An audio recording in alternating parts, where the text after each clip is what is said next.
Chapter 572. The envoys of the Shadow Empire had arrived at the capital for several days. What agreement could Empress Catherine and Empress Jia reach? Would the two empires go to war became the focus of heated discussion. However, even if the people paid attention to these national affairs, they could only pay attention, they couldn't participate. The decision was entirely in the hands of the higher-ups. Compared to national affairs, there was a recent incident in the capital that attracted the attention of many people. Demons were aggressive and addicted to alcohol. Alcohol had become an indispensable necessity of life. It was suitable for both men and women, old and young. Especially in this context where there was no large-scale war and sufficient food. Pubs were always one of the most popular places no matter which estate. There were two kinds of alcohol in the demon realm. One was rice wine, which was brewed from a crop similar to rice, drunk rice. Due to the simple production process, rice wine was bitter and tasted ordinary. It belonged to low-grade alcohol. The other was fruit wine. After fermentation, it was mixed with various spices. It had a comfortable taste, and many varieties were derived. It was a middle-grade and high-grade wine. Among them, the purple berry wine of the Shadow Empire and the black grape wine of the Fallen Angel Empire were the most popular. In the past few days, several places in the city were full of people all day. The reason was very simple. A strange wine fragrance floated from this place from time to time. This wine fragrance was extremely strong. It made people feel drunk just by smelling it. What kind of wine is this? It's so fragrant. It's not black grape wine. It's not purple berry wine either. This is neither fruit wine nor rice wine. I've never smelled such a fragrant wine. These places were the branches of the Princess Retail Store scattered in various locations in the capital. Originally, these branches were in a precarious situation under the crowding out of nearby shops. Other shops would rather lose money to sell the same kind of goods at a lower price, so the business was extremely bleak. However, these strange wine fragrance attracted a large number of customers. Of course, most of them went for the wine. The wine fragrance drifted out from a small wine glass in a magic circle. Obviously, this magic circle had the effect of spreading and amplifying, but it still aroused the strong interest of customers. All of them wanted to taste it as soon as possible, so they asked the shop assistant about the price of this wine. The Princess Retail Store's answer was that this kind of wine was called aromatic millet wine. It was the best wine newly developed by the Princess Retail Store. The quantity was limited, so it was temporarily not sold to the public. The day after tomorrow, the Princess Villa in the southern suburbs, which was the original Leisure Moon Inn, would be opened for business. By then, as long as the Princess Retail Store's VIP card could be used to purchase this limited supply of fine wine during meals. The higher the level of the VIP, the greater the discount and the more wine they could buy. For example, a white crystal VIP could order a bottle of yellow wine. A purple crystal VIP could order 2 bottles and enjoy a 5% discount. A black crystal VIP could order 3 bottles and enjoy a 10% discount. If one did not have a VIP card, the price would not be higher, but each person could only order a small cup. It turned out to be a newly researched fine wine. Everyone felt itchy in their hearts. Their eyes fell on the tempting yellow wine in the small wine glass. If it weren't for the strong defense of the magic circle, perhaps someone would have rushed up and drank it in one gulp. In the name of celebrating the opening of the Princess Villa the day after tomorrow, the Princess Retail Store took the opportunity to launch a rare discount event. As long as one bought 2, 3, or 4 sets of goods, they could get 3 types of VIP cards: white crystal, purple crystal, and black crystal. If the cumulative consumption of any Princess Retail Store in the demon realm reached a certain level, they could also get a special blood crystal VIP card. As for the highest level of gold crystal card, it was generally only given to some of the most distinguished guests as a symbol of status. Originally, the Princess Retail Store's products were famous for their high quality and outstanding reputation. They followed the brand route and rarely gave discounts. now that they finally launched a discount event, coupled with the stimulation of fine wine. The business of the capital's main store and several branches suddenly boomed by dozens of times. Various goods were in short supply, and even many of the backlog goods were snapped up. The people of the capital were scrambling to announce that the Princess Villa in the southern suburbs would open the day after tomorrow. At that time, there would be a fine wine called aromatic millet wine. He's worthy of being the cunning human financial officer.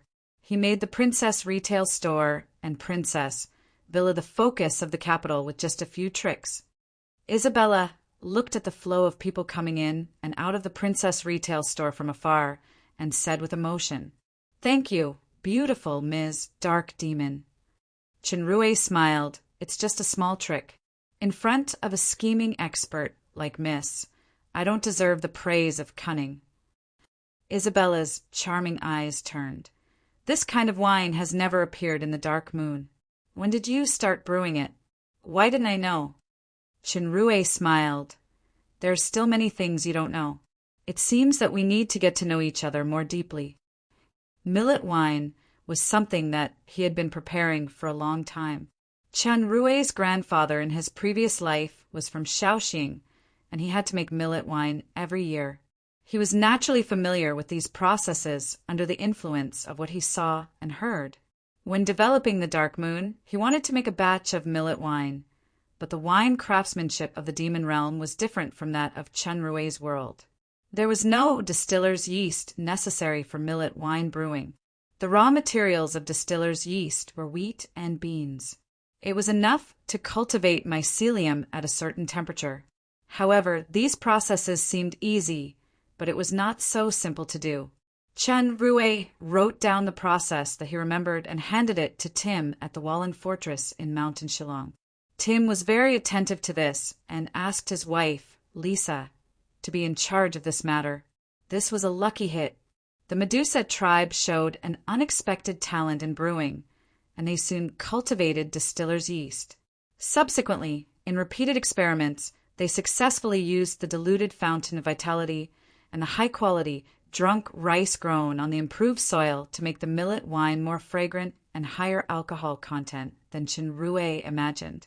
It was named aromatic millet wine by Chenrue. After the millet wine was brewed, it must be sealed in a cool, dry place for a period of time to make the wine more fragrant and delicate. Just when the first batch of millet wine was made and started to be stored, Obsidian launched a war against the Dark Moon. The entire Dark Moon was in a state of emergency preparation. Chenrue also went to the White Feather Estate, so he had no time to manage these wines. Later, Obsidian was defeated and died, and Jia took control of the empire. Chenrue also remembered this matter. Initially, he wanted to seal the wine for a period of time before taking it out, but the situation in the capital was unfavorable to Jia. He needed to open up the situation as soon as possible, so he asked him to transport the wine to the Dark Moon and get it through the Rainbow Valley. To Chenrue's surprise, these millet wines that should not have been sealed for a long time actually tasted surprisingly mellow. They were even better than the older wines in his previous life. After asking, he found out that the place where Lisa chose to seal the wine was the realm of the earth elementals. It was probably due to the wonderful effect of the purest earth element power. Using Medusa's brewing and the fountain of vitality as raw materials, coupled with the power of the realm of the earth elemental king, it was already a unique product in terms of producer and materials. Isabella's charming eyes curved. If Royal Highness Prince Consort is not afraid that Her Majesty Empress will be jealous, you might as well come to the small house in the northern suburbs on the night after tomorrow to meet a sinister and cunning woman. Chenrue's eyes lit up. Since the last time he saw through her will to die, Isabella had been seemingly avoiding him. Now, she was finally willing to face him. He said with joy, "The brave knight will definitely defeat the terrifying dragon and rescue the beautiful princess." Defeat? Is it bribing? Isabella smiled like a flower. "Don't worry, the greedy little dragon is now with the real princess, and no one will want a poor girl like me." Chenrue looked into her eyes and said seriously, "I want." A thin layer of mist rose in Isabella's blue eyes. Then she avoided his gaze. "By the way, why haven't I seen Rolla these days? She gave me something last time, and there is a little problem. I want her to help take a look. If it was a magic item or something." Chinrue could also solve this problem, but he didn't want to push Isabella too hard, so he said she took a few lamp spirits to experiment in the Rainbow Valley in the past 2 days. She will go back to the palace tonight. You can go to her at that time. "I will go. Is your new thing still being debugged?" "You are now focused on that. Leave these matters of Princess Villa to me. There are still 3 days before the deadline for negotiations. We don't have much time." The millet wine strategy was planned before the arrival of Catherine's messenger. It was supposed to be a long-term economic strategy, but Catherine's letter disrupted the plan. Especially the 7-day deadline. It made time extremely tight. Originally, this strategy couldn't play its due role in the short term, but Isabella said that she had a way, but she couldn't say it in advance. Jia didn't ask further. She gave Isabella the maximum authority to act first and report later on this key matter. Since the decisive Battle of Townleaf, Chinrue felt that the relationship between Jia and Isabella seemed to be a little subtle, or there was a faint tacit understanding. For the Crystal Palace, the more harmonious, the better. He would not be stupid enough to ask in front of the 2 women. "Okay," Chinrue nodded. Due to the arrival of the Shadow Empire's messenger, a new thing also needed to be launched in advance, so he was very busy these days. Chinrue's marketing strategy was quite successful. Not only the Princess retail store's business was unprecedentedly hot, but the new wine also received free publicity.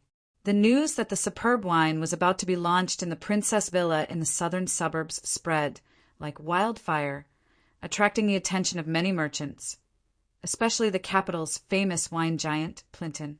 Plinton was an important member of the Ms. Han family and the president of the Night Chamber of Commerce. The Night Chamber of Commerce was a chamber of commerce jointly established by the Ms. Han family, the Bull family, the Leaf family, and other elder families. It almost monopolized the black grapefruit wine in the entire empire. The emergence of the new wine now was a huge impact on both the Ms. Han family, which made a fortune in the wine industry, and the entire Night Chamber of Commerce. In the long run, once the new wine and the Princess Villa took shape, then the fixed pattern of the capital would be broken. It was also quite disadvantageous to the elder family's control of certain aspects of the capital. As such, Empress Jia naturally became the biggest beneficiary. At present, Jia's attention was focused on the negotiation with the Shadow Empire. It was just in time to prepare for a rainy day and eliminate the threat in the bud. For this reason, the Night Chamber of Commerce urgently convened an internal meeting and unanimously agreed to use a series of means to resolutely curb the sales of this new wine, even including various insidious tricks. However, before these conspiracies could be launched, on the night before the opening of the Princess Villa, the Ms. Han family's wine cellar in the eastern suburbs suddenly caught fire. There was a big explosion, and tens of thousands of jars of good wine were burned. This bad news almost made Plinton faint. Chapter 573. Under everyone's attention, the Princess Villa in the southern suburbs finally opened. The Princess Villa was a consumer place that integrated food, accommodation, and leisure and entertainment.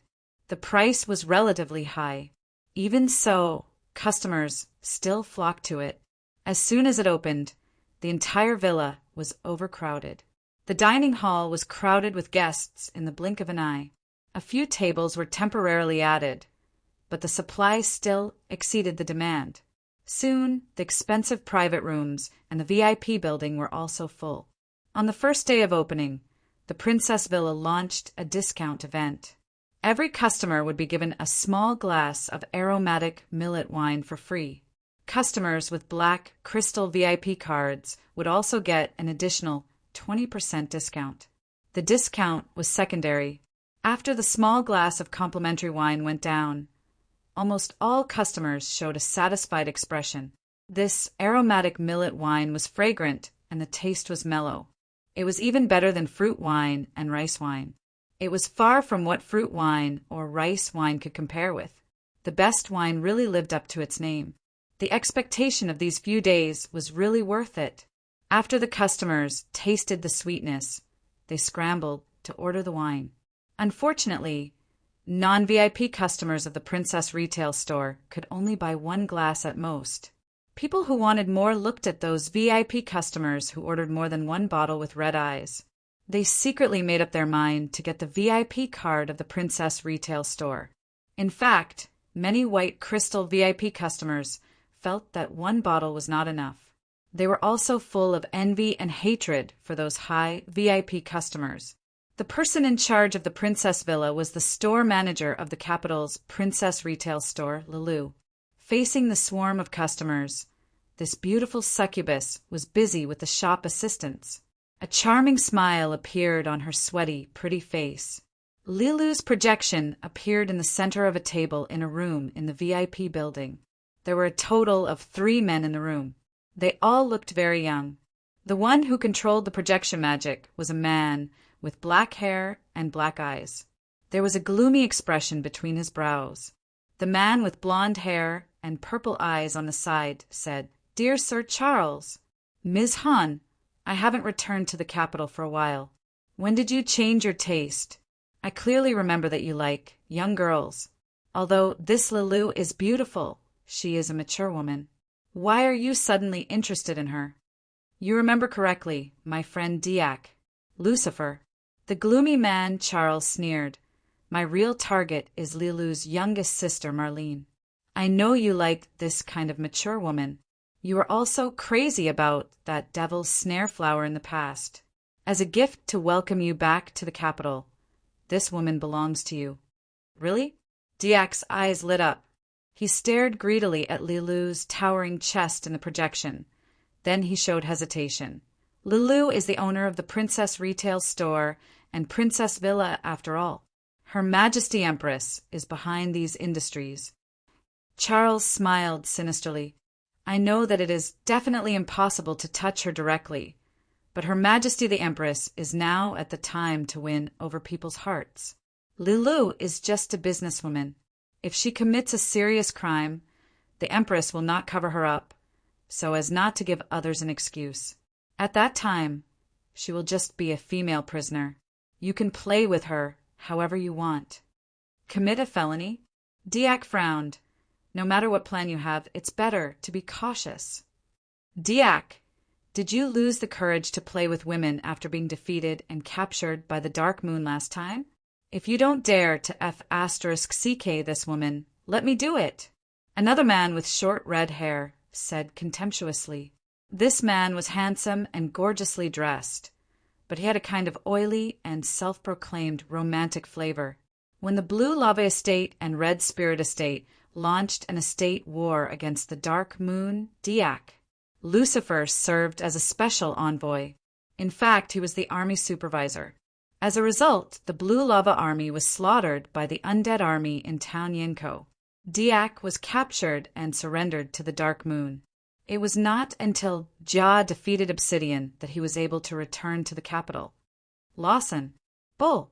This ridicule made Diak stand up abruptly. There was some discord between the two, so they were at loggerheads for a while. "Okay, stop fighting." Charles stood up to smooth things over. "We are all good friends. Why should we hurt our friendship for such a woman?" Diak, Lorden, Charles, and Lawson of the Bull family were known as the 4 geniuses of the capital's young generation. Lorden died due to the ambush of Aguile, so there were only 3 of the 4 young masters of the capital left. "Do you think I'm really interested in a woman like Lulu?" Lawson shook his head. "I saw a woman by chance the night before yesterday. Her beauty is simply indescribable. Even Isabella back then is a bit inferior. Unfortunately, she disappeared very soon. I have tried all my efforts to find her these 2 days, but I can't find her. No matter what means I have to use, I must get this woman." "Oh, there is such a stunning beauty in the capital," Charles asked with interest. "What kind of woman is she?" "Humph. Anyway, She's not the type of little girl you like." Charles no longer asked and glanced at Diak. "Diak, I know that Obsidian died under the sword of Fallen Angel, and your royal family is scared by the artifact.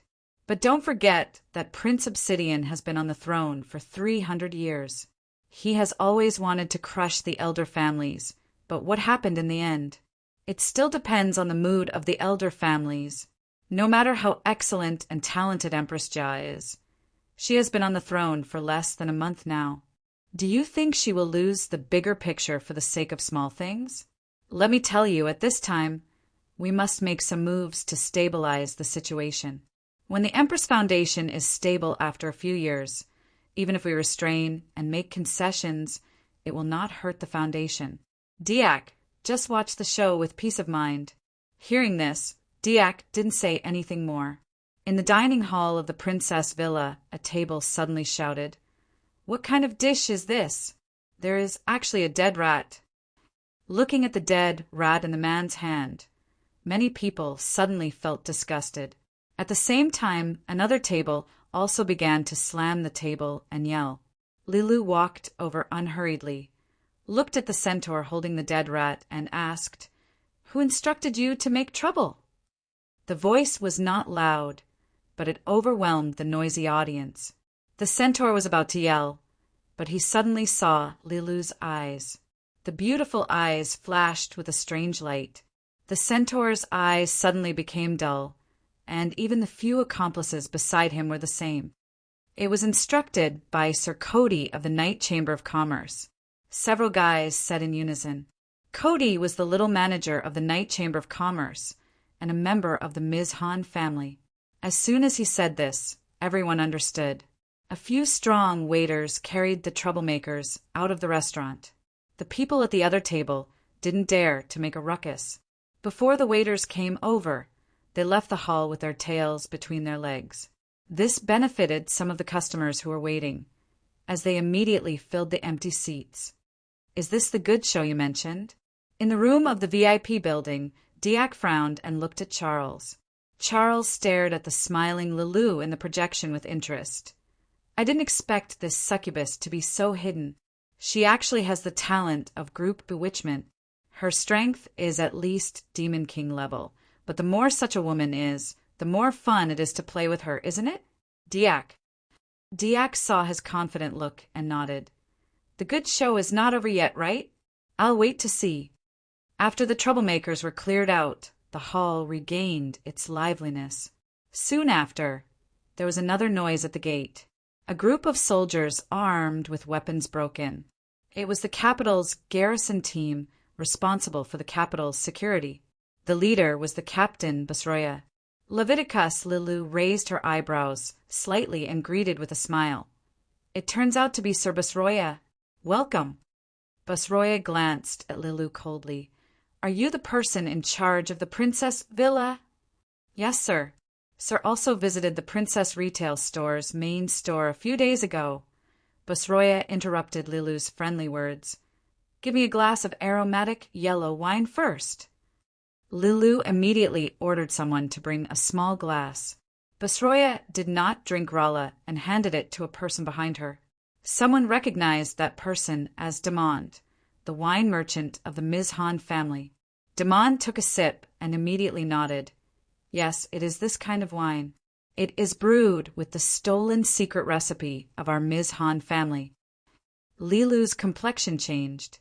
Basroya said coldly, "A few months ago, the Ms. Han family's wine recipe was stolen, and the wine cellar in the eastern suburbs exploded last night. I now have good reason to suspect that you are related to these two major cases. Someone, take this woman away." Lilu had calmed down. "These two things have nothing to do with me at all. There is no evidence now. Why do you want to take me away just because of this person's words?" Many guests in the restaurant also booed and supported Lilu. Basroya's expression remained unchanged. "You are suspicious if there is a witness. You must return to the Garrison Guard Department with us to assist in the investigation. This is the authority of the Garrison Guard. Once it is found out that it has nothing to do with you, you can return safely. If you resist or escape now, at least you will be charged with arrest. Lilu took a deep look at Demande. I will go with you, but if I am proven innocent, I must pursue this person and the force behind him for false accusations. Basroya did not answer. He waved his hand. Take her away. The garrison guard left with Lilu. There was a sudden uproar in the hall. Many people thought that Demande was making false accusations. It was the first time they saw this kind of aromatic millet wine in the entire demon realm, and the wine quality was far better than fruit wine and rice wine. If the Mizhan family really had this wine recipe, they would have used it to make a lot of money long ago. Is it really okay to do this? Diak in the VIP room asked in a deep voice. Last night, the wine cellar in the eastern suburbs was indeed set on fire and exploded. The Mizhan family suffered heavy losses. Lilu is indeed very suspicious. If we use some means, the crime can almost be pinned. Now is the critical moment of the negotiation with the Dark Shadow Empire's envoy. My Mizhan family's patriarch, Angli, is an important member of the negotiation team. Her Majesty Empress will not affect the overall situation for mere Lilu. In case the Empress wants to protect Lilu, I will at most give up Demande on my side, but in that case you can only wait for the next opportunity to get Lilu. As he was talking, someone in the dining hall suddenly slammed the table and stood up. How is this glass of wine enough? What a broken rule. I have money. Give me a big bottle right away. This sentence immediately resonated with many people. Of course, the waiter couldn't make the decision to meet this request. Under the instigation of some people with ulterior motives, the call for lifting the purchase restrictions became louder and louder. Some people began to cause trouble under the excuse of drunkenness. The waiter who came to pull them were knocked to the ground instead. Due to the lack of Lilu to preside over the overall situation, the chaotic scene expanded. Flipping tables, fighting, grabbing wine. Later, it escalated to smashing, robbing, and burning. It was completely out of control. Several people in the VIP room were beaming with joy. Zal immediately stood up. Okay, it's time to act. Chapter 574. The family mission is almost done. The only thing left is to fulfill personal wishes. Zal looked at Diak and Lawson. Are you willing to accompany me to harvest this trip?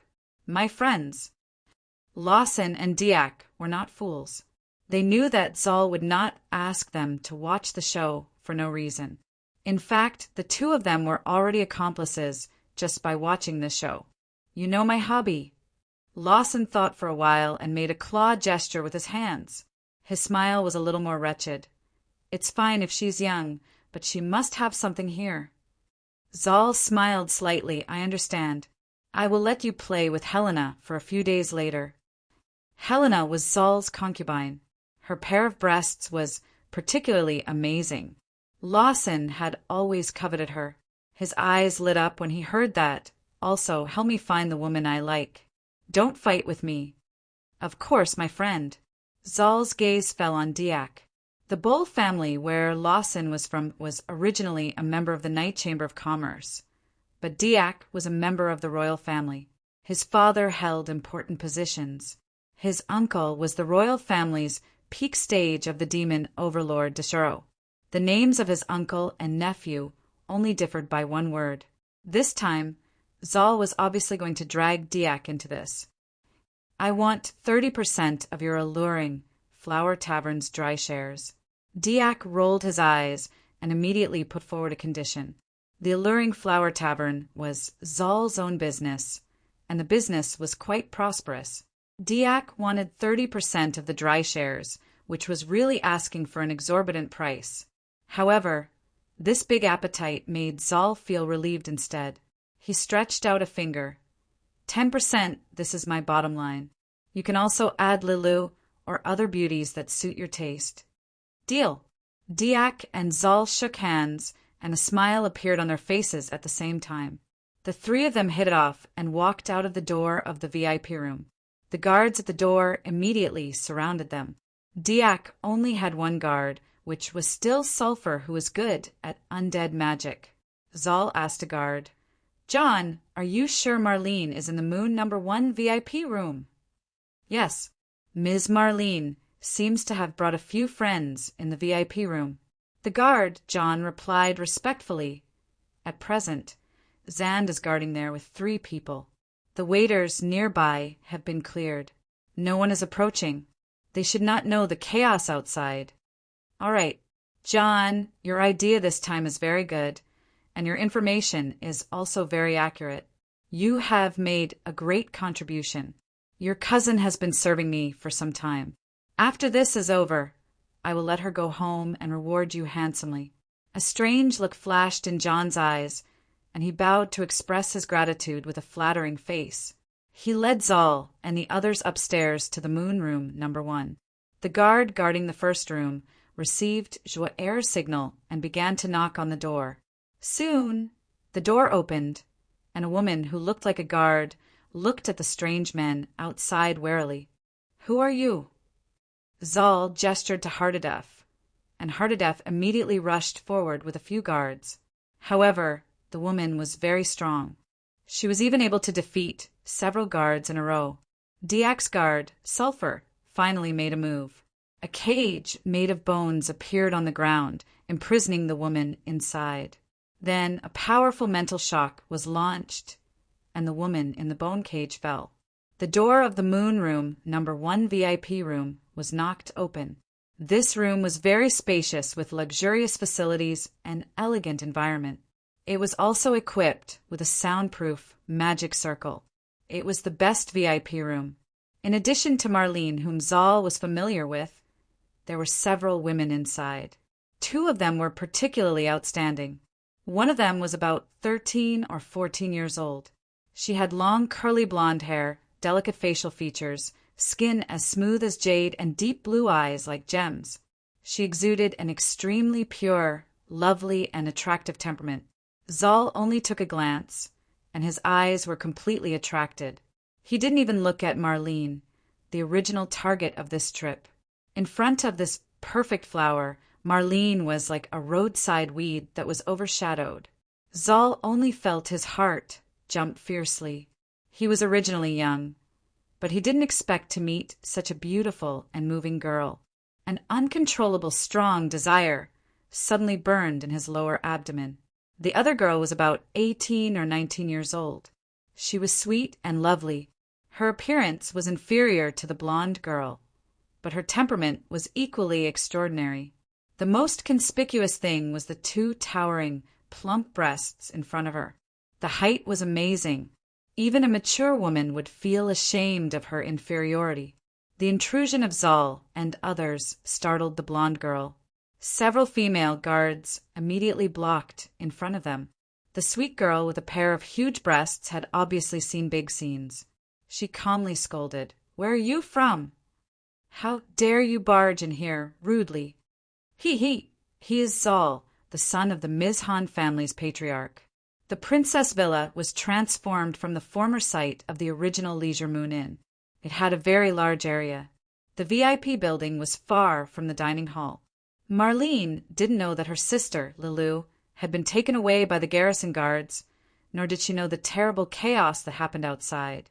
But she knew that this Zal had always had bad intentions toward her.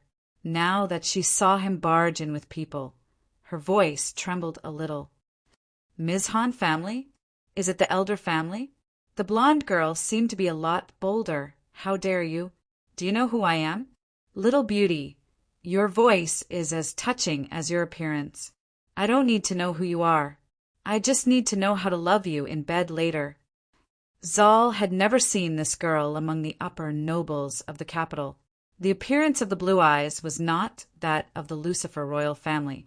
Besides, those who befriended Marlene would definitely not have a strong background. Zal immediately laughed and scrupulously. "How dare you?" The girl with huge breasts had already stood up fiercely. She seemed to have the temperament of a superior. "This girl is mine. I don't want Helena any more." Lawson stared greedily at the girl's plump and straight breasts. Zal only had the beautiful and lovely blonde girl in his eyes. He liked this kind of green apple the most. He replied casually, "Okay, asshole." The fallen angel capital actually has such an unbearable elder family. Get someone to take them all down. The girl with huge breasts was furious. The female guards on both sides immediately blocked in front. Zal's guards had already secretly released the prepared magic smoke on the side. This smoke was poisonous. It was colorless and odorless. It could only be seen faintly. It was difficult to guard against it without taking the antidote in advance. These people were obviously veterans who were used to doing this. The female guards did not expect that the other party would use such a despicable method. When they realized it, it was too late. They were all dazzled, and their combat power was greatly reduced. They were quickly knocked down to the ground. The blonde girl, the girl with huge breasts, and Marlene, who didn't make a move, were not the combat type. They were shaky under the effect of the poisonous mist, and they fell to the ground one after another. "I'm a princess." The blonde girl only had time to say 4 words before she fainted. The girl with huge breasts and Marlene also fainted one after another. "Is she from the princess retail store?" Diak glanced at Zal. This sentence obviously misled Zal's thoughts. He hesitated a little, then he sneered, "It's probably someone new in the princess retail store. Now that the princess villa is in chaos, it's normal for a few people to go missing or die. I'll just make those who lead the trouble disappear later." Taking 10,000 steps back, even if Lilu makes a comeback and investigates, Demond knows what to do. He is the person in charge of the wine cellar. He is to blame for the explosion last night. If he can't take this opportunity to atone for his sins, he can only take everything and commit suicide. At least his wife and son can live well. Lawson and Diak looked at each other and nodded approvingly. Zal said, "Okay, there is a lot of commotion here. We can't stay for a long time.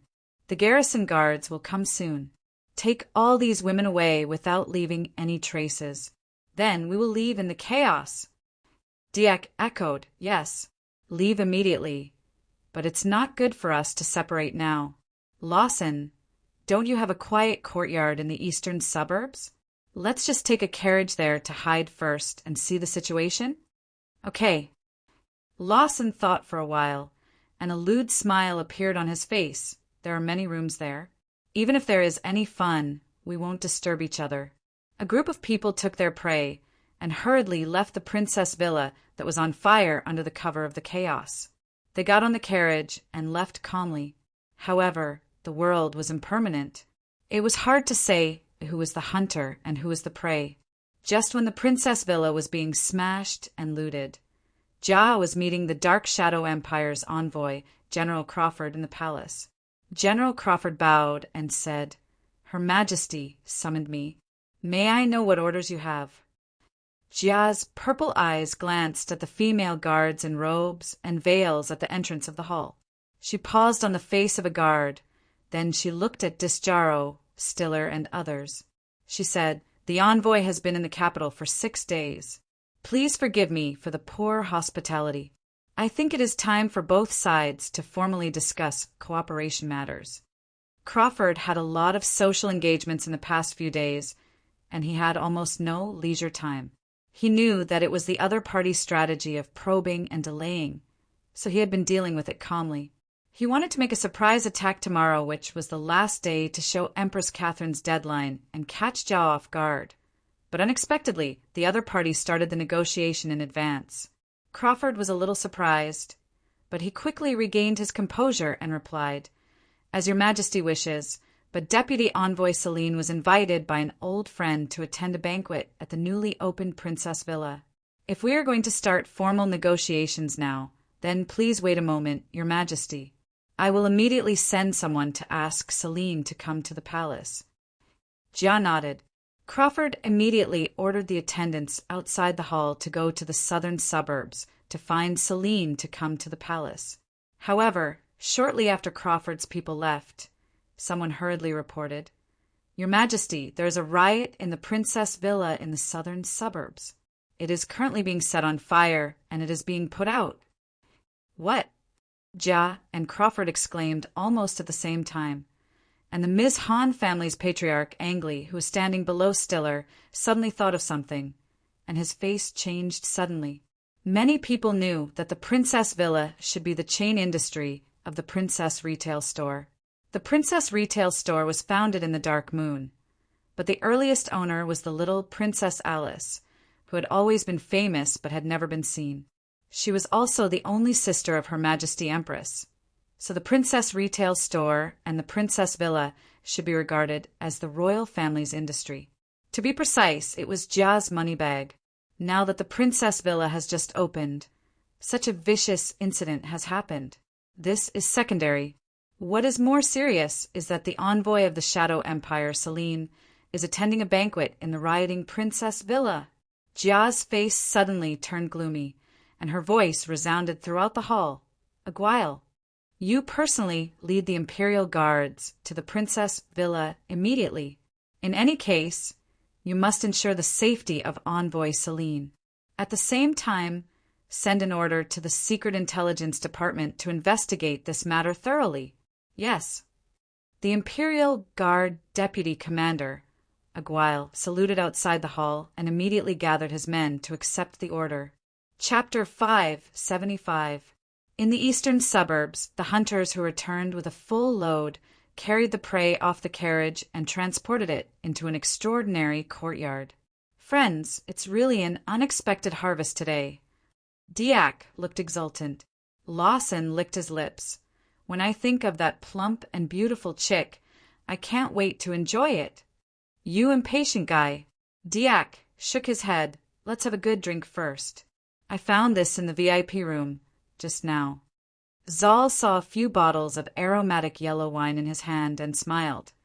Yes, let's have a drink first, then send someone out to explore the situation outside. The more delicious the prey, the more we should enjoy it slowly. Lawson nodded and ordered the servants to separate the women into the room and prepare the food. Diak said, Zal, that blonde girl is much better than Marlene. How about giving Marlene to me? Lawson said curiously, When did you change your taste? Diak sneered. Although I'm not very interested in little girls, I have a special liking for sisters. With the younger sister in hand, do I still need to worry that the elder sister won't give in?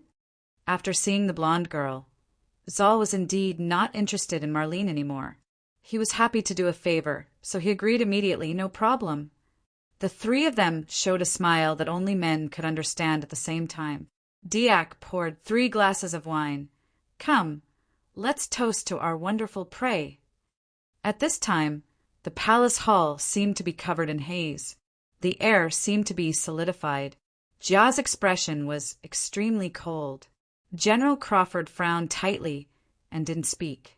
The eyes of Disjaro, Stiller, and others were also faintly anxious, especially the Ms. Han family's patriarch, Angley. His usual gloomy face almost couldn't hide his nervousness and anxiety. The footsteps outside the hall sounded, and a female Imperial Guard came to report. Your Majesty, the Princess Villa riot has been quelled by Sir Aguile's Imperial Guards and Garrison Guards. The fire has been extinguished, and all the rioters have been arrested. Jia didn't care about these and asked, How is the situation of Envoy Celine? Is she injured? When Sir Aguile rushed there, most of the Princess Villa had been burned down. The female Imperial Guard hesitated for a moment. Envoy Celine's whereabouts are still unknown. What, Ambassador Celine is missing? Jia suddenly stood up and said angrily, What the hell are the garrison guards doing? Only after most of the Princess Villa was burned down did he rush over. Where was Lilu, the person in charge of the villa? What the hell happened? Everyone was shocked when they heard the words. The envoy of the Shadow Empire disappeared in the fallen angel capital, especially at this critical moment. If something really happened, the consequences would be unimaginable. Angeli was a bit surprised. He clenched his trembling fists and bowed. Your Majesty, something must be wrong. Please allow me to investigate. No need. The Secret Intelligence Department should already be thoroughly investigating. Jia's purple eyes flashed a trace of coldness. She said to Crawford, "General, please rest assured that we will ensure the safety of Miss Celine. General, please go to the side hall to rest for a while. I believe Miss Celine will come soon. Once the mastermind behind the scenes is found, he will be severely punished. From now on, no one is allowed to leave the palace, so as not to leak the news and affect Miss Celine's safety." Crawford thought for a while, saluted, and left the hall with the guard. As soon as Crawford left, the ministers immediately whispered. Plotting against the Dark Shadow Empire's envoy at this critical time can be described as extremely sinister. This kind of scourge must be uprooted. Only Angeli had cold sweat on his forehead. His heart was scratched by hundreds of cats. He just prayed that things would not develop to the worst situation. Soon, an Imperial Guard came to report the Secret Intelligence Department has investigated the whole incident. The first batch of people who caused trouble in the Princess Villa were the rascals instigated by Cody of the Night Chamber of Commerce. They were driven away after being exposed by Lilu. Later, Ms. Han family's wine industry manager, Demond, broke into the villa with the garrison guard captain, Basroya, saying that Lilu stole the Ms. Han family's brewing secret recipe and was also the mastermind of the arson of the wine cellar in the eastern suburbs last night.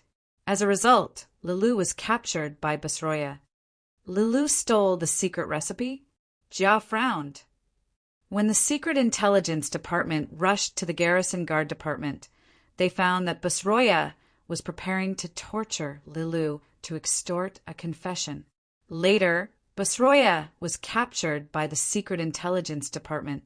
Demond confessed that Plinton, an important member of the Ms. Han family, instructed him to falsely accuse Lilu in order to create chaos in the Princess Villa. "Your Majesty, I didn't expect Plinton to be so despicable. The wine cellar explosion was originally his dereliction of duty. Not only did he not repent, but he even tried to shift the blame to the Princess Villa." Angeli immediately stood up with a hateful look. "I don't know how to use people. Please forgive me, Your Majesty. I will go and capture him now and hand him over to Your Majesty to deal with." Angeli's words made Jia's eyes flash with a hint of ridicule. She ignored him and asked the Imperial Guard, "These are secondary.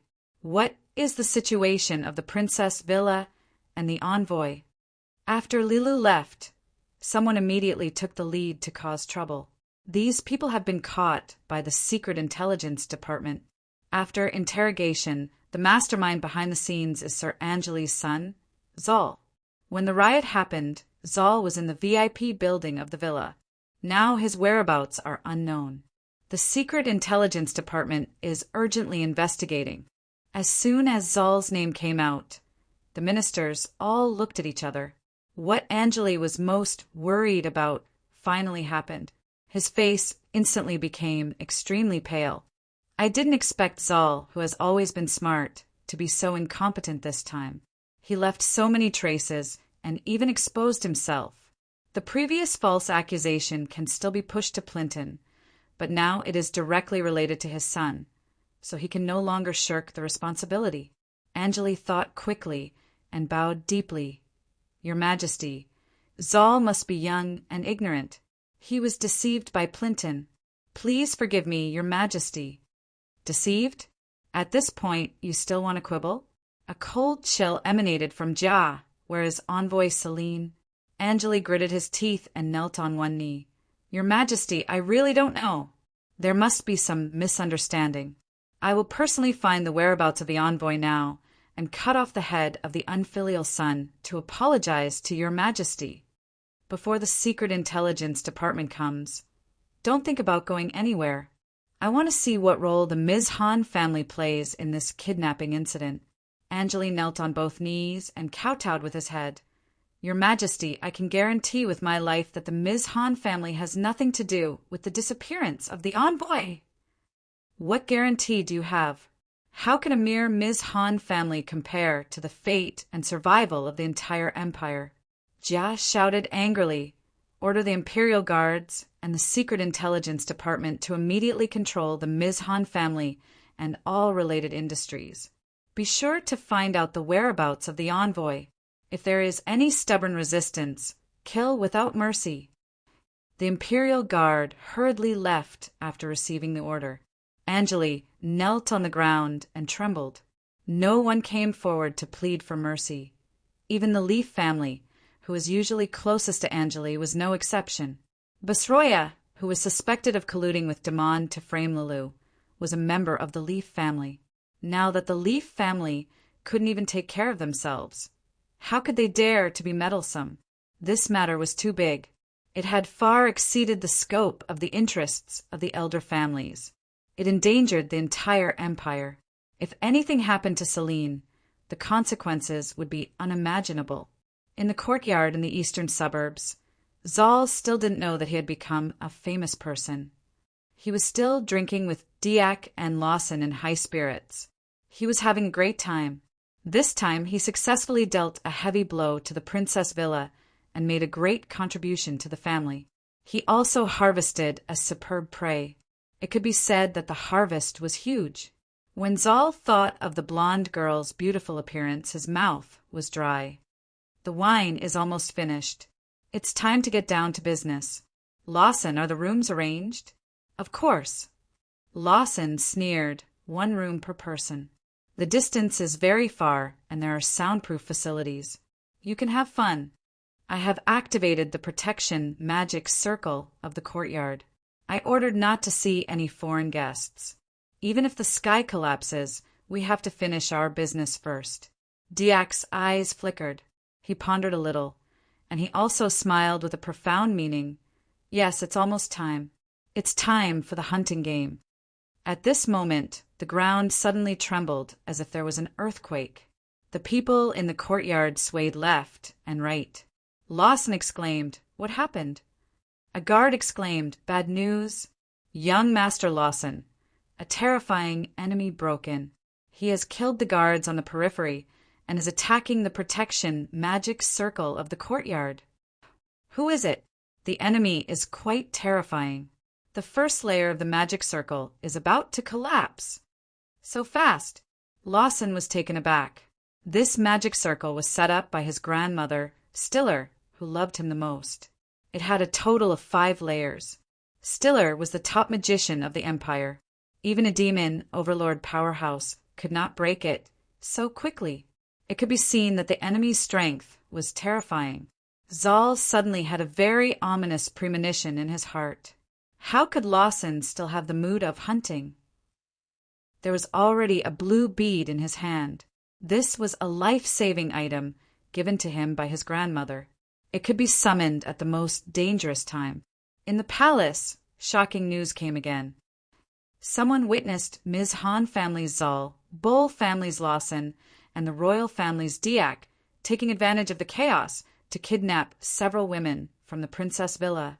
This news made the faces of the Bull family's patriarch, Tolga, Elder Stiller, and the royal family's Disjaro changed at the same time. Angelo, who was kneeling, had a bright light in his eyes.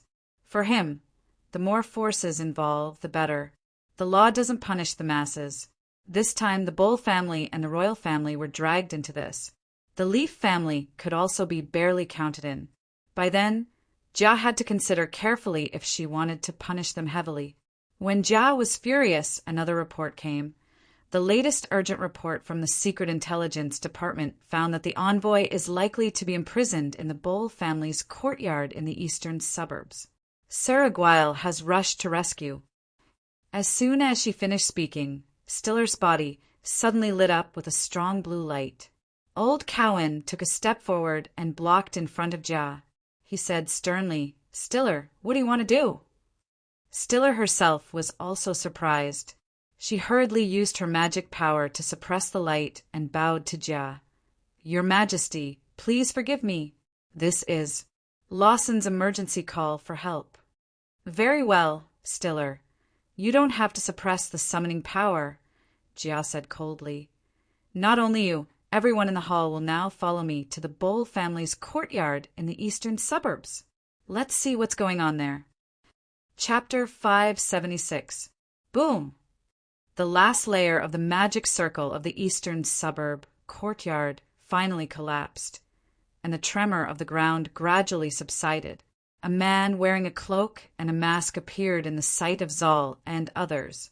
He exuded a strange breath. Wherever he passed, the walls and ground cracked and decayed. The guards who stepped forward to stop him fell to the ground softly before they could get close. His face and body seemed to be aging quickly. Zal's strength was the strongest among the three. He had reached the early stage of the great demon king, but he couldn't muster a trace of courage to resist. He suddenly thought of the superior vibe that the big-breasted girl showed just now, and he had a faint premonition of getting into trouble. Diak retreated step by step. The guard beside him, Sulphur, had long fled without a trace. Only Lawson's eyes were fixed on a woman behind the cloaked man. This was a slender and stunning woman wearing a light blue dress. Her figure was curvaceous, and her chest was plump. Her long purple hair was coiled behind her head. Her facial features were delicate and exquisite. She wore a pair of delicate glasses. She was full of a special intellectual temperament. Whether it was her appearance, figure, or temperament, they were perfect. It's her. Lawson's breathing became rapid. This is the woman he once caught a glimpse of. After that, he frantically searched for her, but he never found her. I didn't expect that she actually appeared beside this enemy today. The masked man was naturally Chinrue. He keenly felt Lawson's gaze at the beautiful woman with glasses. His first instinctive reaction was murderous intent, but then he was taken aback. His gaze became a little weird. He can be lustful to the extent that he doesn't care about his life. This guy is really a weirdo. Lawson stared at Rala behind Chinrue and screamed, "Who are you? How dare you break into my mansion? Do you know who I am?" Chinrue shook his head secretly. What capital for geniuses? Most of them are supported and flattered by the superior conditions of their family forces. They are simply idiots. He snorted coldly, "I'm looking for you." This is the Bowl family's courtyard. My grandmother is the top magician of the fallen angel empire, Stiller. She will be here soon. Humph. So what if Stiller is here? I have the #1 magician in the demon realm here. Chinrue was most disdainful of this kind of second-generation rich kid who kept saying, "My father, my grandfather, and my grandmother are so-and-so." He sneered and said, "You have already committed a serious crime. Surrender immediately and hand over the special envoy. Otherwise, I will kill you." "What Lord Envoy?" Lawson didn't react for a moment. Seeing a large number of courtyard guards rushing over, he shouted, "Quick, capture him for me!" Joair's brain reacted very quickly. When he heard the word envoy, he suddenly thought of something. His whole body trembled, and cold sweat immediately flowed from his forehead. Chinrue didn't even look at the guards coming from all directions. Rala blinked her eyes lightly, and all the guards who rushed up stopped their movements in an instant. They were frozen like clay sculptures. Their bodies still maintained their movements. The sound of the entire courtyard suddenly quieted down. It was full of a strange atmosphere. Lawson and Joair shuddered at the same time. The idea of escaping arose in their hearts at the same time, but they even lost the strength to take a step. At this moment, Rala looked at the side of Lawson. She saw a blue light flashing there, and there was already one more figure. When Lawson saw this figure, he suddenly showed ecstasy. "Grandmother, you came at the right time. This guy broke into the courtyard and killed a lot of our people. If you came one step later, I would have been killed by him. Quickly tear him into pieces. Also, I want that woman. Even if I die, I want her." In Lawson's eyes, with his grandmother, Stiller, who loved him the most, he could shoulder the responsibility even if the sky collapsed. Not to mention this cloaked man, he could even get that beauty. The last sentence was deliberately added by Lawson. With his past 20 years of experience, as long as he swore with his life, Stiller would agree to it no matter how difficult the request was. However, what young Master Lawson didn't realize was that this sentence made his greatest reliance Madame Grandmother, suddenly have a kind of look on her face, horror. When Chun Rue heard the last sentence, his murderous intent surged. Rolla was faster than him. She appeared in front of Lawson in an instant. Men are still jealous. I like it. As for this, aunt, go to hell. It was the first time that Lawson saw Rolla at such a close distance. His eyes suddenly glowed with a reckless, evil light. Stiller's face changed drastically, but she had no time to reprimand Lawson. There was a magic wand in her hand, and aqua-blue ripples appeared instantly.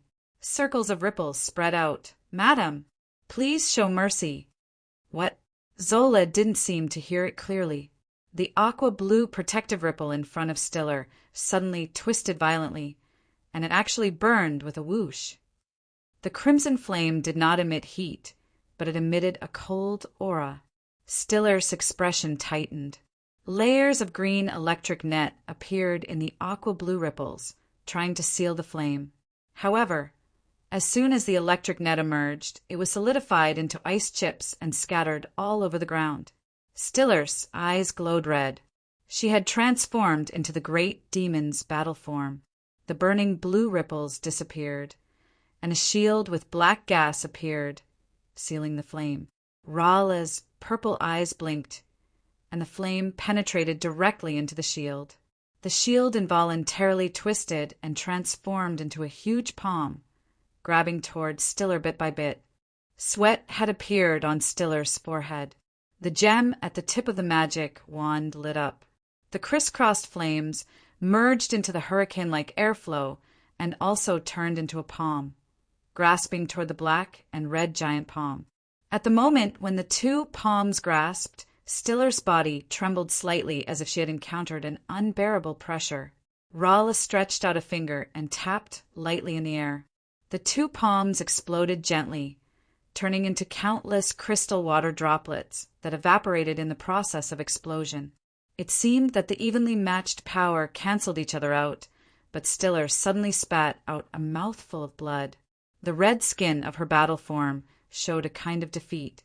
It was just a quick contest of less than 1 minute, but it had actually been several rounds. Behind the gorgeous effect, there were the top magic mysteries today. The people present either didn't have enough realm or didn't study magic, so they couldn't see too many mysteries. But there was one thing that they definitely understood. This stunning beauty with glasses made the top magician of the fallen angel empire, Stiller, vomit blood with just one finger. Can the top powerhouse of the demon realm, Raisin, do it? What about the dark shadow emperor, Catherine? Lawson looked at Rolla dumbfoundedly. The greed and evil thoughts in his eyes had long been covered by boundless fear. He finally understood who Chinrue referred to as the top magician of the demon realm. It was not the cloaked man, but this woman. She actually has this level of element control. Stiller's face was full of shock. She coughed twice, and blood kept flowing from the corner of her mouth. But she didn't seem to notice. "Madam has reached the venerable level?" As soon as the sentence came out, almost everyone was stunned. The venerable level, demon venerable. The powerhouses of the demon realm were divided into 3 levels: low, middle, and high. Higher demon and below were the low level. Demon king and great demon king were the middle level. Demon emperor and demon overlord were the high level. This was the most common concept in the demon realm. However, above the peak of the demon overlord, there was a higher level. Some said it was demigod, and some called it demon venerable, but the specific situation was unknown. They were collectively called super powerhouses. It was said that above the super powerhouse was the realm of the real gods. No one would have thought that this beautiful woman turned out to be the legendary demon venerable. Rolla thought for a while and shook her head. Soon, just a little bit more. Puff! Lawson didn't even have the strength to stand. He fell softly to the ground, trembling involuntarily. "Oh, demon god, I actually have evil thoughts about a powerhouse who is almost equivalent to the demon venerable level." This voice reminded Rolla. Stiller glanced at Lawson and was shocked. Lawson is blind. He offended Madam, but he is just an ant. "Madam, please spare his life." "Wait for Her Majesty Empress!" Rala ignored her and pointed her finger at Lawson. Stiller instinctively felt a strong sense of danger. She raised the magic wand in her hand, and an invisible shield instantly appeared around her and Lawson. Almost at the same time, countless cracks appeared on the ground near the shield. The entire courtyard seemed to be shorter, but Zal and others were not affected at all. What a subtle control! Bang!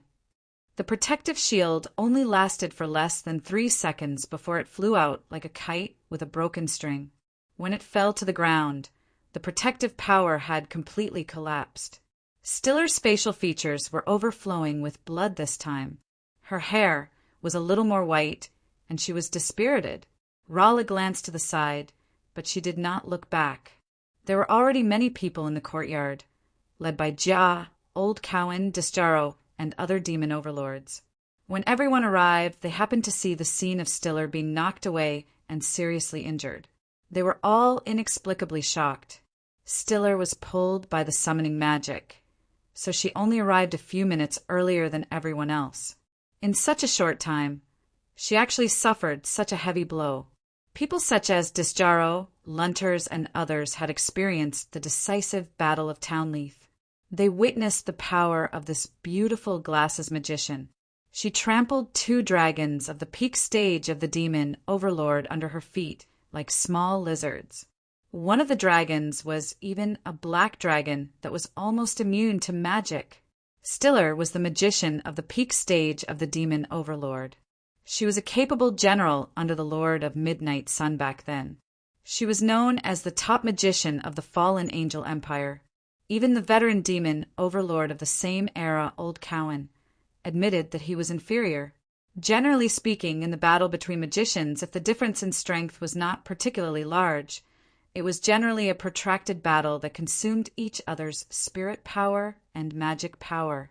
Now, in front of them, the number 1 magician of the empire had been defeated by the other party's finger in just a few minutes. Everyone had the same feeling in their hearts. The power of this bespectacled beauty was even more terrifying than they had imagined. Could it be that she has already reached? Rala did not stop because of the arrival of Jia and others. Her finger was still pointing at Lawson, who was already pale. "Rala, please wait." Jia's voice sounded. Rala looked back at Jia and Chenrue before putting down her finger. Stiller bowed gratefully to Jia. Then she bowed to Rala, grabbed Lawson, and walked to Jia. At this time, the main ministers and the patriarchs of the various families, as well as Angelo, who was controlled by the imperial guards, also rushed to the courtyard. Now everyone was here. Chapter 577. In the courtyard of the Bull family in the eastern suburbs, almost all the upper echelons of the fallen angel empire, including the Empress, gathered. Zal looked at the huge camp in the palace hall in front of him, and his face was gloomy.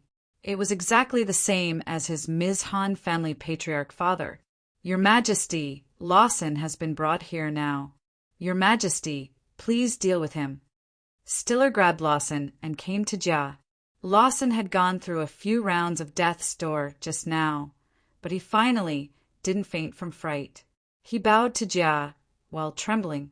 Jia glanced at Lawson faintly, hand over the envoy immediately. "Envoy?" Lawson heard the cloaked man also said these 2 words, and he vaguely thought of something previously. However, the appearance of Rala later made him experience emotional ups and downs of great joy and sorrow. His mind was in a mess. Stiller, who had always been calm, was anxious. She slapped her favorite grandson hard. "Did you capture Ms. Celine, the envoy of the Shadow Empire, and bring her here?" Lawson was awakened by this slap. The noble temperament of the big-breasted girl in the princess villa appeared in his mind. He was shocked and sweated all of a sudden. The girl who is with Marlene, the superior prey that I have my eyes on, is actually the envoy of the Shadow Empire? Lawson finally understood why even Her Majesty Empress would come in person. The first feeling after he reacted was fear. As we all know, the Shadow Empire army is hoarding at the border of the fallen Angel Empire and is ready to attack at any time. At this critical moment, I actually abduct the Shadow Empire's envoy here. Before Lawson could speak, a voice sounded. Your Majesty, this time Zal and Lawson did abduct a few girls from the Princess Villa with ill intentions. I wonder if Envoy Celine is among them? The one who spoke was actually Lawson and Zal's accomplice, Diak. A woman wearing a mask and cloak beside Jia stood up. Your Majesty, Diak is from the Secret Intelligence Department. Secret Intelligence Department. Zal and Lawson were shocked at the same time. There was an incredible look in their eyes. Aguail said, If it weren't for the secret mark left by Diak, I wouldn't have arrived here so quickly. Royal Demon Overlord Disjaro's tense heart was finally relieved. Diak was his nephew. He was originally worried that he had caused a terrible disaster. Unexpectedly, he became a meritorious person instead. Many people looked at the woman in a cloak who didn't show her true face. This woman should be the person in charge of the assassination department from the Toro family. Dark Demon. The Dark Demon was once the mysterious leader of the Dark Moon. She specialized in spying intelligence and assassination. Her methods were extremely brilliant. Even the capital's secret intelligence department couldn't do anything to her. They had no choice but to send Sarandi and others to the Dark Moon to destroy the Dark Demon, but they were annihilated instead.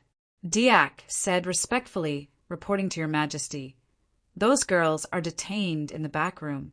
They are poisoned by the enchanting smoke, so they should be fine. My subordinate, Sulphur, sneaked in early in the morning, killed those watchers, and protected them in secret. When everyone heard this, they were all relieved. No matter what happened, it was fine as long as the envoy was not in danger. Jia's expression eased as she nodded. Diak, you did a good job. Your Majesty, when Sir Aguail attacked the courtyard previously, I have already received a signal from Sulphur. I am detoxifying the ladies. They will probably regain consciousness in a few minutes. Aguail, you now take people to the back to provide support and assist in the treatment. Then clear out all the irrelevant people. After receiving the news that the envoy was safe and sound, Jia's expression eased a lot.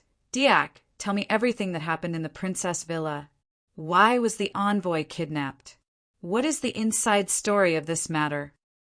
Diak glanced at his two companions who were shocked and hateful, and he replied, From the beginning, the rogue troublemakers to the garrison guards framing Lilu. Then to the final instigation of the drinkers to smash and loot, it was all planned by Zal of the Mizhan family. Lawson and I witnessed this good show by the side, so we can be regarded as accomplices. After the destruction of the Princess Villa, Zal invited me to capture Lilu's sister, Marlene, for him to play with. He also promised me and Lawson benefits. Since I was alone and powerless, I was powerless to stop him. I could only pretend to be nice and agree to join in. I followed Joaer to the first VIP room. There were several women in the VIP room. Joaer's subordinates met with strong resistance. In the end, he released a poisonous mist to confuse them. I originally thought it was just a conspiracy of the Mizhan family to fight for the Princess Villa. I left the Secret Intelligence Department's imprint along the way. Then I tried to delay time. It was not until Sir Aguail attacked the courtyard that I knew it actually involved the envoy of the Shadow Empire, Ms. Celine. Jia nodded slightly.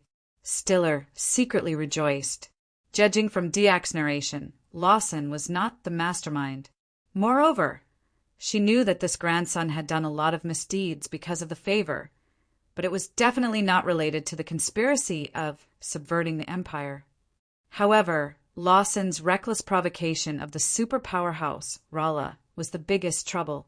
At this time, a group of people walked out of the back room. The one in front was the missing envoy of the Shadow Empire, Celine. As soon as Lawson saw the girl with huge breasts who he once coveted, his heart skipped a beat. He fell into panic again. The thing that he was most worried about finally happened. Celine learned about the situation from Aguail in advance. She came to Jia and saluted.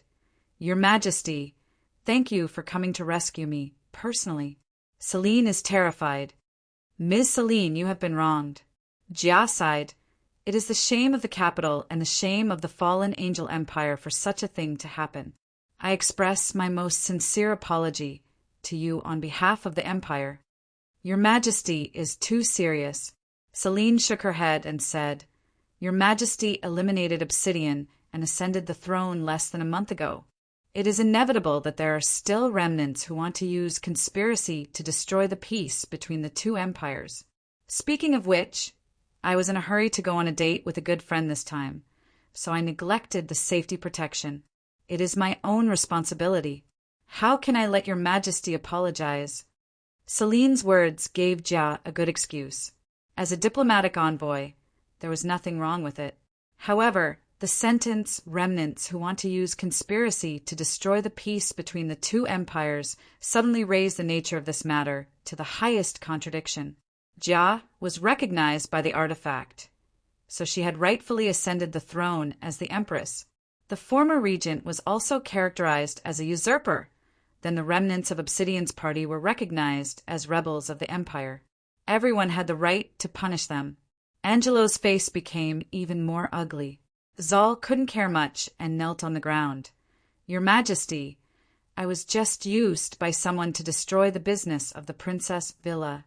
I didn't know the identity of Madame Envoy at all. I absolutely have no other intentions. Jia asked coldly, Used by someone? It's Plinton. He bears a lot of responsibility for the explosion of the wine cellar in the eastern suburbs last night. He wants to frame the Princess Villa to cover up his crime. I was just deceived by him. Zal was a bit quick-witted. At this point, a pawn like Demande was definitely not enough to be sacrificed. He must find a scapegoat, and the most suitable one was Plinton. Angelo secretly breathed a sigh of relief. His son's tone coincided with what he said in the palace hall previously. Plinton, the chess piece in front of me, must be abandoned. I will push all the blame to Plinton. Then I will strive to reduce the nature and consequences of the matter. As for Lilu's sister, Marlene, I admit that I do have coveting intentions. This time I want to take her away during the chaos, but Madame Envoy, Zal was worthy of being the head of the For Young Masters. His performance at the critical moment was much better than Lawson. He first admitted his smallest sin. Then he pointed to Lawson. It's Lawson. He intended to harm Madame Envoy. Madame Envoy can testify to this. When Lawson heard Zal pushing the blame to him, he almost couldn't catch his breath. Zal, you bastard, it's obviously you. Shut up. Jia looked at Celine inquisitively. Ms. Celine, is this true? Celine glanced at Lawson, and a fierce look flashed in her eyes. This person does have bad intentions towards me, and he even spoke obscenities. But I don't know the specific conspiracy or inside story behind it. This is the fallen angel empire, and I'm just a guest. Everything is up to your Majesty. Celine's words were very skillful. She didn't deny Lawson's bad behavior, nor did she put the blame on Lawson because of resentment. The last sentence of "the guest follows the host" was actually putting pressure on Jia as the envoy. Today, I originally planned to discuss cooperation with the two envoys, but unexpectedly such an accident happened. It seems that the discussion can only be postponed to tomorrow. Ms. Celine is frightened. Please go back to the Royal Hotel to rest first, so as not to affect the business. As for what happened today, please rest assured that I will definitely give you an explanation. Jia also brought up the most important matter of the negotiation to offset Celine's offensive. The ministers on the side praised in their hearts. This matter is related to the internal affairs of the fallen angel empire. It's really not appropriate to let Celine stay here. Stiller clenched her fists, and there was another trace of blood at the corner of her mouth. Her eyes were full of haze. If Lawson previously participated in the conspiracy to destroy the Princess retail store, he can still beg Jia to mediate after offending Rala, but now he really made a big trouble. This is no longer a matter of Lawson's personal life and death. It is directly related to the survival of the Bull family. Celine's tense face finally showed a smile. She bowed slightly and was about to ask the guards to leave. Chinrue stepped forward and whispered a few words to Jia. Jia's face suddenly changed, and the people nearby felt a chill at the same time. Jia's furious gaze stayed on the face of Ms. Dark Demon for a moment, then it fell on the group of women who were brought out behind. She shouted, "Alice, come out." Disjaro and others were taken aback. "Alice? Little Princess Royal Highness?" Behind a tall female guard, a blonde girl stood up timidly. This girl was extremely beautiful. Her big, watery, purple eyes seemed to be able to speak. The demon overlords who returned from the Dark Moon recognized that this girl was Empress Jia's sister, Princess Alice. Lucifer, looking at the young lady Zal, who was secretly pleased with himself for bringing trouble to Lawson and the Bull family, was shocked as if his teeth had been knocked out by a stick. This wasn't the one he wanted to enjoy. It was actually the little princess, the Empress's most beloved and only sister. Zal suddenly thought of when he was in the princess villa. This girl said before she passed out, "I'm a princess." At that time, Diak replied with "Princess Retail Store," making him think that this girl is just someone new in the princess retail store. He didn't expect her to be a real princess. By the way, Princess Alice seems to have blue eyes at the beginning. How did they become purple now? In an instant, Zal thought of many things, and cold sweat suddenly broke out uncontrollably. Chapter 578. Alice, why are you here? Jia was really angry. She only knew a certain plan temporarily, and the plan that she knew did not include Alice. Alice should be living in Tatini's courtyard with Eve and Alien now. Why is she in the dangerous princess villa? This must be Isabella's premeditated plan. No wonder she refused to tell the plan in advance, and she even deliberately proposed not to let Alice show up during this time. Seeing Jia's angry face, Alice couldn't help but shiver. She showed a trembling look. "Sister, I'm sorry. I know that the Princess Villa is opening today, so I asked Teacher Rala to bring me from the Dark Moon early in the morning. Then I met my good friend Celine on the way, so I invited her to the Princess Villa to taste the new wine. Lulu found out about me, and I threatened her not to tell you. I wanted to give you a surprise. Everyone thought of what General Crawford said earlier. Celine met an old friend and went to the Princess Villa for a banquet. It turned out to be Princess Alice. Celine was the patriarch of the top business family in the Shadow Empire. She was also the first batch of partners who entered the Dark Moon and cooperated with the Princess Retail Store in many aspects. So it was not surprising that Celine and the little princess had a friendship. "Your Majesty Jia, please don't blame Princess Alice." Celine saluted and said, "We are good friends. We haven't seen each other for a long time. I propose to go to the Princess Villa, and I also promised Madame Rala that I will be responsible for the little princess' safety. I didn't expect to encounter such a thing. Speaking of it, I also have a lot of responsibility." "What long time? I even met her at the plant's trade fair last time. I am not good friends with this cunning, big-breasted alien. Moreover, this girl actually wants to snatch the master from me? Ah, wrong. It should be snatching Brother Chinrue from me." Alice muttered in her heart, but she nodded obediently on the surface. Celine pleaded a few words for Alice, and she left with the guards sensibly. The audience at the side understood. So this was the case. Speaking of which, the little princess and Celine were not in the wrong. The one who was in the wrong was the person who planned this conspiracy. Everyone's attention fell upon Angeli and his son. "It's him." Alice pointed at Zal and shouted angrily, "Sister, this man said a lot of disgusting things about taking me to bed. I said I'm a princess, but he still dared to. Actually, even without the sleeping gas, I will automatically faint after saying these words." Alice's words made Jia's face gloomy. The two murderous intentions in her cold eyes seemed to be tangible, and they shot toward Zal. Zal was already terrified when Alice jumped out. How could he withstand the demon overlord's pressure? He could only tremble on the ground. If Lawson's ill intentions toward Celine were like kicking an iron plate, then kidnapping the little princess with the intention of violating her was like hitting his head against an iron wall.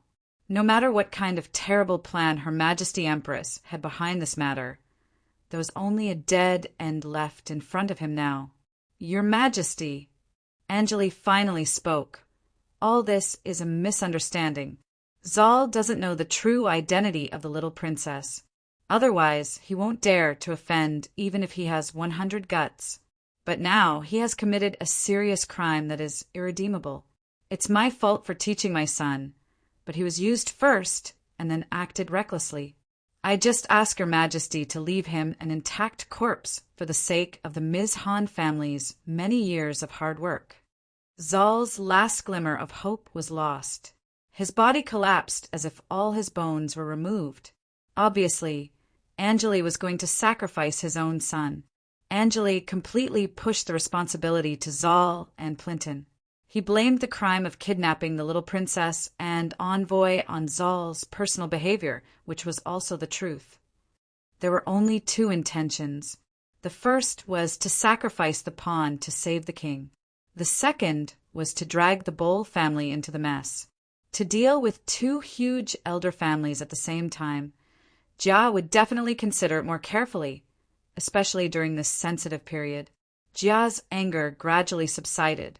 She looked at Zal and Lawson, showing a thoughtful expression. This matter is no trivial matter. It must not be tolerated. However, in my opinion, I don't think this should be a kidnapping incident that specifically targets the royal princess and the Dark Shadow Empire's envoy. This sentence gave a conclusion to this incident. Not only Angeli and Stiller were half relieved, but even the ministers knew what was going on. It seemed that the Empress was still quite afraid of the elder families, so she didn't make a fuss. Moreover, in the face of the huge pressure from the foreign enemy, the Shadow Empire, it was really inappropriate to hurt the internal forces. From the perspective of the overall situation, the Empress' choice was very correct. Just as everyone was waiting for the result of Jia's handling of this matter, a large group of Imperial guards walked in from the courtyard door. As soon as they entered the courtyard, they attracted everyone's attention. There were about 300 Imperial guards, and all of them were women. Judging from their neat pace, it was obvious that they had a tacit understanding and were well trained. They wore the same cloak and held scimitars in their hands. They also wore a veil that covered their faces. The cloak was a close-fitting leather armor of the highest quality. The most surprising thing was that the strength of this team of Imperial guards was far beyond imagination. There were 40 to 50 demon emperors. The rest were all great demon kings. The well-trained elite legion could use mediums such as magic tattoos to connect power and will into a whole to restrain and fight against demon emperors and demon overlord powerhouses. So, what was the concept of 40 to 50 well-trained demon emperors, plus more than 200 great demon kings? If the timing was right, even a demon overlord would be in danger of being killed in one blow. Now that the situation between the Shadow Empire and the Fallen Angel Empire is tense, these powerful female guards should not be the help of the Shadow Empire, nor the people of the White Feather Estate or the Warlock Fortress, but the power controlled by Jia herself. Perhaps what is revealed now is only a part of it.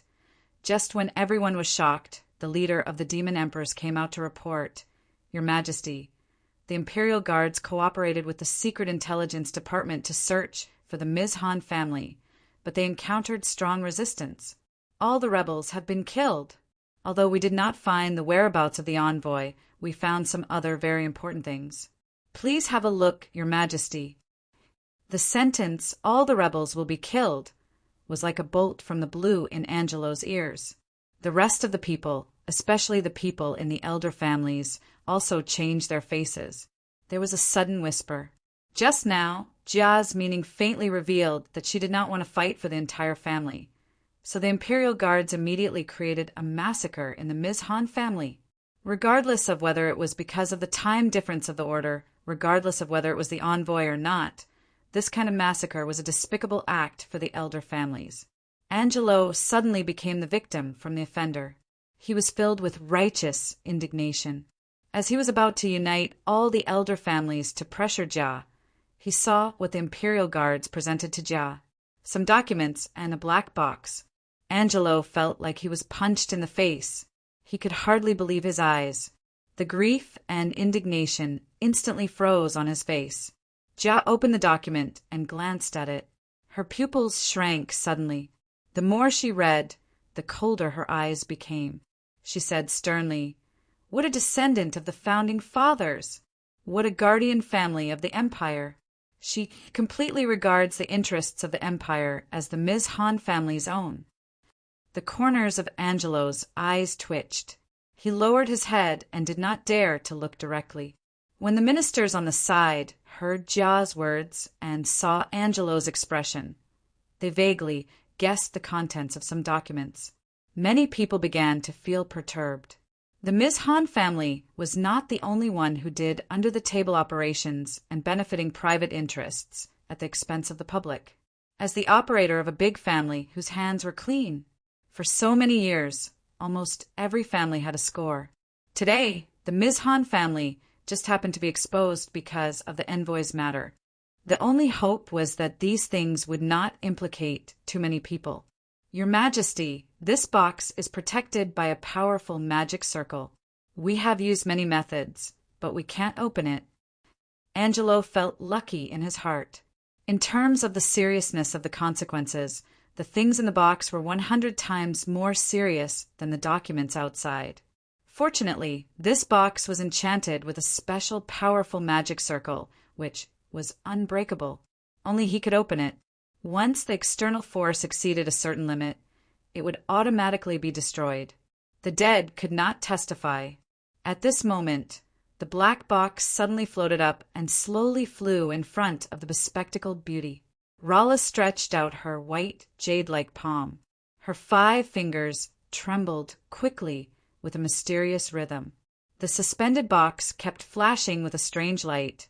Then with a click, the light disappeared. The unbreakable black box opened safely, shattering Angelo's last trace of luck. No. Angelo roared desperately. His body was burning with flames. He instantly appeared in front of the black box and punched it, trying to destroy the things inside. Before his fist touched the black box, it froze. At the same time, the flames emitting from Angelo's body froze like a frozen ice sculpture. After a soft sound, the frozen flame on the surface turned into powder. Angelo fell straight down. Although he was not dead, he even lost the power to commit suicide. It was a piece of cake for Rala to deal with Angelo, who had the strength of the early stage of the Demon Emperor. Rala didn't even look at Angelo. The open black box automatically floated in front of Jia. The sharp-eyed people on the side had already seen that there were a few things in it: a scepter, a medal, a magic scroll, and a few booklets. Jia took out a few booklets and flipped through them. The haze on her cold and beautiful face became more and more gloomy. When she picked up the scepter and the magic scroll, she was completely unable to suppress her anger. "What should I call you? Honorable Marquis of the Bloody Empire. Angelo. Ms. Han." Jia's cold voice with anger shocked the audience.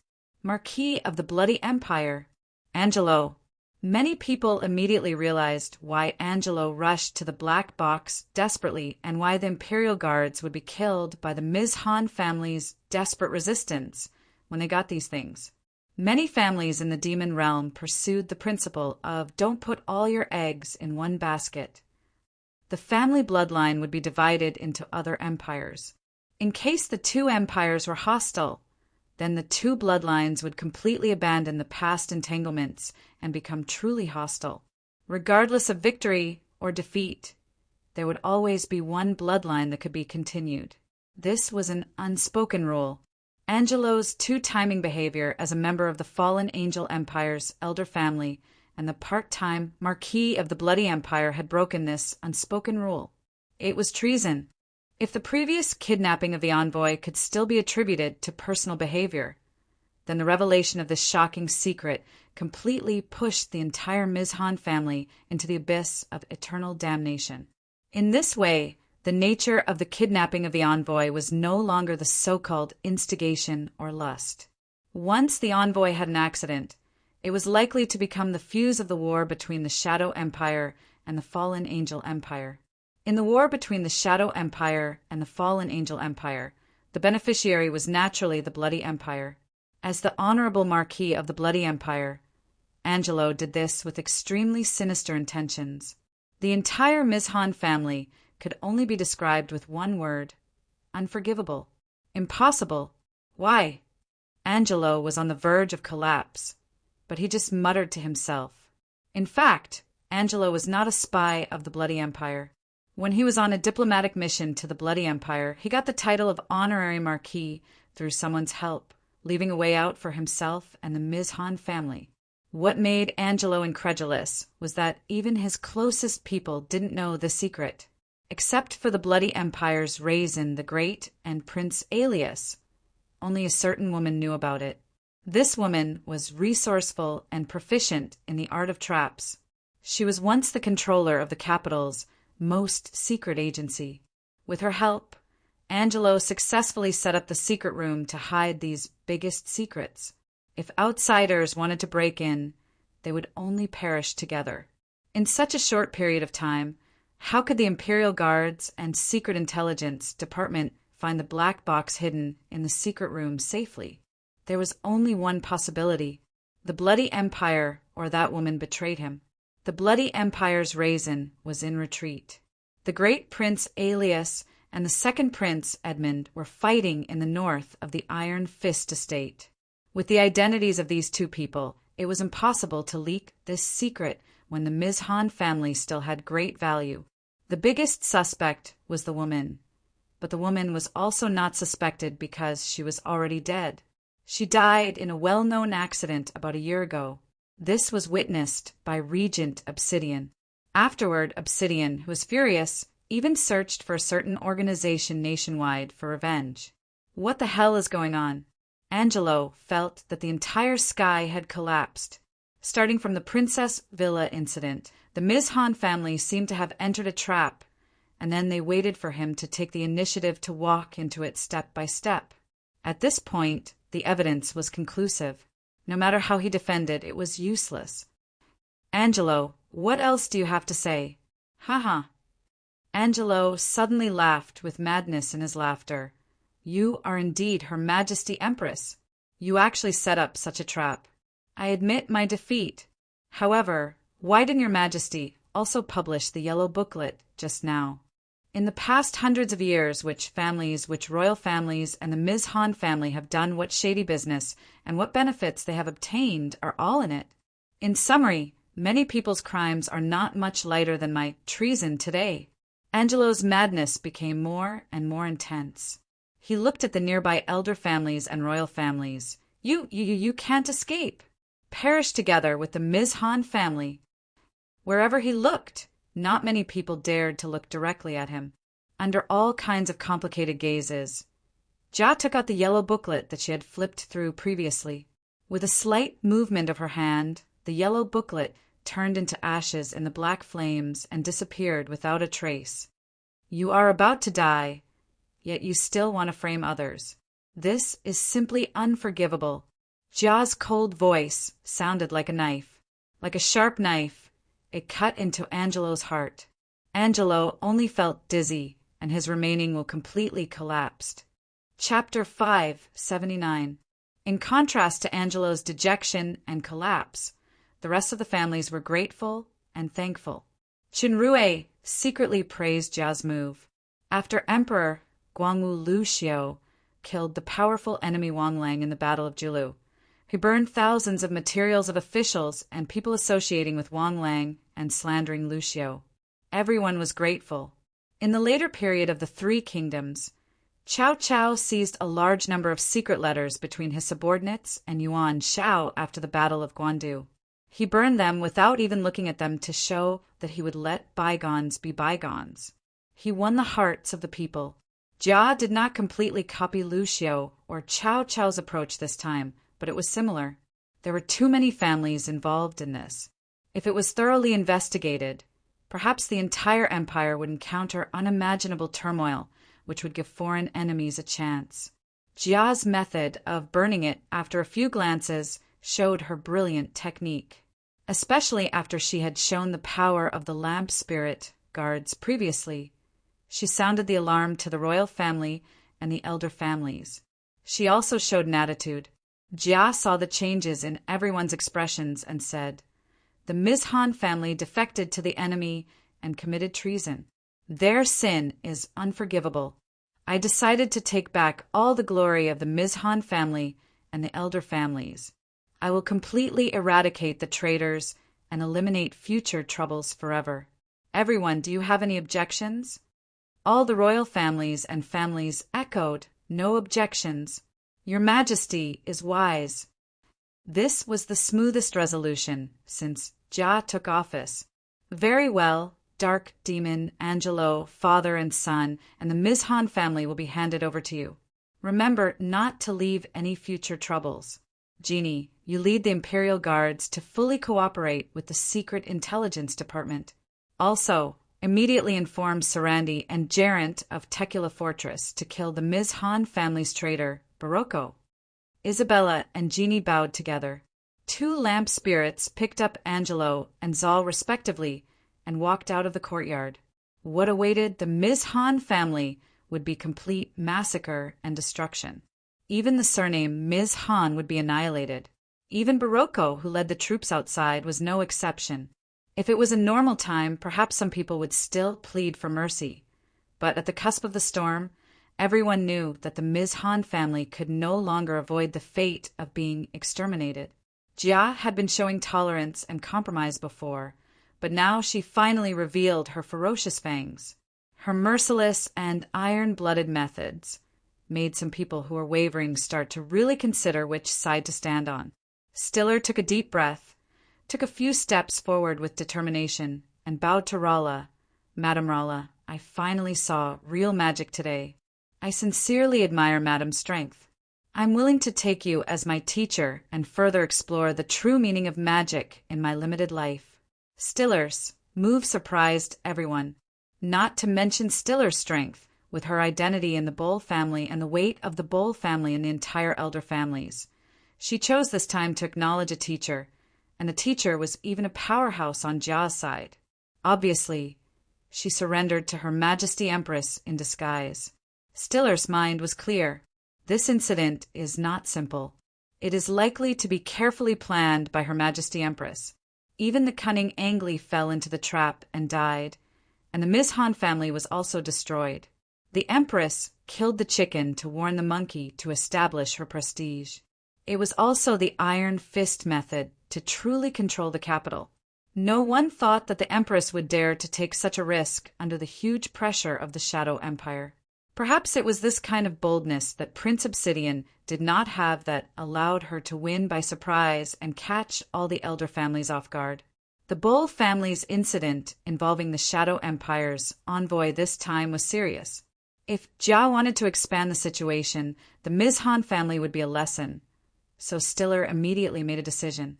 Only by surrendering to the Empress can the Bull family and even Lawson's life be preserved. Jia naturally understood Stiller's meaning. The Bull family and Toro were the two largest elder families. If they could surrender to her, then it was equivalent to holding half of the elder family's right to speak. She immediately looked at Rala. Rala did not respond. She just glanced at Lawson. Stiller gritted her teeth and waved the magic wand in her hand. Lawson screamed, and there was a continuous burst sound in his body. He instantly became a bloody man, unconscious. "Madam, his spirit power has been shattered, and he can't cultivate for the rest of his life. I only have such a grandson. If he dies, then my lineal bloodline is also severed. Madam, please spare his life." As Stiller spoke until here, her voice was a little choked. Everyone could see clearly that Stiller didn't hold back. Lawson had completely become a cripple. Rala's face was indifferent. She didn't seem to be moved. In her opinion, the overall situation of the fallen Angel Empire had nothing to do with her at all. Never mind accepting a student. She was already giving face to Jia, by sparing Stiller's life. Madam. Stiller knelt on one knee to Rolla with tears. The patriarch of the Bowl family, Shumir, also knelt down. Madam Stiller, Chinrue sighed, you only have such a grandson, but your grandson has made many grandmothers lose their most beloved grandson or granddaughter. Have you ever thought that you, the grandmother who has been indulging and spoiling Lawson, should be the main responsibility for Lawson's today? Stiller was shocked and lowered her head. Her hand holding the magic wand trembled slightly, not because of anger but because of shame. Aguail was right. She was strict with her son, Shumir, but this grandson was spoiled since he was a child. She gave him whatever he wanted. When he made a mistake outside, she would do her best to protect him, so he had to face the consequences today. In fact, her spoiling and indulgence were the biggest reason why Lawson caused a disaster and put the Bowl family in a desperate situation. At this point, Stiller finally came to her senses. She raised the magic wand at Lawson with a trembling hand. Her knuckles had turned white. As she was about to launch a fatal blow, Chinrue's figure instantly blocked in front of the magic wand. Find a place for Lawson to stay there forever. He can't go out for the rest of his life. When he gives birth to another offspring, I believe Madam Stiller will definitely learn a lesson. What do you think, Rolla? An aunt like Lawson was simply insignificant to Rolla. Since the man spoke, she naturally couldn't pretend not to hear it. Oh! The punishment of life imprisonment was actually worse than death for Lawson. But after all, it gave Stiller a chance to continue her bloodline. Stiller understood that this was already the greatest magnanimity. She bowed deeply to Rolla, and Chenrue, thank you, Madame Rolla. Thank you, Madame Aguail. Madame Rolla, I really want to learn magic from you. Madam, please grant me my wish. Rolla frowned, and Chenrue nodded slightly to her. Miss Long thought for a while. It was nothing more than an extra handyman or experiment subject, so she finally agreed. Okay. Stiller breathed a sigh of relief, and Jia also nodded. The significance of apprenticeship was not as simple as it seemed on the surface. Now the Bowl family was truly loyal to the Empress. As the saying went, the onlookers had a clearer view. Some observant people saw that Rolla's degree of obedience to Aguail was faintly above the Empress, and they were secretly shocked. They began to reevaluate the strength and influence of Aguail. Stiller's choice made the Leaf family's elder, Lunter's, care. He stepped forward and said to Jia, this time Basroya was greedy and accepted the Ms. Han family's bribe, which indirectly caused the Princess Villa to suffer serious losses. He has submitted his resignation to the Garrison Guard Department and accepted the most severe punishment within the family. Your Majesty, please arrange another suitable candidate for the position of Garrison Guard Captain. The Garrison Guard Captain was equivalent to the police chief. It was a very important position. Lunter's move was obviously influenced by the incident between the Ms. Han family and the Bowl family. It could also be regarded as the Leaf family's compromise with the Empress. After all, Basroya played a disgraceful role in this incident. Jia nodded. I agree with Basroya's resignation. The Garrison Guard Captain will be Toro family's Montora. Usually the opposition was led by the Ms. Han family and the Leaf family. Now that the Ms. Han family had fallen, the Leaf family took the initiative to show goodwill. Coupled with Jia's previous means, there was no opposition this time. Old Cowan and others of the Toro family were secretly delighted, and they quickly came out to thank her. The Ms. Han family's industry will be confiscated and confiscated. The control of the Night Chamber of Commerce will be taken over by the Bowl family. The Leaf family will be the auxiliary. The specific affairs and interests will be distributed by your two families. I just want to say that you must learn this lesson. Don't make the same mistake as the Ms. Han family again. Although the Ms. Han family's industry was confiscated, the remaining market share was a large piece of cake. Just monopolizing the black grape wine sales in the entire empire had considerable benefits. Jia's move was equally generous. Everyone showed a strange look. especially the member families of the Knight Chamber of Commerce. Their surprise was overflowing. If it was the previous Royal Highness Regent, he would definitely hold these interests firmly in his hands. Her Majesty Empress's courage was indeed far from what Obsidian could compare with. Stiller and Lunters looked at each other and bowed together. Alice blinked her big eyes. Sister, the Princess Villa is now destroyed. I have some difficulties with my hands now. I want to raise funds to invite Disjaro, Oliver, Redutan, Shumir, and other sirs to participate in a part of the shares to enter the Princess Villa to help rebuild, okay? The few people named by Alice were stunned at first. Then they showed joy. More people were surprised, and they began to look at the young little princess seriously. The Princess Villa's best wine was only a flash in the pan in this incident, but from the Miss Han families sparing no effort to mess around, it could be seen the huge market potential and income of this wine. It was likely to affect the entire Demon Realm's wine market. Alice's so-called difficulties with my hands was just an excuse. In fact, it was equivalent to giving money to these royal families and the families that surrendered to the Empress. From another perspective, it was also a kind of interest binding.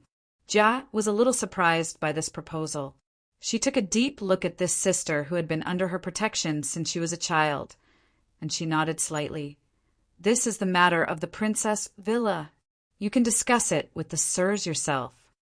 All the people present were shrewd people. They understood in their hearts. If killing the Miss Han family is to establish prestige, then the Knight Chamber of Commerce is equivalent to appeasing. Now, the little princess's proposal is to win over. These 3 steps represent a signal from Jia. Those who obey me will prosper. Those who resist me will perish. Qin Rui nodded secretly. Using both carrot and stick, this time Jia should be able to truly gain control of the capital and the entire empire. Chapter 580. In just one afternoon, the Miss Han family was annihilated by Jia's thunderous means. The Miss Han family surname was deprived, and all their assets were confiscated. A series of members, led by Angelo, were beheaded in public. The positions and market vacancies left by the Miss Han family were quickly replaced by other families. All signs showed that the Empress' decision this time was supported by all families. Jia had only ascended the throne for less than a month, but she had uprooted a powerful elder family. This kind of ruthless means made the people full of awe. There were still many things that the people didn't know, including the emergency internal meeting of the elder families after the courtyard incident, the lineup changes of the upper-class forces, etc. Many families had guessed that the Princess Villa incident was a trap carefully set by Her Majesty Empress.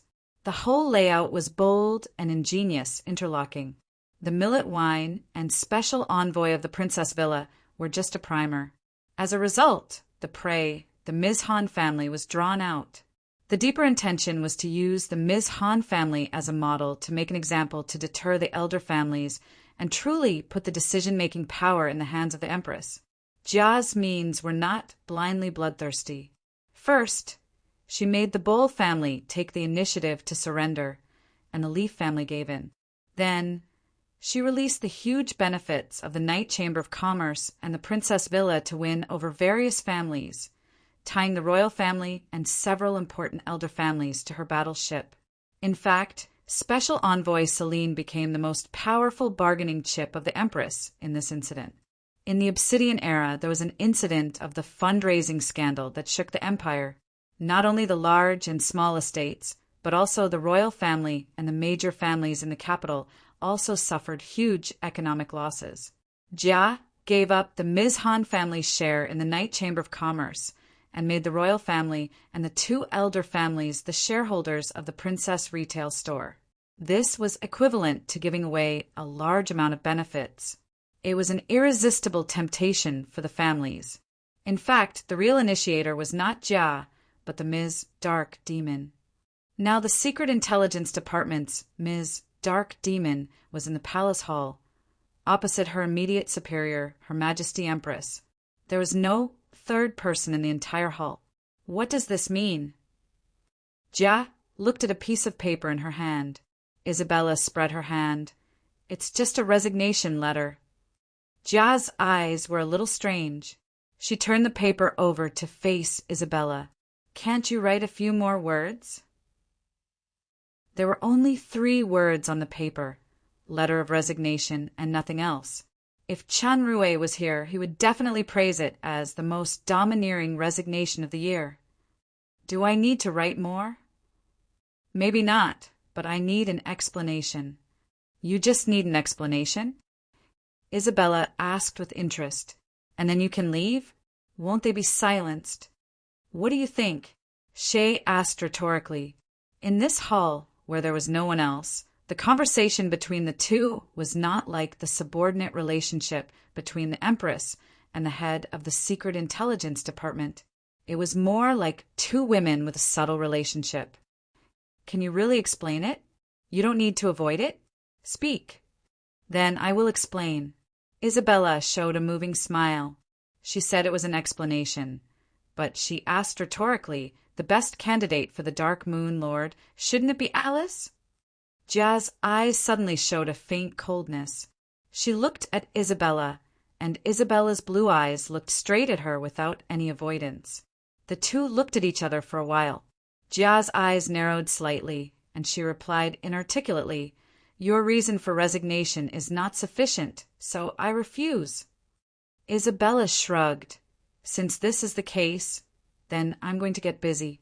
I don't have much free time to stay here for too long." His tone sounded as if he was in the right. Ms. Intelligence turned around, waved her hand, and walked out impolitely. After taking a few steps, she stopped again. "My Majesty Empress, don't you want to conclude or sigh?" Jia lowered her head slightly. "Maybe you are right. I will remind myself not to make Stiller's mistake. But there are some things that I don't want to happen again." "I know."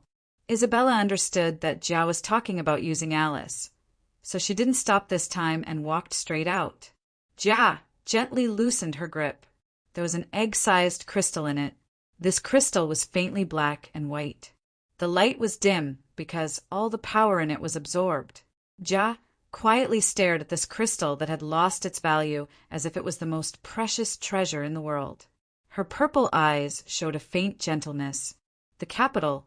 While the Ms. Han family was being dealt with, many soldiers took thick stacks of things and distributed them from door to door. This was the lowest grade magic paper that could display dynamic content with limited time. The cost was very low, so it was not rare. What surprised people was the content on this magic paper. There were 2 contents. First, the various crimes of the Ms. Han family were listed in detail, including the close-up animation of the patriarch Angli. Ms. Han dejected. There was also a kill order signed by Her Majesty Empress below, ordering the capital's people not to cover up the remnants of the traitor. Those who provided the garrison guard department with intelligence of the escaped fish would be rewarded heavily. The second content was also eye-catching. It was about the battle ball game. A battle ball game named Flame Cup would be held in the arena tonight. The 2 sides of the game were the Imperial Guards and the Capital United Team. The Imperial Guard's predecessor was the Red Blood Legion when Jia was in the Dark Moon Estate. The birthplace of the battle ball was the Dark Moon. The strength of the Imperial Guards was considered one of the best in the entire demon realm. The Capital United Team was a joint team composed of several famous battle teams in the capital. The star players in each position were familiar to the public. This game could be described as wonderful. It belonged to the highest level of duel. For many battle fans, it was tantamount to a feast. This game had spread throughout the capital a few days ago. Even Her Majesty Empress and the envoy of the Shadow Empire would come to the stadium to watch in person. The ticket price had been hyped to an astonishing height. It was really difficult to get a ticket. The capital was not like other estates where there were as many rich and powerful people as there were hairs on a cow. Often, before the tickets for a battle ball game started to be sold to the public, many tickets were predetermined. They couldn't be bought at a high price. It was the same this time. ordinary spectators often worried about not having tickets. Sometimes they would even block outside the arena to make trouble. It was clearly written on the magic paper that the fans without tickets could go to the central square and several main street crossings to wait. Her Majesty Empress would have a surprise for everyone at that time. As night fell, the central square and several main street entrances were already filled with people. Groups of guards maintained the order of the scene, and the peddlers who had seen the opportunity were busy shuttling back and forth among the crowd, making a lot of money. Calculating the time, the fire cup in the arena should have started. Many people were waiting and wondering. At this moment, the huge black crystal board standing on the central square suddenly emitted a bright light. The crystal board displayed images of the activities, which were very clear. Everyone's eyes were immediately attracted, and then they turned into cheers. Those images were of the battle ball competition. Judging from the players and costumes of both sides, it was the competition in the arena today. The game that could not be seen with a high price could actually be watched here for free. Although it was not as good as the atmosphere at the scene, it was definitely a timely help for those impatient fans. There were not only images on the screen, but the sound was also quite synchronized. In addition to the cheers and whistles at the scene, there was also an unfamiliar voice. This voice introduced the lineup of both sides in detail and interspersed with appropriate commentary.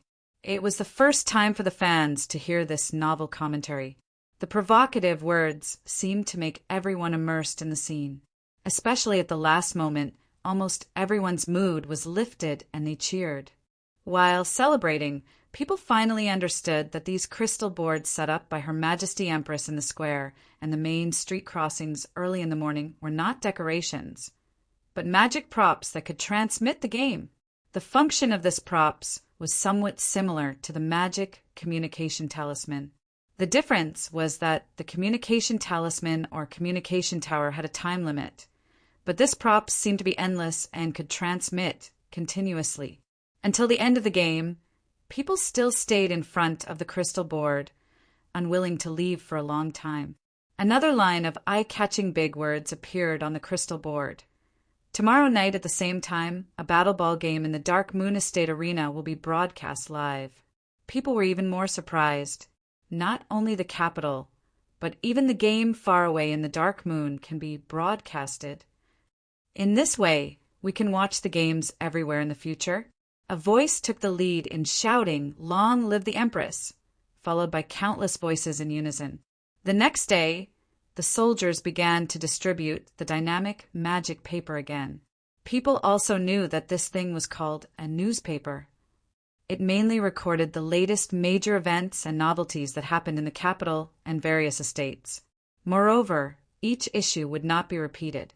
The first 10 issues were completely free. In the future, it could be bought with a very small amount of white crystal coins. 3 things were recorded in the second issue of the Empire Daily. The most eye-catching was that Empress Jia led the ministers to solemnly swear to the people of the entire empire. The content of the oath was to unite as one, do your best to lead the entire empire to prosperity and strength, and swear to defend the glory of the empire to the death. She also officially announced a series of measures to benefit the people, such as reducing tax rates, strengthening public security, rewarding production innovation, etc. There was also an image of the ministers swearing in front of the artifact, the Sword of Fallen Angel. This public oath excited everyone in the capital. The newspaper also focused on the magic crystal board that broadcast the game live, called TV, and attached a program preview. In addition to the Dark Moon Battle Ball game that the fans were looking forward to in the evening, there were 2 programs during the day. The first was a knowledge lecture on how to maintain weapons and armor launched by the Mechanic Association. The second was Lilu from the Princess Retail Store introducing some tips for skin care to female friends. The third thing was also good news. The Princess Villa was temporarily unable to operate during the reconstruction. In order to meet the needs of a large number of customers, the aromatic millet wine would be sold in limited quantities in the Princess Retail Store. In the Royal Hotel, Crawford looked at the newspaper he had just gotten in his hand with a solemn expression. The same was true for Celine on the side. "General, what do you see?"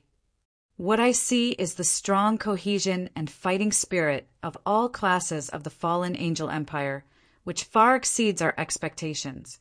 From the latest intel, Jia seems to have completely controlled the voice of the upper echelons. It took less than a month to go from the Dark Moon to the capital. This is incredible." Celine replied, "I'm different from General. What I see is the terrifying power brought by new things such as TV, newspapers, and millet wine, as well as the immeasurable business opportunities and benefits. Today is the deadline for negotiations given by Her Majesty. Should we? The situation has changed far beyond our expectations. We must report to Her Majesty immediately." Crawford said decisively, but he sighed. "This time I'm afraid Her Majesty's plan—" Chapter 581. At night, the 2 purple moons hung high in the starry sky, emitting a hazy and soft glow in the clouds. In the quiet courtyard below, there was a thin mist floating. The source of the mist was a pot on a small stove. Next to the stove was a short table with a set of delicate utensils placed on the small bamboo stand of the table. A pair of slender, jade-like hands skillfully poured the water from the pot into the teapot and small cups on the table. After washing them again, they were poured into the small bamboo stand with the function of absorbing water and disappeared in an instant. Dozens of light cyan-dry leaves were put into a small purple teapot, washed with boiling water, drained and added water to soak the leaves. A faint fragrance began to fill the air. The jade-like hands poured the tea from the small teapot into a small purple cup with a cup holder in front of Chenrue and poured a cup for herself. Chenrue picked up the cup, looked at the amber-colored tea, smelled it comfortably, and showed a look of enjoyment. He picked up the teacup, smiled at the veiled face opposite him, took a small sip, and felt the unique fragrance seeping through the tongue straight into the heart and spleen. He nodded approvingly. Good tea. This praise made the beautiful blue eyes of the woman opposite him slightly curved, and she was obviously very happy. When he was about to finish drinking, the woman poured him another cup, about 2/3 of the cup, just in line with what he said, light tea with wine. Although Chenrue was a tea enthusiast in his previous life, he didn't know much due to the limited conditions, and he only knew some superficial things. However, after teaching it to Isabella, whether it was the selection of materials, the use of water, or other steps, they were all done meticulously.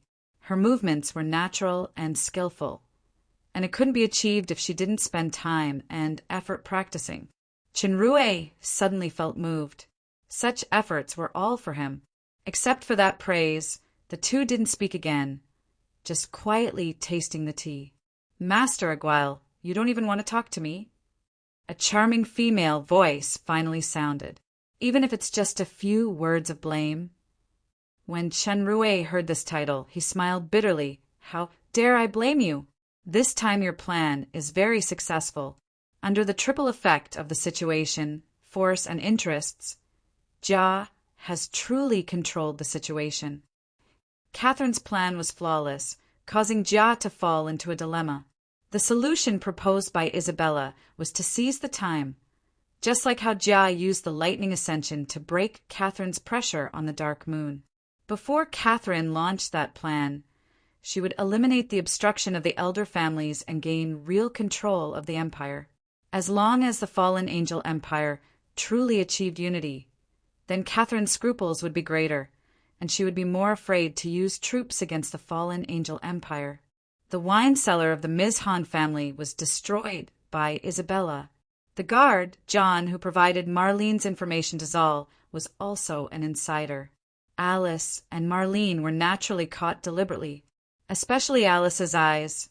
She even deliberately played some tricks to cover up the purple eyes characteristics of the royal family until Zal and Lawson led the Mizhan family and the Bowl family into the trap step by step.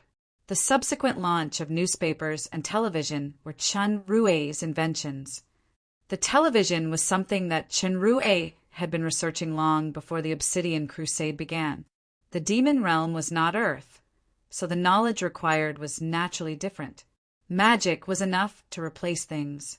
Chinrue just proposed a related idea, and it attracted the attention of the three masters, especially the quasi-grand master old man. He was full of praise for this idea. The demon realm already had related props such as communication talisman, recording stone, so there was no need to start from scratch. Under the enthusiastic research of the masters, the magic television gradually took shape. After repeated experiments, the magic television was finally successfully manufactured, but it had been put on hold because Obsidian launched a war. After Jia ascended the throne in the capital, she transformed the square and other places and set up a large magic television. The original plan was to use economic warfare to deal with the elder families, but the arrival of the envoy of the Shadow Empire made this plan be implemented ahead of schedule. In the past few days, Chinrue did not participate in the plan.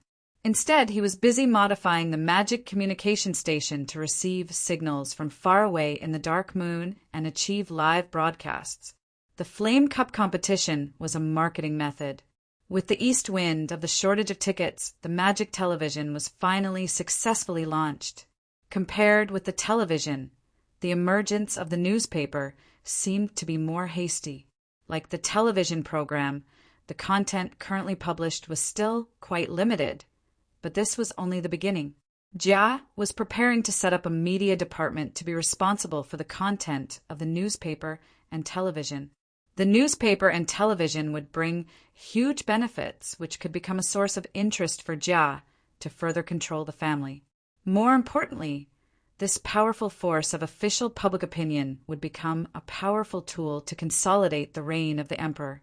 Jia's oath and decree for the benefit of the people in the second issue of the newspaper alone were already well known in the shortest time, and there was no falsehood. Isabella elegantly picked up the teacup and took a sip under the veil. I thought someone would blame me for dragging his innocent and lovely little lover into this turbid vortex. I just regard Alice as my sister. Chinrue shook his head, but this time, are you distressed? Isabella put down the teacup. You have to figure out two things. First, she is the princess of the empire. Second, she is the most suitable lord of the Dark Moon Estate, not Athena. Chinrue frowned slightly. Don't you think it's too early for Alice? Do you want to say that your lovely sister is only 14 years old? Isabella smiled. Do you know what I was doing when I was 14 years old? Killing everywhere. Strategizing. Chinrue scratched his head. You're wrong. When I was 14 years old, I didn't know anything. I only knew to act coquettishly in front of my father, throw a tantrum to my brother, and bully my half-sister. Although the Belphegor family has a bad habit of valuing men over women, my father and brother loved me very much. They would shoulder everything and protect me with all their strength, not letting me come into contact with danger. Under their care, a willful, arrogant, stupid, and damn girl slowly grew up. Isabella smiled, poured the tea again, and took a sip. Do you know what happened later? Chinrue seemed to have expected what she was going to say, and his mood suddenly became heavy. Isabella had already continued. This girl met a man from the human world, and she soon fell into the trap of sweet words. For this man, she did not hesitate to turn against her father and brother who loved her, and turn against her half-sister. She even stole the most important artifact of the family and gave it to this man. After this man got the artifact, he immediately revealed his true colors, abandoned her without hesitation, and disappeared. This girl was homeless and wandered around. Finally, she was found by her brother and brought back to the family. However, when she returned to the family was suffering from a large-scale attack by the enemy royal family. Due to the loss of the Breeze Shadow Boots, the Belphegor royal family was almost wiped out in this battle. Even the father and mother who loved the girl the most died in this battle. Her brother, Terstein, desperately took the girl out of the encirclement, but he also suffered a lifelong serious injury. He was even tortured to death by the enemy's soul shackles more than 100 years later. The tea in Isabella's cup had overflowed because of the trembling, but she was still smiling. The people who shouldn't die the most are dead, and the people who should die the most are still alive. The demon god is really blind. That smile made Chenrue's heart hurt, and he stood up. From that moment on, there was only one thing left in my life: hatred. Compared with the hatred for those people, I hated the girl who killed my parents, my brother, and my people the most. I was thinking about how to kill these enemies all the time. For this reason, I didn't hesitate to train between life and death. I didn't hesitate to join the blood fall where the enemies were, until I became what I am now. Chenrue finally understood what happened to Isabella back then, and he finally understood why he could feel the unwillingness to die from her.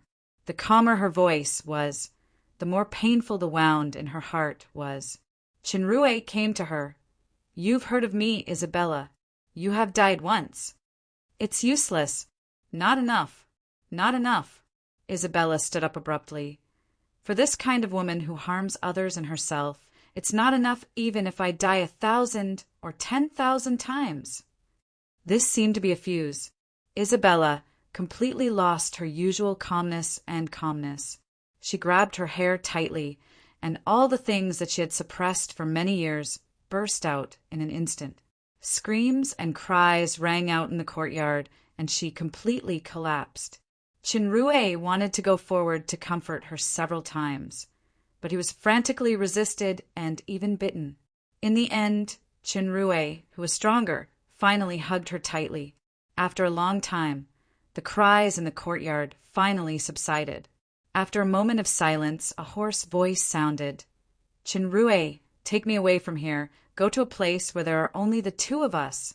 Accompany me for the last 2 months. I promise you, I will let go of all the past, be your woman wholeheartedly, and give everything to you." The last 2 months? Chenrue trembled, and he suddenly realized something. Isabella gently broke free from his embrace, unbuttoned her shirt, and revealed her snow-white breasts wrapped in a bra. This sexy lace bra could hardly restrain the 2 plump breasts, and the protruding buds were faintly visible at the end. Although he couldn't see the whole thing, it gave a strong temptation. The focus of Chenrue's eyes fell on the left chest that she was pointing at. Near the heart, there was a strange, dark, golden pattern, which was in the shape of a flower. It seemed to be some kind of mark. "This was left to me by that person. It will absorb the vitality of the host, and every once in a while it will break out, and the pain will be unbearable. For 200 years, I have tried everything I can to remove this mark. Even when I was resurrected last time, the mark still exists. Now there are only 2 months left." Chenrue was shocked. "Why didn't you say so earlier?" Isabella looked at him tenderly and shook her head gently. "It's useless. I have read countless materials over the years. This is the most stubborn and terrible curse of the Temple of Light. It is called the Seal of Light Annihilation. Even Rala can't remove it. There are only 2 ways to remove it, but neither can be done." When Chenrue heard that there was a way, his hope was reignited. "What method? Tell me quickly." "The first method is to kill the caster. The second method is to combine magic with medicine, and the most important medicine is the snow dowlet." Chenrue's heart suddenly turned cold. The man must have been in the human world, and the snow dowlet was a sacred flower unique to the holy mountain of light. No matter which method it was, he must go to the human world. Chapter 582. The 2 ways to remove the light annihilation seal mentioned by Isabella were related to the human world. Now there were only 2 months left, so it was urgent. There must be other ways. Chenrue thought quickly, and his eyes lit up. "Longevity potion! The light annihilation seal consumes vitality. You have taken the longevity potion, so it should be able to prolong your life. At least it can alleviate the effect of the mark. If it weren't for the longevity potion, I would have died before the Obsidian Crusade against the Dark Moon. The black potion is only effective for the first time." This sentence made Chenrue's heart tremble. Isabella gently took off her veil, revealing her stunning face. Remember when Sikali came to visit the Dark Moon, and I used detonation as a threat to kiss you? At that time, my life had already come to an end. At that time, you were just the shadow of Charles. I have to say that your performance in the capital was quite successful. My heart was originally dead, but I didn't expect that illusory liar to leave traces in it again. In fact, I just wanted to indulge myself once at the last moment. Unfortunately, you, a fool, couldn't seize the opportunity. I asked you to enter the bedroom, but you didn't dare to do anything. You completely lost the relaxed acting skills at the beginning. I'm really a fool. I actually missed such a good benefit. Chinrue wanted to make a joke, but his nose was a little sour. Perhaps this is just the strangeness of loosening the reins only to grasp better. Isabella's cherry lips curled into a warm smile. Later, the longevity potion unexpectedly extended my life, but it made me fall step by step. An idea flashed in Chinrue's mind, and he said happily, "There is still a way. Symbiotic contract." After I terminated the contract with Paglio, I inexplicably kept tens of thousands of years of life. I can share my life with you. It's just that my training method is very unique, so I can't cast a high-level contract. Can you cast the symbiotic contract power? Do you want me to ask Rala to teach you? The basis of the contract was the combination of life force and elemental power. However, Chenrue's training was based on the super system, which was completely different from ordinary humans or demons. Even if he had elemental blessing, he could only release gravity directly. He still couldn't sense the power of elements. His contract relied on the spiritual link function of the super system. It was just that due to the level of authority of Star-Lord, the spiritual link could only sign ordinary equality contracts and master-servant contracts at present. High-level contracts such as master-servant contracts and symbiotic contracts could not be realized. The symbiotic contract with Paglio and Garadam's master-servant contract came from the other party. Only when he broke through to the next evolution state would he be able to use a higher level of connection power. Are you really willing to share your life with me? Isabella asked. Chinrue nodded seriously. I'm willing. The demon god's eyes are really blind. Such a damned woman actually has such a stupid guy willing to give up his life for her. Isabella's blue eyes flickered with tears. She reached out her hand and gently caressed his face. For the first time, there was no flirtatious allure, only a gentleness that had washed away all the splendor. Unfortunately, Isabella's gentle eyes seemed unusually calm. This method still doesn't work. 200 years ago, in order to become stronger and take revenge, I broke into the Trevant underground cave to hunt the Eye Demon and capture the life-bound beast. It's the place where you accompanied Lomont last time. The life-bound beast is equivalent to a symbiotic spiritual contract that can't be terminated. In other words, I can no longer sign a second contract. Not even a symbiotic contract. Chenrue clenched his fists, and his white knuckles trembled slightly. All this while, I've been waiting for death to descend in my hatred. Death, to me, is just a form of release. If it weren't for killing Brock and Manu, I would have ended my life long ago. However, now, I suddenly don't want to die. Even if it's the pain of the light annihilation seal, I can survive it. I just want to live. I just want to accompany you here to drink tea, quietly every day. Chinrue's eyes turned red. He hugged her tightly in his arms, as if he was going to crush her. These 200 years have been too slow, but it's too fast at the end. Isabella felt the warmth of the embrace and closed her eyes. It would be good if I met you a few years earlier. Fortunately, there are still 2 months. 2 months is too short. If you want, accompany me for a lifetime. Chinrue hugged her tightly. Don't give up hope. I will definitely think of a way, even if it is to go to the human world. Do you remember that promise? I solemnly tell you once more that I will personally pluck a snow dowlet for you, my woman. This was the promise of Charles at the beginning. At that time, it was a hypocritical negotiation. When she died and was resurrected, there was still such a sentence. It was just to give her a hope. Only now was it a real promise. Isabella trembled, but she didn't speak. She just put her head on his chest as if listening to his powerful voice. After a long time, "I'm not your woman yet." This sentence stunned Shenrue. Isabella had already raised her head. Her face was intoxicating with a blush. She looked directly at him and said boldly, "If you are a man, prove it to me now." If this sentence was said a few hours ago, Shenrue's blood would definitely boil, but now his heart was more sad and heavy. After a moment of silence, he finally made up his mind. He carried her and walked into the house. The bedroom was still in a quiet and elegant style. Shenrue put Isabella on the bed. As soon as he took off his shoes and socks, Isabella turned over and took the initiative to press the man under her. Her orchid-like breath went straight into his breath, and their lips quickly fused together. Shenrue felt her fiery passion, coupled with the wonderful stimulation of his chest being squeezed by the plump peaks.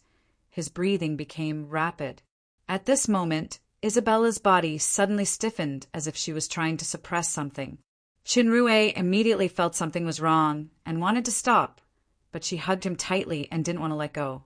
However, Isabella soon couldn't control it, and her body trembled violently.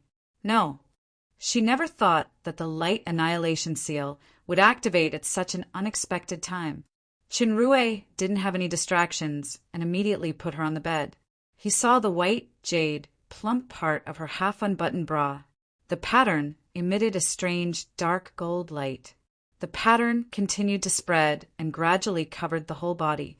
The snow-white skin seemed to be broken apart by countless small cracks. Isabella clenched her teeth, her body involuntarily twitching. Cold sweat dripped down from her forehead. Her face twisted because of the pain, and her throat let out an uncontrollable low moan. Shenrue knew that Isabella's temperament was extremely persevering. Back when she was fighting with Bai Luo, she had continuously suffered serious injuries, but still fought with her life on the line. Now, she actually showed such an expression. She must be enduring unimaginable pain.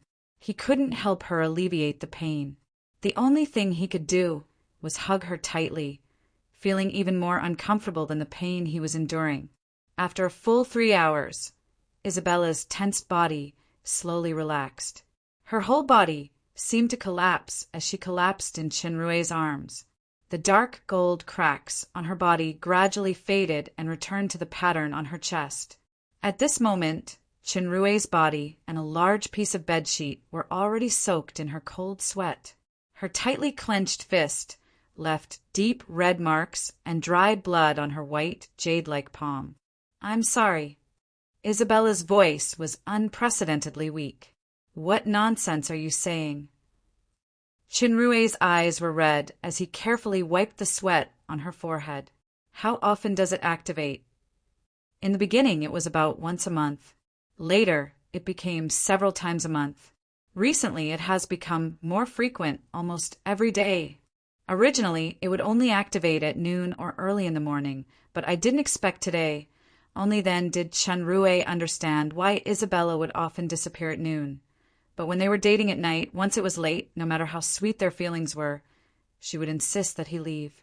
"I'm sorry." Shenrue's voice choked. It had been so long, but he actually hadn't realized this. Isabella's pale face forced a smile. "Don't worry, I won't die. I don't want to die now." The previous sentence, "I just want to live and accompany you to quietly drink tea here every day," seemed to be lingering in Shenrue's ears again. The rolling tears in his eyes finally couldn't be suppressed and fell. She carried the scars of 200 years and wholeheartedly sought death. Yet, in her final moments, a strong desire to live had arisen within her. She would rather endure enormous, unknown pain every single day just to be able to quietly accompany him to drink a pot of tea under that wisp of moonlight. Shenrue asked himself at this moment, "What do you have to deserve this?" Believe me, I will definitely help you completely remove the light annihilation seal. Before that, I will try to extend the deadline of 2 months. Promise me, no matter what difficulties you encounter, you can't give up, okay? Isabella felt the heat dripping on her face. She wanted to reach out to help him wipe away the tears, but she didn't even have the strength to do so. She could only look straight into his red and determined eyes and finally nodded gently. Chinrue kissed her forehead and made up his mind. The human world. I must go. If I can't find and kill the bastard who cheated the breeze shadow boots, I will go to the holy mountain of light to pick the snow dowlet flower, the way for humans to go to the demon realm and break through the space. And then return is to use the seed implanted in the body in advance, which is equivalent to positioning coordinates. However, this is a one-time trip, and it is impossible to go back and forth. There is considerable risk in the process of this kind of space teleportation. Once you fall into the space turbulence, you will end up in ashes. Chinrue can also use this method to go to the demon realm. Although space magic is almost lost in the demon realm, Rala happens to be an expert in this. If she helps, she should be able to do it. In case Rala can't do it, there is another way, which is to seek the help of the Dark Elemental King. Light Annihilation Seal belongs to the curse of the light element. As the nemesis of the light elementals, the dark elementals will definitely have a solution. At least, it can delay the time of the outbreak. The problem is that Chenrue himself is also the nemesis of the dark elementals. He once killed a large number of dark elementals in the blue lava state, including a demon emperor-level elite dark elemental. Therefore, he must find the Earth Elemental King, who is also one of the third kings of darkness, to mediate. In fact, there is a space seed of the human world in Chanrue's body. He obtained it after killing Nero. However, this seed was absorbed by him in the Shura state at that time. He still can't sense it until now, so he can only use the above 2 methods. Chapter 583. The next day, Jia met the 2 envoys of the Shadow Empire in the council hall. Yesterday was the last day of the 7-day deadline given by Catherine. It was also the day when Jia and Crawford agreed to start the negotiation.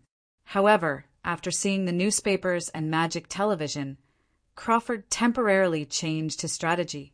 He used the excuse that Celine's mental state had not recovered from the Princess Villa incident and she needed to rest for a day to postpone the negotiation. In fact, Crawford used the communication talisman to get in touch with Catherine. After receiving new instructions, he brought the recovered Celine to the palace.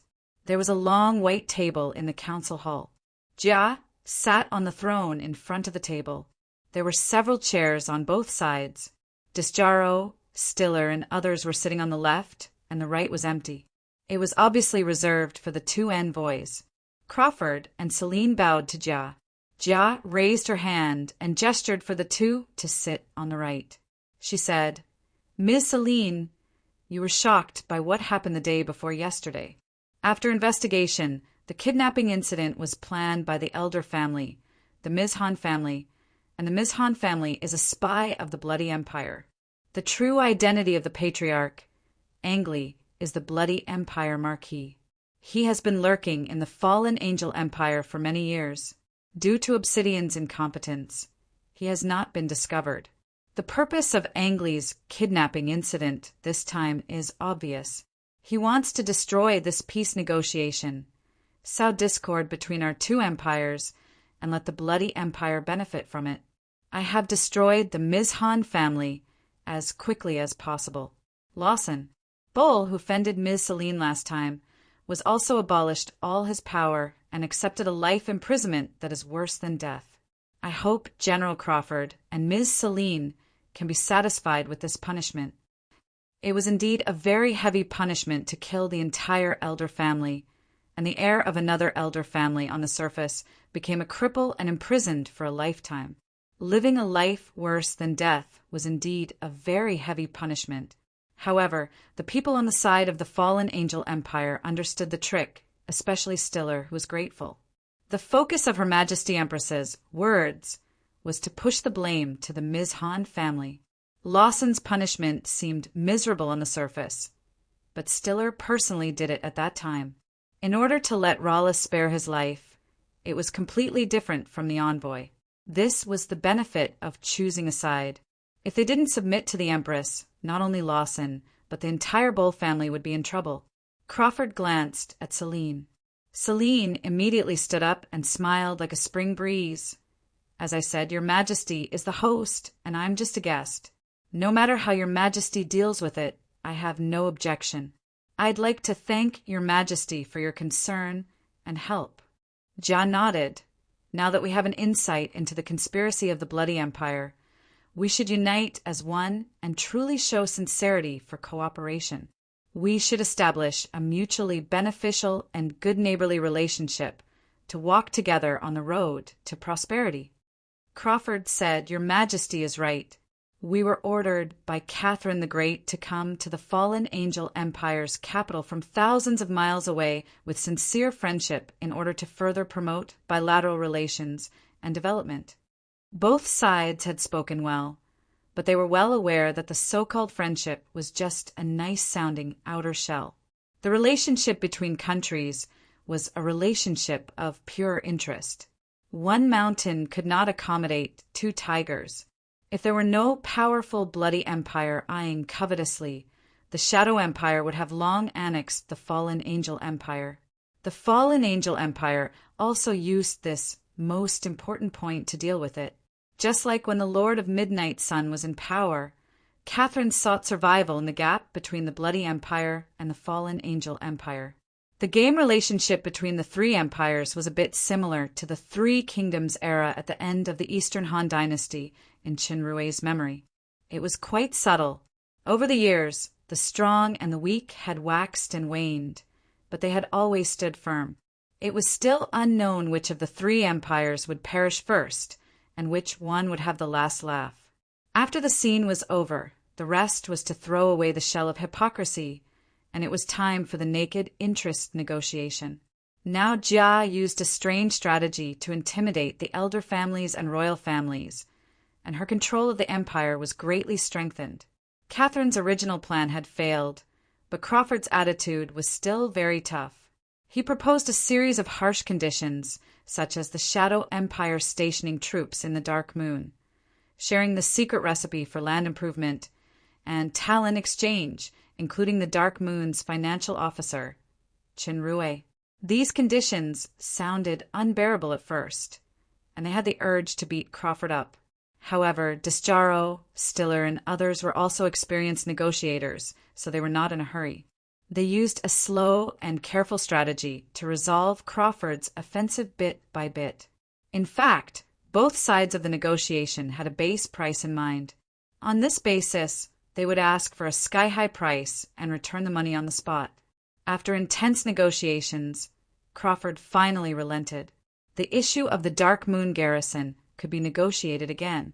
Requirements such as land improvement and the Battle Ball formula could also be considered in an alternative way. However, there was one talent exchange that he firmly refused, which was Qin Rui. Judging from the current situation, the Shadow Empire's attitude had greatly eased. This was a good start. The Fallen Angel Empire was weaker than the other party, so it must make certain concessions. Sacrificing some people or interests was inevitable. If handing over Qin Rui could promote the key to the two empires reaching an agreement, then it was definitely worth it. The negotiators, Desjaro and Stiller, turned their consulting eyes to Her Majesty Empress, but Her Majesty Empress's expression remained unchanged. She did not seem to be moved at all. They had to avoid the issue and not give a formal answer. Crawford's side was naturally very dissatisfied. Some parties who had originally relented began to press again. After a few hours of verbal battle, the two sides did not reach any substantive agreement. It was already noon. Jia arranged for Crawford and Celine to have a meal and rest, while the Fallen Angel Empire's negotiation team stayed. Desjaro said, "Your Majesty, please forgive me for being straightforward. I think we can consider agreeing to the Shadow Empire's talent exchange request. Although Chanrue is a rare internal affairs talent who has made great contributions to the prosperity of the Dark Moon, now that your Majesty has ascended to the throne, you should focus on the overall situation instead of the Dark Moon estate. Therefore, it is necessary to make some sacrifices. Stiller and the others also echoed, but Jia rejected this proposal in one sentence. We can use a large number of soil crystals to replace the soil improvement formula, and we can also give up the battle ball formula. We can even share the magic television technology, but Chenrue cannot make any concessions on this matter. This resolute attitude made Disjaro and the others look at each other. A mere human actually has such weight in Her Majesty Empress's mind? More important than the battle ball and the magic television secret recipe? If it was in the past, some representatives of elder families would have jumped out and debated fiercely, but now they did not dare to say much. Stiller just asked tentatively, Your Majesty, do you consider the Dark Moon's representative lord, Athena? It's not Athena's problem. Jia looked at the puzzled crowd. There are no outsiders here, so I will reveal a little to you. Think about it: battle ball, magic water conservancy system, aromatic millet wine, including newspapers and magic television. Have they appeared in the demon realm? Everyone shook their heads. These were all new things that had never been seen before. A few quick-witted people had already reacted, and their faces were full of horror. Disjaro could not help but ask, Your Majesty, do you mean that these are all? Yes, Jia nodded. Every one of these new things has a shadow. The ideas such as magic television, battle ball, magic water conservancy system, etc. were developed by Master Fonsac and Master Xingxing, inspired by him when he was in the Dark Moon. The newspaper was proposed by him some time ago, and the aromatic millet wine formula was also provided by Chenrue. Everyone was shocked at the same time. I didn't expect this human's talent to reach this level. I finally understood why Jia did not relent on this matter. Teaching a man to fish and teaching a man to fish are completely different concepts. How can such an incredible talent be lost to other countries? Jia said with a solemn face. Everyone remember, the matter about Chenrue is top secret. It must not be leaked at all. Everyone nodded in unison. In fact, Her Majesty Empress still has one of the biggest secrets that she did not say. This human is the future Royal Highness Prince Consort and the only man that Her Majesty Empress has fallen in love with since Princess Royal. How can she give him to others? Chenrue didn't know that he had become a hot commodity in high demand in the negotiations. At this time, he was taking Isabella to the Rainbow Valley to discuss the Light Annihilation Seal with Rala. Space magic is not as simple as you think. After Rala asked Chenrue about his intention to go to the human world, she shook her head. The human magicians should have created a fixed facility after countless experiments to detect the materials with spatial coordinate attributes where the demon realm is located. Then, they use the approximate location coordinates of these coordinates to launch a random teleportation through the space jump. This kind of teleportation is quite dangerous. It is likely to fall into the space turbulence and be destroyed. I don't have such facilities now. Even if I have them, it will take a few months to detect and test the space coordinates of the human world. Coupled with the debugging of machines and teleportation experiments, it will take at least a few years. Chenrue felt as if a bucket of cold water was poured on his head. He suddenly felt cold. Is there any other way to go to the human world? There is a summoning secret technique in the human world. It will use a special magic circle to summon creatures from a different space, under the condition that both parties sign a contract voluntarily. This situation should be able to achieve safe teleportation. However, it is generally summoned demons with lower strength, and there is a considerable element of luck. It is difficult to encounter them. Obviously, this method is not suitable for the current situation. Do you have a way to suppress the Light Annihilation Seal? If it is the early stage of the curse, I may be able to neutralize or strip it with dark elements. But the curse has passed for 200 years. It has penetrated deep into the soul. If it is eliminated by force, it will be erased along with the host soul. Rala thought for a while. Now I can only appropriately alleviate the pain of this curse. But I can't prolong the time of the final outbreak. Let Innie stay here to do a few tests later. Rala's answer made Chenrue's mood extremely heavy. Isabella, you stay here. I will go to the Dark Moon now. The Earth Elemental King should already be on his way to the Dark Moon. Isabella smiled slightly and nodded. Okay. The two women watched Chenrue's figure disappear into the Rainbow Valley's teleportation portal. Rala pondered for a moment and asked, "Why don't you let me tell him that there is another way to reach the human world?" Isabella asked, "That method, are you confident?" Zola shook his head. "No. If I were to break through space directly, the danger would be much greater than the human's teleportation. Even I myself might fall into the space turbulence. I believe that even a demigod powerhouse would not dare to try it easily. You should know him. If there is no other way, he will definitely try it." Isabella shrugged. "So, as a woman, are you willing to watch your beloved man risk his life for another woman?" Isabella met Rala when she came to the Dark Moon to save her best friend Crobolus. The two got along very well. This time, before coming to the Rainbow Valley with Rala, Isabella deliberately asked Rala about the method to go to the human world before Chenrue, so she asked Rala to keep the last method a secret. "Of course not," Zola answered without hesitation. After pondering for a moment, she added another sentence. "However, if he is not a man with a sense of responsibility, he will not become my man." Isabella was slightly startled. She looked at Rala with a strange gaze. "Really?" "I suddenly thought of something," he said, "that I couldn't understand inexplicably. When the Nazis came to catch the communists, I remained silent because I was not a communist. When they came to catch the Jews, I remained silent because I was not a Jew. When they came to catch the trade unionists, I remained silent because I was not a trade unionist. When they came to catch the Catholics, I remained silent because I was a Protestant. When they came to catch me, no one spoke for me. Do you have this intention?" "What?" Rala frowned. She was not pretending to be stupid. "Why haven't I heard this before?" "Is he different from what every woman says?" "My sister Rala, it seems that you have to take some time to teach this guy." Isabella smiled and said, "But before that, you still want to help me get rid of the light annihilation seal." "I'm afraid of pain." "Oh," Rala responded blankly. "I suddenly want to listen to a song. I heard from Ja that it is called The End of the World." It was the first time that Isabella encountered the black-bellied nature of the fake days. She couldn't help but be startled, no problem. "By the way, I heard Oliphius say that it seems he often drinks a drink at your place for a few hours." "Drink?" "What? It's called tea. It tastes a little bitter. You may not be used to it." "What? Okay, I'll make it for you to drink." "Oh."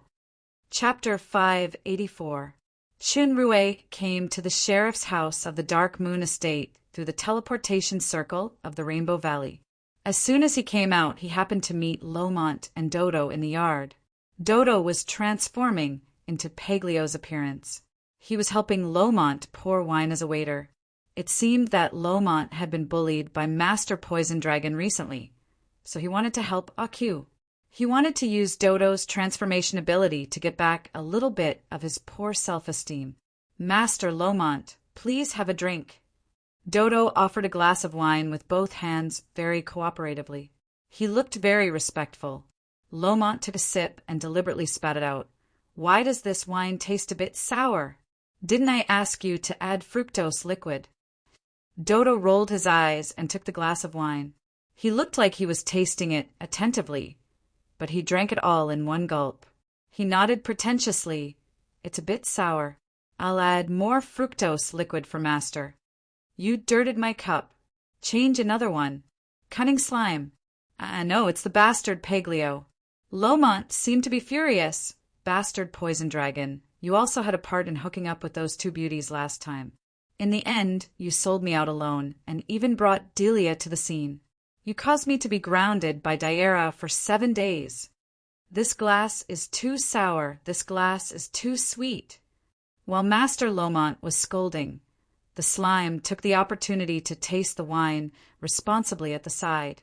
He tasted a whole glass at one go. "Dodo, hurry up!" The slime shivered, grabbed a glass, and handed it over. Lomont was just venting his anger just now, but he was too lazy to say anything this time. He took the wine and drank it all in one gulp. Then he took the dried meat that Dodo handed over. He finally calmed down a little. It's good that the slime is here. Otherwise, I will be at the bottom of society.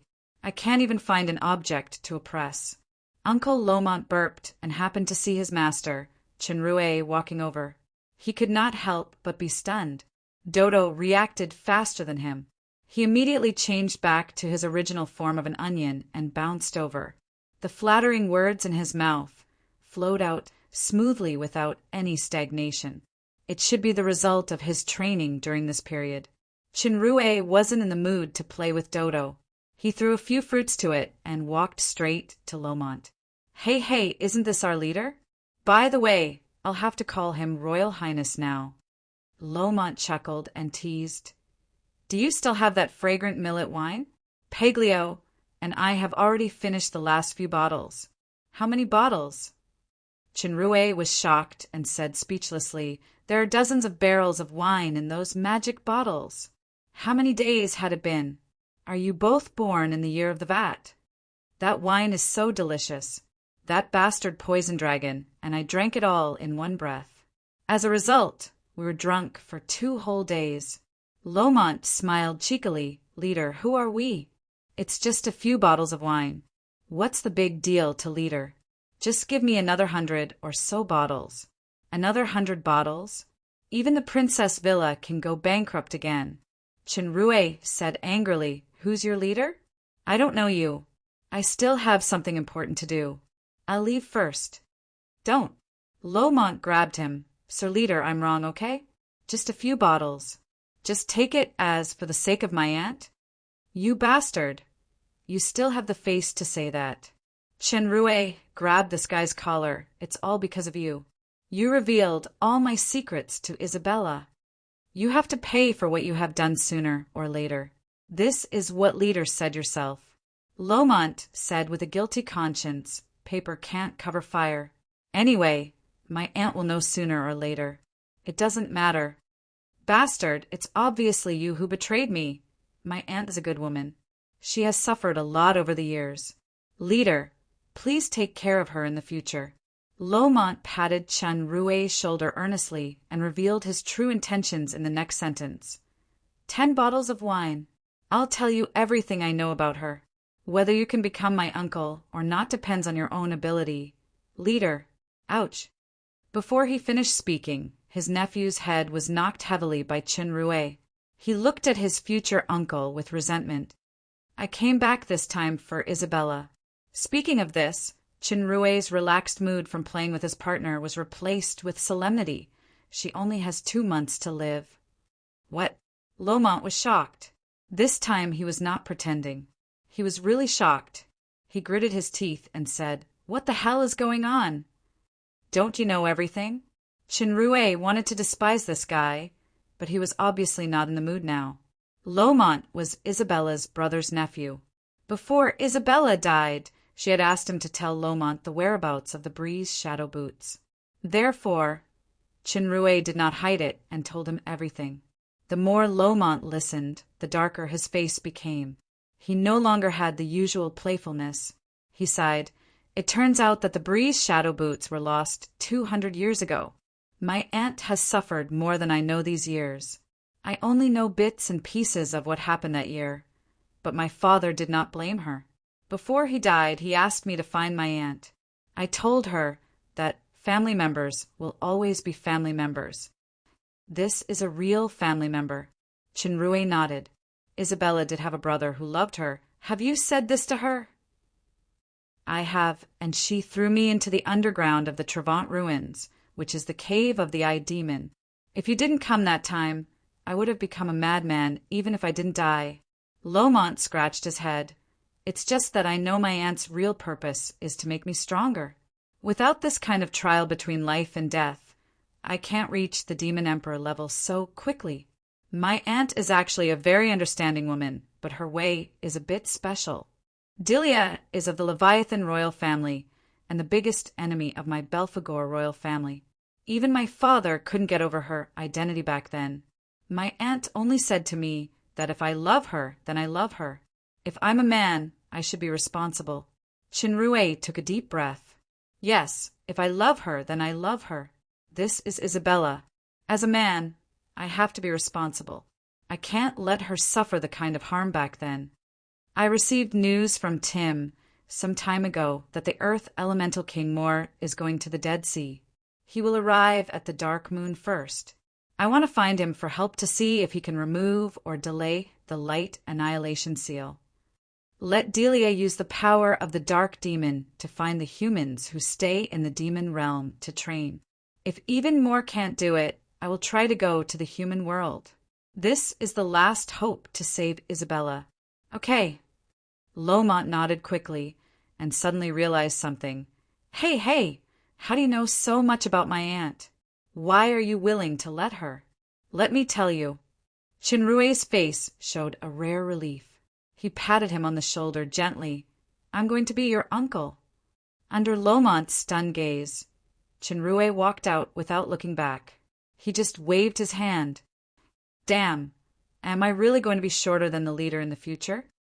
Master Lomont muttered to himself with a weird look. Suddenly he screamed, Wine. I haven't left the wine yet. Shortly after Chinrue walked out of the house, he contacted Tim's wife, Lisa. At present, the Shadow Empire stationed troops in Town Leia, and the Wallen Fortress was on standby. Garatum had led the undead army into the fortress. This time, Lisa traveled with the Earth Elemental King in order to deliver a new batch of aromatic millet wine to the Dark Moon and visit her son in the Seifel family. Although Lisa was a Medusa, she was noble because of her son. In addition, she was the chief of the Medusa tribe, so she became Tim's legal wife without any dispute. With the help of Chinrue, Lisa's strength had reached the great Demon King, which was far better than Tim. The poor Moonshadow Legion's Sir Legion leader still didn't dare to have a concubine.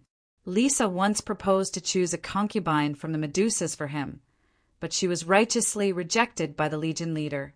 With the help of fertile Yuan soil, Earth Elemental King Mor had recovered to the peak stage of the Demon Overlord. He had also successfully promoted a large number of elite Earth Elementals, including several Demon Emperor level. His overall strength had greatly increased. Chinrue waited for Lisa and Earth Elemental King Mor in the western suburbs. The Medusa warriors had made outstanding achievements in the Obsidian Crusade. Lisa was a celebrity in the Dark Moon, so there was no need to hide. However, the Earth Elemental King wore a cloak to avoid unnecessary trouble. Fortunately, Mor's height was similar to ordinary demons, so there was no abnormality on the surface. Mor, my friend, welcome. Chinrue bowed to the Earth Elemental King as an elemental. I just need your help. Mor returned the salute. It's nice to meet you. Similarly, I'm very happy to help you, my friend Chinrue. Chinrue smiled. Let's go back to the city first.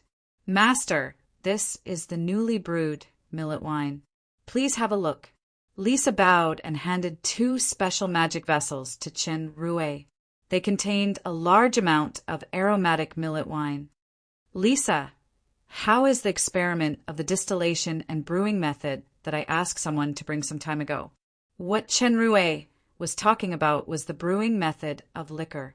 He only vaguely remembered that liquor was distilled, but he was not clear about the rest, so he needed the Medusas to experiment. Lisa replied respectfully, Kesha and Kesha in the tribe are responsible for this matter. They are currently experimenting, and there has been considerable progress. Please rest assured, Master. Very well, Lisa, there is one more thing to tell you. I have subdued a large Medusa tribe in the White Feather Estate with thousands of tribesmen. The queen is called Lon Liza, who has reached the Demon Emperor level. In the future, I want to merge the two tribes into one to share the fountain of vitality. Lon Liza will be the matriarch, specializing in guarding and fighting. You will be the deputy matriarch, assisting Tim and being responsible for the brewing work. What do you think? I will listen to Master's arrangement. Lisa did not have any resistance to this. In the crusade, the Medusa tribe had lost many elites. It was naturally good to have new forces joining now. As for the position of the matriarch, the Medusa tribe's rule was to respect the strong. A matriarch with a mutated bloodline who reached the demon emperor level could lead the entire tribe further. Chinrue nodded with satisfaction. Lisa, I will not forget your and the Medusa's contributions. Also, when your child grows up, I will use the power of the devil fruit and black potions to give him the best foundation for development. Lisa was overjoyed and quickly saluted. When they arrived in the city, Lisa went to the Seifel family. Chinrue took Moore all the way to the sheriff's house. After a brief introduction to Lomont, they hurried to the Rainbow Valley. Chinrue had already explained the situation to Moore on the way. Moore, this way. Please follow my footprints. The Earth Elemental King blurted out a compliment. A very rich elemental breath and the mysterious ancient runes breath. It is really a wonderful independent space. Soon, the two came to the laboratory where Isabella was. The scene that appeared in front of Chinrue made him a little surprised. In the laboratory, the mist lingered and the fragrance of tea filled the air. Rala, this is the water to wash the cup. Don't drink it. Oh, you have to hold the cup holder with this hand. Oh, you have to smell the fragrance before drinking. Oh, slowly savor that feeling. Oh, how do you feel? Bitter. He actually has the leisure to savor tea. He even brought Rala with him. The appearance of the man made Rala and the bitter drink tasting process in advance. The two women stood up together. Chinrue introduced both parties. This is my best friend, Earth Elemental King Moore. Moore, they're my women, Rala and Isabella. The one with the light annihilation seal is Isabella. Isabella heard Chinrue saying that she was his woman in front of his friend, and her face was slightly hot. She bowed to the Earth Elemental King. Rala's eyes were a little bright. She looked straight at the Earth Elemental King as if she found some interesting experiment subject. The Earth Elemental King nodded to the two women. When entering the sheriff's house, Moore had already taken off the camouflage cloak. A faint light glowed in his eyes, covering Isabella. He looked around and nodded slightly. It really is the breath of the light element seal. It has existed for at least 200 years, and it is close to the final moment. Chinrue heard what he said was right, and he hurriedly asked, Moore, can you think of a way to remove the light annihilation seal? Moore pondered for a moment and said, This kind of seal is very stubborn, and it is on the verge of eruption now. If it is forcibly erased, it will erase this lady's soul. If you can't remove the root of the seal through normal means now, there are only two ways. First, use the supreme light element power to remove the seal. Second, use the pure dark element essence power to devour the seal. Only the light elemental king and the dark elemental king can perform these two methods. Relatively speaking, obviously finding the dark elemental king is the most practical way. Chinrue frowned and said, I once told you that when I was in the blue lava estate, I had a feud with the dark elemental king, and I even killed a demon emperor-level elite dark elemental. I'm afraid it will be extremely difficult to get the dark elemental king to take action. More importantly, I don't know where the dark elemental king is, and Isabella only has the last 2 months left. In my inherited memory, the location of the dark elemental king should be a place with the densest dark elements in the north, but if I'm not wrong, he is likely to be at the destination I'm going this time. You mean the Dead Sea? Chinrue suddenly became spirited. Yes. Moore nodded slightly.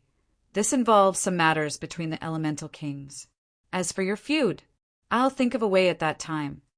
When Chinrue heard that it was a secret between the kings, he didn't ask much. Okay, I'll go to the Dead Sea with you. It's just that the Dead Sea is very far away. Isabella only has 2 months left. I'm afraid she can't hold on for so long. Don't worry, maybe I have a way. Is the original soil of that piece of fertile Yuan soil still there? The original soil of fertile Yuan soil was given to Qinrui by Moore last time. It could resurrect plants from the dead, double the yield, and continuously regenerate. It was currently in the galaxy garden of the super system. Qinrui's heart moved, and he immediately took out the fertile Yuan soil. The Earth Elemental King took the fertile Yuan soil and praised, "Your power is very magical.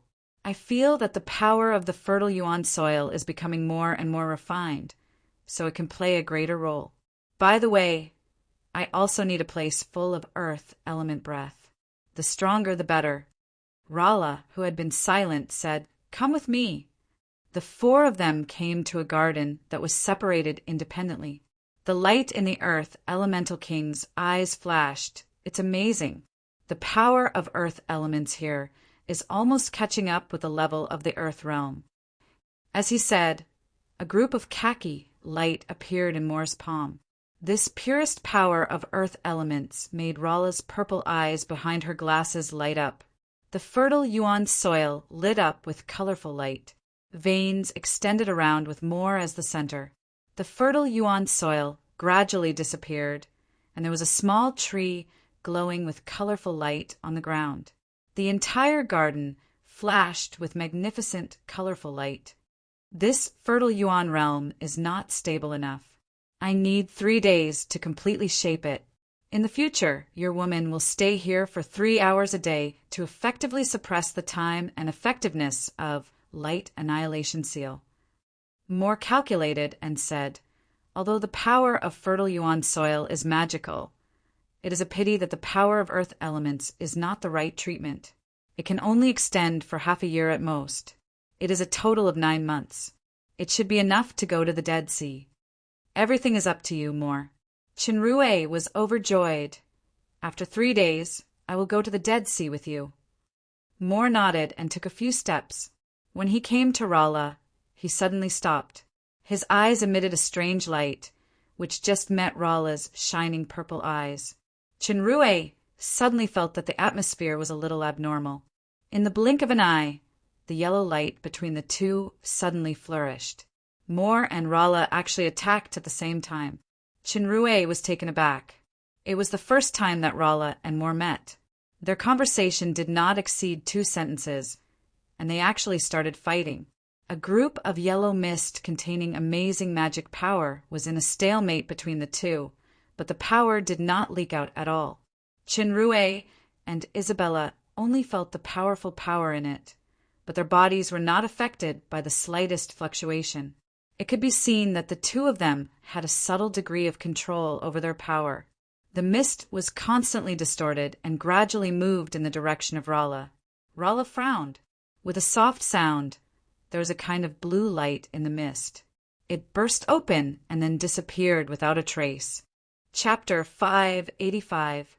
After the mist disappeared, the entire fertile Yuan realm shone brightly. Isabella and Qinrui felt a strange squirming under their feet. They had been transferred outside the garden. The Earth Elemental King squatted down and punched the ground. Countless yellow lights burst out from the punch, mixed with colorful lights, and rolled toward Rala like countless meteors. Before they got close, they were blocked by a halo and quickly dissipated. The fertile Yuan realm was filled with a huge and vigorous power. Under Moore's punch, with a strange rhythm, the meteor attack was endless and more fierce. The halo on Rala's body trembled constantly and began to shrink gradually. Qinrui was shocked. Although he didn't know when Rala and Moore would make a move, he didn't expect Moore to be able to suppress Rala after recovering to the peak stage of the demon overlord. However, it seemed that Rala was in danger now, so it was urgent. A mask immediately appeared on her face. Qinrui's figure appeared in the garden instantly. A powerful devouring power surged out of the mask. The magic power and spirit power of the entire garden were instantly devoured. This was the power of the God-eating mask, which could devour all spirit power, magic power, and soul attacks. It was the nemesis of the magician. However, what surprised him was that after the power of God-eating, the meteor and colorful halo still did not disappear. Seeing that a terrifying pressure was about to engulf him, Rala and Moore took action at the same time and sent him out of the fertile Yuan realm again. Don't worry, the two should not be fighting to the death. Isabella, who had been watching the battle, spoke. Her power was not as good as Chenrue, but she was much more experienced. What you just used is the God-eating mask, one of the 7 artifacts. Although I am not a magician, I can see that they are not using ordinary spirit power or magic power, but the purest elemental power, so the God-eating mask can't work. The theory of this world was that the elements were the basic units of matter, just like the atoms that Chenrue understood in his previous world. The human body was equivalent to a combination of various compound elements, and the most basic elements were only 6: light, dark, earth, water, fire, and wind. The principle of magic was to use mental strength to control the elements, and then use magic to transform it into various attacks.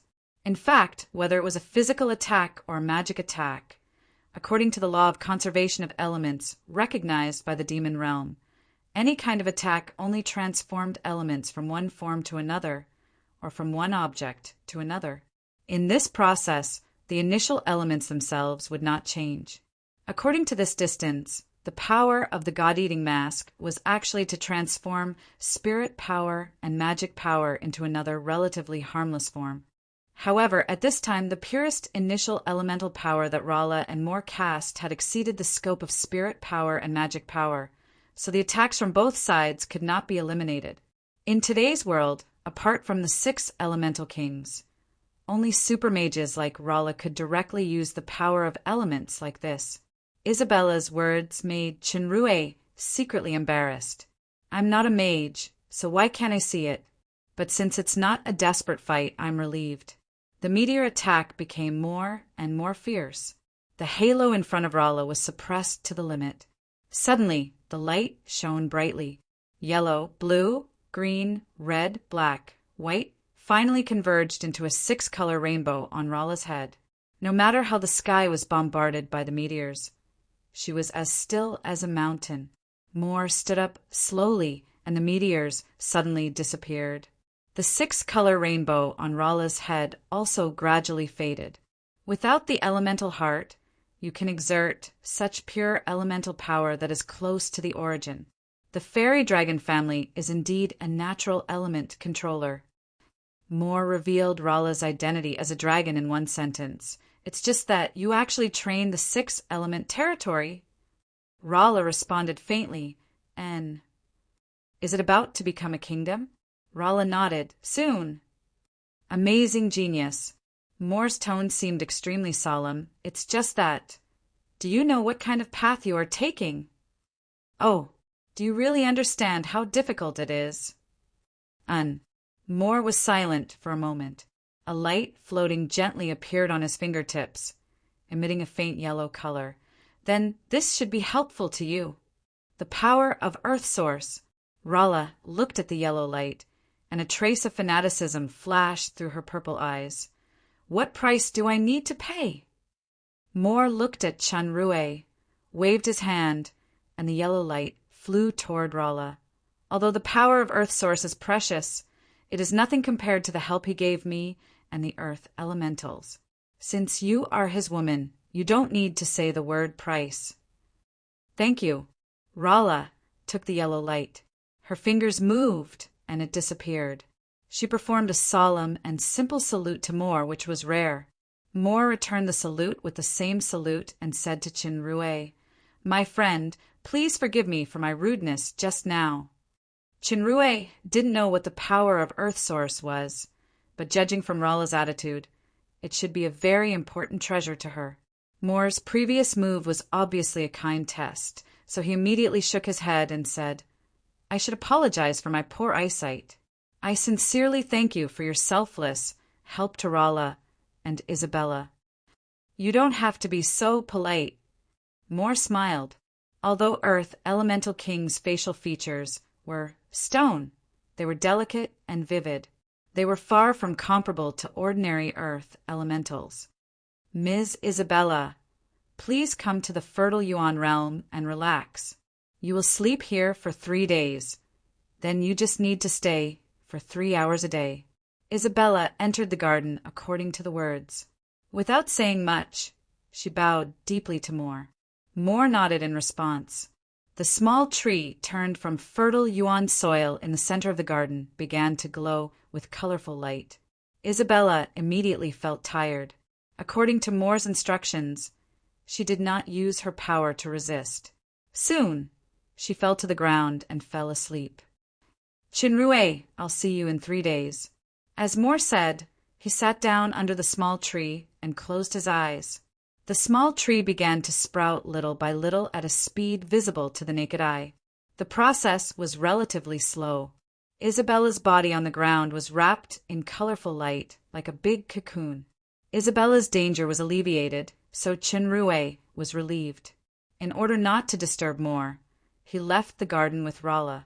Chinrue felt that after Rala got the power of Earth, she seemed to be very excited. Even the attribute of fake days couldn't suppress it. He couldn't help but ask curiously, what kind of treasure is the power of Earth? This question made Rala stunned. What? What Moore said, what is your path? Oh, Chinrue, Rala. Chinrue said with dissatisfaction, are you thinking that I'm not strong enough? I know that you have been hiding a lot of things from me. Seeing that the man was really unhappy, the fairy Miss Long finally stopped pretending to be dazed. She took the initiative to hug him and rubbed his face. Don't be angry, I didn't mean that. Chinrue glanced at her. What?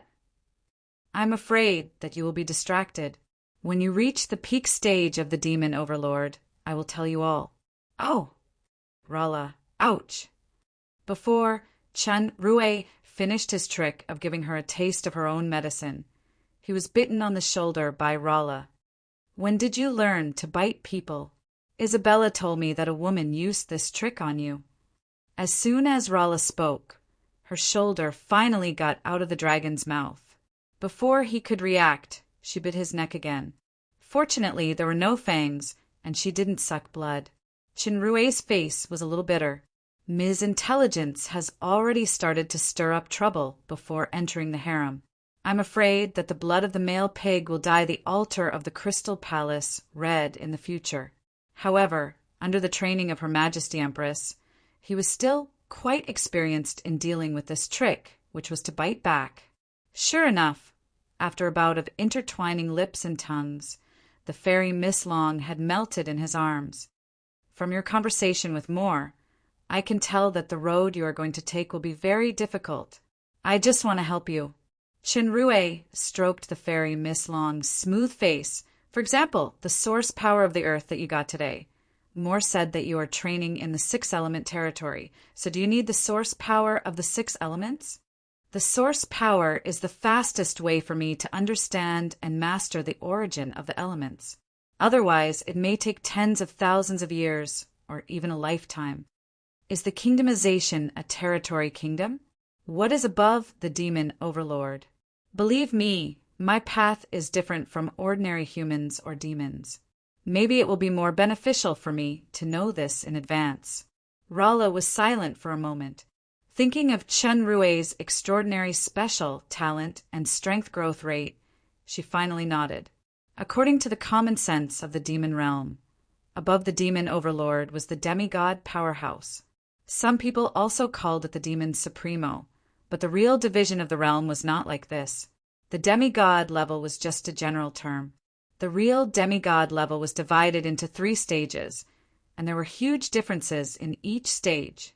The first stage, the kingdomization of the territory. This was the lowest threshold to enter the demigod. The territory kingdom of the powerhouse at this level was still in its embryonic form. The demon realm called it the demon supremo, and the humans called it the super saint. The second stage, establishing a complete territory kingdom with believers having the armor of faith and being able to strengthen the believers through the power of faith. Only by reaching this level could one be called a demigod. The third stage, condensing the embryonic form of the divine spark, was the highest level of demigod. It could be called a pseudo-god. At this stage, one could already touch the edge of God. Once the pseudo-divine spark could evolve into a real divine spark and transform the territory kingdom into a god kingdom, then one could become a real god. The fairy dragon had a strong talent in magic, but the higher the level, the more difficult it was to make progress, especially the bottleneck of the peak stage of the demon overlord. In the bloodline memory of the fairy dragon, there was a very difficult territory kingdom method called the elemental kingdom. It was equivalent to using the power of the fairy dragon's bloodline to establish a territory kingdom with elements as believers. Elements were ubiquitous. The power of this kind of kingdom was far better than its peers, but it was also the most difficult. It required an extremely profound understanding of the origin of elements. Even for the fairy dragon, there were only a handful of successful ones. Rala did not choose a single element, but a comprehensive kingdom of all 6 elements. In the demon realm, where the light element was thin, the pure light element power that she comprehended was mostly deduced from the other 5 elements, using her terrifying magic talent. Therefore, the Earth Elemental King praised her as an amazing genius. The 6-element elemental kingdom could be called the most powerful territory kingdom, but it was also the most difficult. Every time an element was added, the difficulty and danger of training would increase exponentially. The elemental source power was the purest source power of the Elemental King. For Rala, it could greatly enhance the perception of the elemental kingdom and reduce the danger. The reason why Rala had such a powerful power was that she gained it through constant breakthroughs and accumulation in a long and arduous training. She had experienced many dangers and hardships. Understood. Chinrue took a deep breath and kissed Rala's forehead. He secretly determined to find a way to help her get the rest of the elemental sources. Chapter 586. Chinrue learned about the true level of the demigod realm from Rala. In fact, there were many things that Rala didn't say, such as the silver box. However, he knew that the silver box must be related to the power of the demigod level. Otherwise, Paglio would not be sealed by the demigod powerhouse back then. However, he understood that Rala didn't do this because she wanted to keep it for herself. She was afraid that he would bite off more than he could chew and couldn't resist the temptation to take a shortcut. Isabella was sleeping in the fertile Yuan realm, controlled by the Earth Elemental King. After Rala obtained the Earth origin power given by the Earth Elemental King, she was eager to study it. Chinrue did not stay in the Rainbow Valley and returned to the sheriff's house. This time, Dodo still played the role of a servant in the yard diligently, but the master Lomont was gone. It was replaced by Athena. When Athena saw Chinrue appear, her eyes lit up. She stood up. "You're back." "I'm back." Chinrue's heart was warm. He felt that the entire yard had become warm. Athena came over and hugged Chinrue with open arms. If it was Kia, she would definitely sniff first to smell if there was any other woman scent on him. However, Athena was different. She just hugged him without hesitation. Dodo quickly covered his eyes, but he created a second pair of hands. He took the opportunity to stuff food into his mouth. The slime had done this many times since he was in Mountain Shillong. Chinrue felt the warm and charming body in his arms. He felt guilty in his heart. "I'm sorry."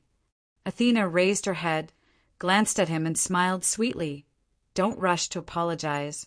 Dodo has been doing well recently. Give it a little thing as a reward." He wasn't sure if Dodo got stained by the company. He stayed with the dragons for a long time, so he also developed a hobby of collecting. However, the slime's treasures weren't valuable. There were small crystals, trinkets, plant seeds, empty wine bottles, and other miscellaneous things. Chinrue listened to Athena's words, plus Dodo often acted as him. So he immediately took out a few fruits and a useless ring and threw it to Dodo. The slime jumped up happily, caught these things, and jumped to the back corner of the yard to enjoy. Athena yawned and said with a tired face, "I'm so tired during this time. I'm so busy with all kinds of things every day that I can't even breathe. I didn't know how hard it is to be a lord. I really don't know how Princess Royal, Her Majesty the Empress, survived, especially in such a difficult environment at that time. I don't know how long I'll have to stay as a substitute lord. I really miss my previous military life." "You've worked hard, my Madam Athena." Chinrue bent down. "Come on, I'll carry you upstairs to rest for a while." Athena pursed her lips and smiled. She lay on his back and wrapped her arms around his neck. Chinrue carried Athena and walked upstairs. Athena closed her eyes gently and put her face on his back. In an instant, both of them had a feeling as if they had returned to the initial tranquility and warmth. They only wished that this journey would be as long as possible. "Hey, Sir Leader, why are you carrying Athena, walking in circles in the corridor? Are you convulsing?" A discordant voice destroyed the atmosphere, and Athena opened her eyes, seeing the anger in the eyes of Lord Captain and future Lord Uncle. His cheap nephew felt guilty. He fully activated his flash talent and instantly disappeared. This bastard! He ran away so fast. Chinrue scolded angrily. Athena smiled. "Let's go back to the room. Sir Lord wants to have a good rest." Chinrue carried Athena to the room and put her on the bed. Athena stretched out. "It's still more comfortable at home. I'm not used to living in the palace." Chinrue sat on the bed and let her head rest on his lap. He patiently listened to her talk about the troubles of being a lord. Athena complained and smiled. "Okay, I'm done. You seem to have something to tell me?" Looking at Athena's bright red eyes, Chinrue felt ashamed. He hesitated for a moment and finally gritted his teeth and said, "It's about Isabella. I'm going to the Dead Sea with the Earth Elemental King." Athena pondered for a moment and nodded slightly. "Okay, since you have decided." Chinrue was taken aback, you know. "It's just a small part. Do you know why I asked you to reward Dodo?" Chinrue finally reacted. "Dodo!" This abominable slime was previously curled up in the corner pretending to enjoy the fruit, but he was eavesdropping on the conversation between me and Lomont with his ears, if he had this part. Then he reported it to the mistress in a flattering manner. "I'm sorry." Chinrue lowered his head. Athena was his first lover. His feelings were far deeper than the first woman, Her Majesty Empress. Even if the accident at the Silent Night wetland didn't count, he later provoked Kia, Jia, Rala, and now there was Isabella. In Chinrue's consciousness, the person he felt most sorry for was Athena. I knew that secret couldn't be concealed for too long. Athena's smile was a little more reluctant. Delia asked me to pay attention to Isabella early in the morning. I didn't expect that she still found her Charles. Chinrue said bitterly, "Isabella didn't know at first. It was Lomont who betrayed me." "Is that all? What about now? Why do you want to go to the Dead Sea?" Athena looked straight at him, and Chinrue didn't dare to look at her eyes for a while. "My father is already quite clean, and he has more than a dozen wives. You now have me, Kia, Rala, Her Majesty Jia's sister, and the secret lover of the Shadow Empire. Even if Isabella is added, there are only 7. It's not a lot. I thought I should be able to accept it, but when I listened to Dodo talking about this, I still felt suffocated in my heart. You know, I'm not good at hiding. I'll say whatever I want." Chinrue did not explain that Alice was a non-staff member. He just stroked her red hair and said guiltily, "I understand. This is my Athena." Athena sighed. "However, after you accompanied me to the house, I don't know why, but I don't feel so wronged anymore. In fact, Isabella's character is very similar to mine in some aspects. We are both very strong. She won't reveal her true feelings until the last moment, especially when she has died once. Remember what happened when we were in Mountain Shillong. Remember for the rest of my life." Chinrue trembled slightly, as if he had returned to Athena's confession when he was facing the invincible enemy, Glorfin. However, I still love you. It's not like it's love. Chenrue leaned over and kissed her forehead. Athena, I promise that this is the last time. I will never let you feel wronged again. If one day you return to the human world, there are your relatives and your woman. You don't have to worry about this. Chenrue shook his head and showed a firm expression. My relatives are here. I will never leave you. Athena stood up from his arms. Suddenly, she pursed her lips into a smile and took out a dagger. Chenrue was taken aback. He immediately recognized that it was the first dagger he gave to Athena back then. At that time, his metal proficiency was still very poor, but this dagger had always been treasured by her. Stretch out your wrist. Do you want to carry out a bloodletting punishment? Chenrue stretched out his hand with a bitter smile. Do you know why I asked you to make the dagger back then? Chenrue shook his head to show that he didn't know. A faint blush appeared on Athena's face. You'll know right away. Although I didn't become your first woman, I at least got ahead of Her Majesty Empress. Now there's still one more thing to get ahead of her. As she said, Athena cut a knife on Chenrue's right wrist. This cut was not deep. When Chenrue deliberately deactivated his passive attribute, blood slowly flowed out. Then Athena cut a wound on her left wrist, stacked her wrists together, held them high, and the blood merged together. There are many kinds of wedding ceremonies in the demon realm. This is just the simplest and most direct one. Athena looked at him seriously.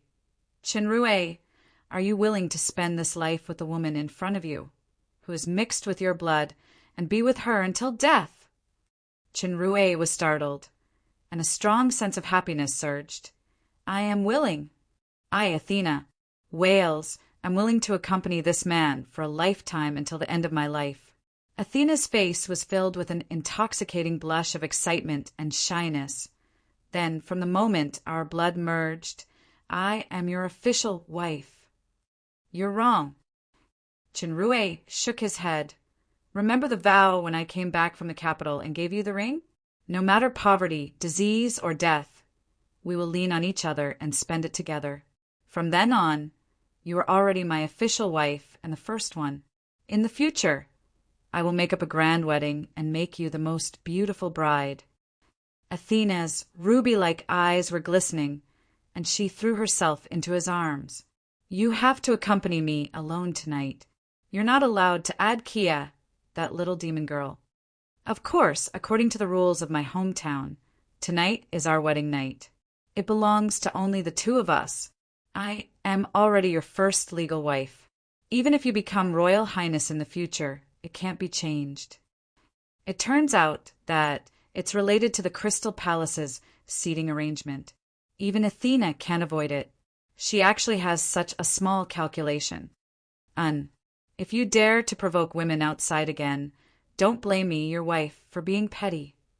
It turns out, I understand. Ouch. What do you want to do? My madam wife, don't you need to fulfill your due obligations? Put away your lustful claws first.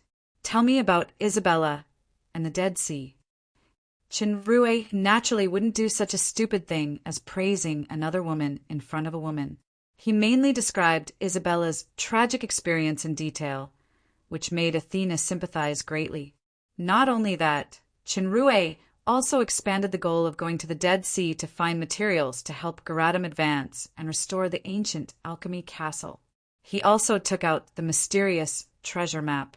Athena listened while snuggling in his arms, allowing his hands to take advantage of her more and more boldly. Chenrue's actions fully verified that every man has a pair of hands that are good at undressing others. Soon the clothes were half undone. The representative lord, who hadn't been moisturized by her beloved man for a while, had her face flushed with passion, and her breathing became rapid. At this moment, the treasure map thrown aside emitted a strange light as if it was summoned by some kind of power. Chenrue was startled. This has never happened before. Even the confused Athena also noticed the abnormality, and she looked surprised. Is the treasure map a perverted map related to the wonderful things we are going to do next? Papapa card treasure map? Chun Rue, whose moral values were already in the negative, thought of a wretched possibility. His wretched hand was groping towards the beautiful seductress's erotic valley, but was stopped by Athena. Wait. Athena bit her lips and pinched him. This fluctuation is coming from outside. Let's go take a look first. Chinrue used a little more strength to pinch, so Chinrue's moral value finally recovered a little. Sure enough, he felt that the source of the fluctuation was outside. He immediately stood up, opened the window, and looked. He saw Dodo holding something high in the yard on the side and cheering. Chinrue was surprised. He went to the side of the bed and picked up the treasure map. He whispered in the female lord's ear, "I'll be back soon. You're not allowed to wear clothes." When he came to the yard, he heard the slime's triumphant laughter. "Sir Dodo is really amazing. I finally found a top-quality treasure." Chinrue walked over and took a look. Dodo was holding a pair of glasses high in his hand. The purple lenses and the silver frame showed fine textures, faintly emitting a burning halo. The fluctuation of the treasure map came from this pair of glasses. "Dodo!" His master's voice startled the slime. Somehow, the glasses instantly turned into a ring and was hidden behind him. He guiltily showed a flattering smile, "Master." Chinrue gritted his teeth and walked towards Dodo step by step. "I didn't expect that you're actually a good snitch." The slime was hit on the spot, and he quickly turned into a crying expression. "Master, don't blame me. I was forced by the mistress." "Humph. Athena doesn't know about Isabella at all. It's obvious that you took the initiative to snitch and cheat me of my reward. I'll settle this with you later. Show me that pair of glasses first." "Master, this is Dodo's collection for many years. It wasn't easy to steal it from a fierce, demonic beast." The slime wailed, trying to make a final effort. The corner of Chun Rue's eyes twitched, and blue veins began to appear on his temples. Years of collection? Many years of hard work. Fierce demonic beast? Damn, this is clearly the reward that the slime cheated from my hands previously, the useless ring. Damn slime. Speaking of this ring, it actually has a long history. It was a gift that was forcefully given to him when he first met Lomont as a mining officer in Mountain Shillong. The name of this ring was Purple Flame Heart. There was another name that was given by the unscrupulous nephew, who was a wife con. It was called Infatuation Ring. Chapter 587. The origin of the Purple Flame Heart Ring was when Lomont hooked up with the mayor, Old Cander's 35th wife, Nalini, in Town Leia. Then Nalini gave it to Lomont, and Lomont gave it to Chinrue. Nalini's life was very tragic. She was betrayed by her beloved man as a bargaining chip for promotion. She was drugged and sacrificed to Old Cander. In order to retaliate, she had an affair with Lomont and stole Old Cander's Purple Flame Heart for him. Chinrue and Nalini interacted for less than an hour, but the hot tears that couldn't be melted by a drop of flame had a great impact on him. It made him know how to cherish what he had in front of him. The owner of the Purple Flame Heart was actually not Old Cander, but the old guy snatched it from a fallen family in the Dark Shadows capital by some means 300 years ago. It had a little effect on enhancing male abilities, but the real mystery was more than that. It was said to be related to a certain treasure, but no matter how he studied it, it was just an ordinary thing. He thought it was just a fake. Today he casually threw it to Dodo, and only then the mystery was revealed. It was actually related to the treasure, and it was the treasure of the Dead Sea. "Dodo, show me the ring." "Master, don't rob my treasure that I've been collecting for many years. This is my painstaking effort from a Supreme Master. Your wisdom and wisdom are comparable to the 2 moons in the sky. Please accept the most pious gift from your faithful servant." Dodo extended both hands and handed over the Purple Flame Heart Ring very respectfully. The reason for the huge difference in the slime's attitude before and after was that there was a gem in Chinrue's hand. It looked much bigger and more magnificent than the ring. The slime carefully handed the ring to Chinrue. Seeing that his master didn't seem to take back the ruby, he was overjoyed. He put down the ring, quickly grabbed the gem, and held it tightly in his palm. Flattering words gushed out endlessly. Chinrue automatically filtered out the mushy compliments of the slime. He picked up the purple flame heart ring and looked at it. The strange thing was that with his current eyesight and alchemy level, he couldn't see how the ring became a pair of glasses. The treasure map also lost its original fluctuation. Dodo, how did you turn it into glasses just now? Chinrue threw the purple flame heart to Dodo again. Try again. Dodo took the ring and changed his hands to hold the ruby tightly. The ring glowed with a strange light in Dodo's hand and turned into a liquid object. It instantly solidified into a pair of purple glasses. The treasure map immediately fluctuated as if it echoed with the glasses. Then, as soon as the glasses were in Chinrue's hands, they turned back into rings after about 2 minutes. This was illogical. Chinrue frowned. Why can Dodo do it, but I can't? Even the super system's deep analysis didn't react, as if this thing didn't need to be analyzed at all. Could it be that this legend is about the Dark Dragon Emperor's treasure and the slime, or the slime's ancestor?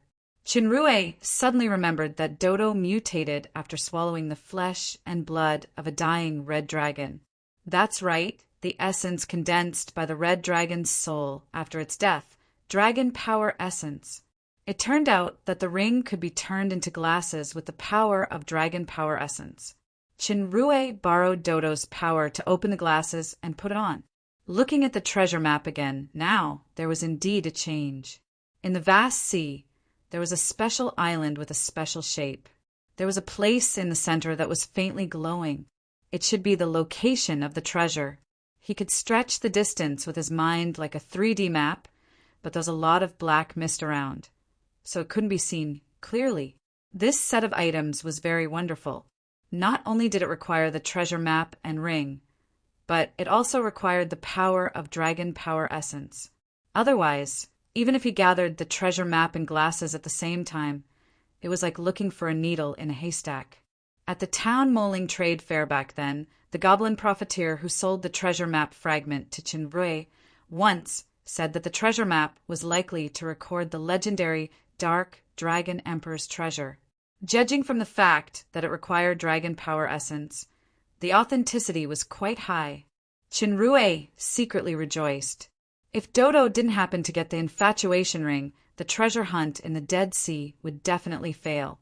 However, whether it was the treasure or materials, such as phantom coral and blue star heavy water, they were not the most important. The biggest purpose this time was to ask the Dark Elemental King to treat Isabella. Since I have to go to the Dead Sea anyway, I might as well bring Dodo along. Maybe there will be an unexpected discovery.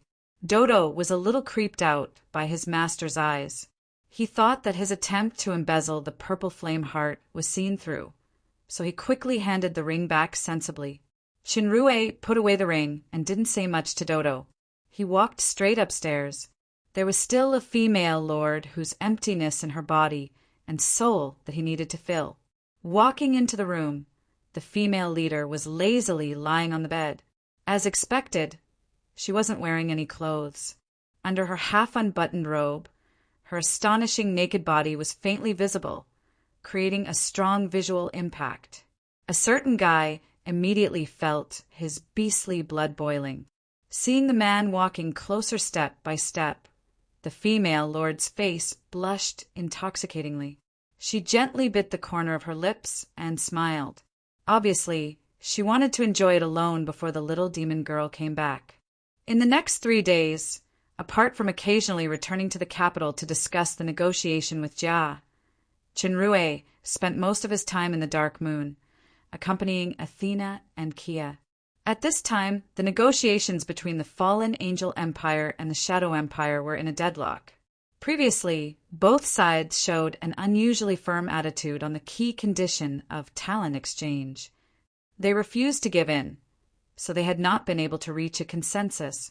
In just a few days, the capital's 3 new items had become incredibly popular. Since the launch of the aromatic millet wine by the Princess Retail Store, despite its high price, it was still in short supply every day. The limited quantity was sold out early in the morning. Since the number of purchases was limited by the VIP level, the sales of other products in the Princess Retail Store also skyrocketed under the millet wine craze. The Princess Retail Store's previous positioning had always been high-end. It was quite successful in the originally economically depressed Dark Moon estate, but it was beyond its capabilities when it came to the capital. The fallen angel capital was the center of the empire. There was no shortage of merchants with deep heritage, such as 1,000-year-old shops and 10,000-year-old shops.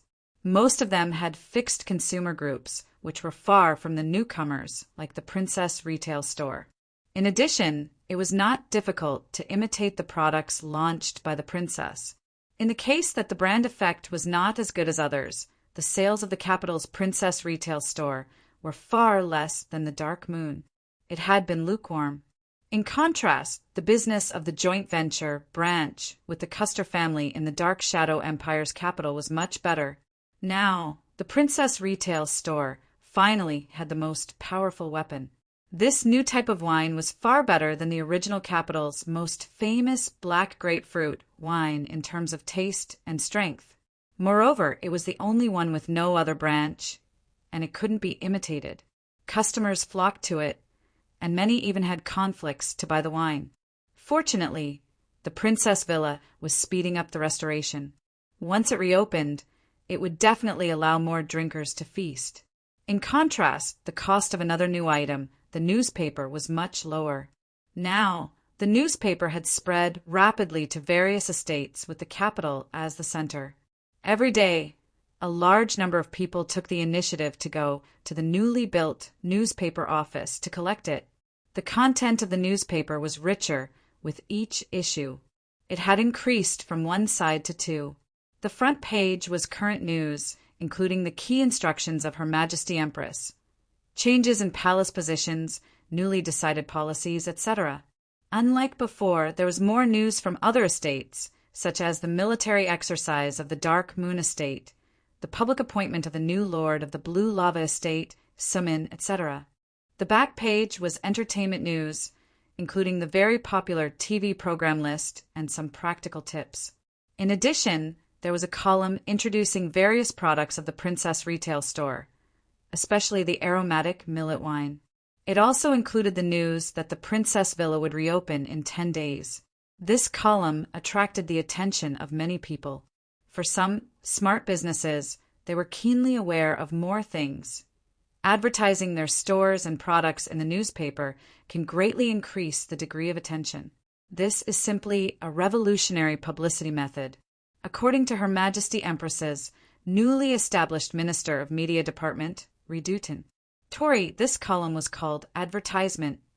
In the future, it would be open to public bidding by charging fees.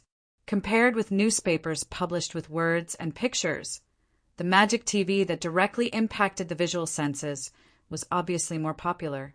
After a battle ball game in the distant Dark Moon was broadcast live on the magic TV last time, it caused a huge response from all fans.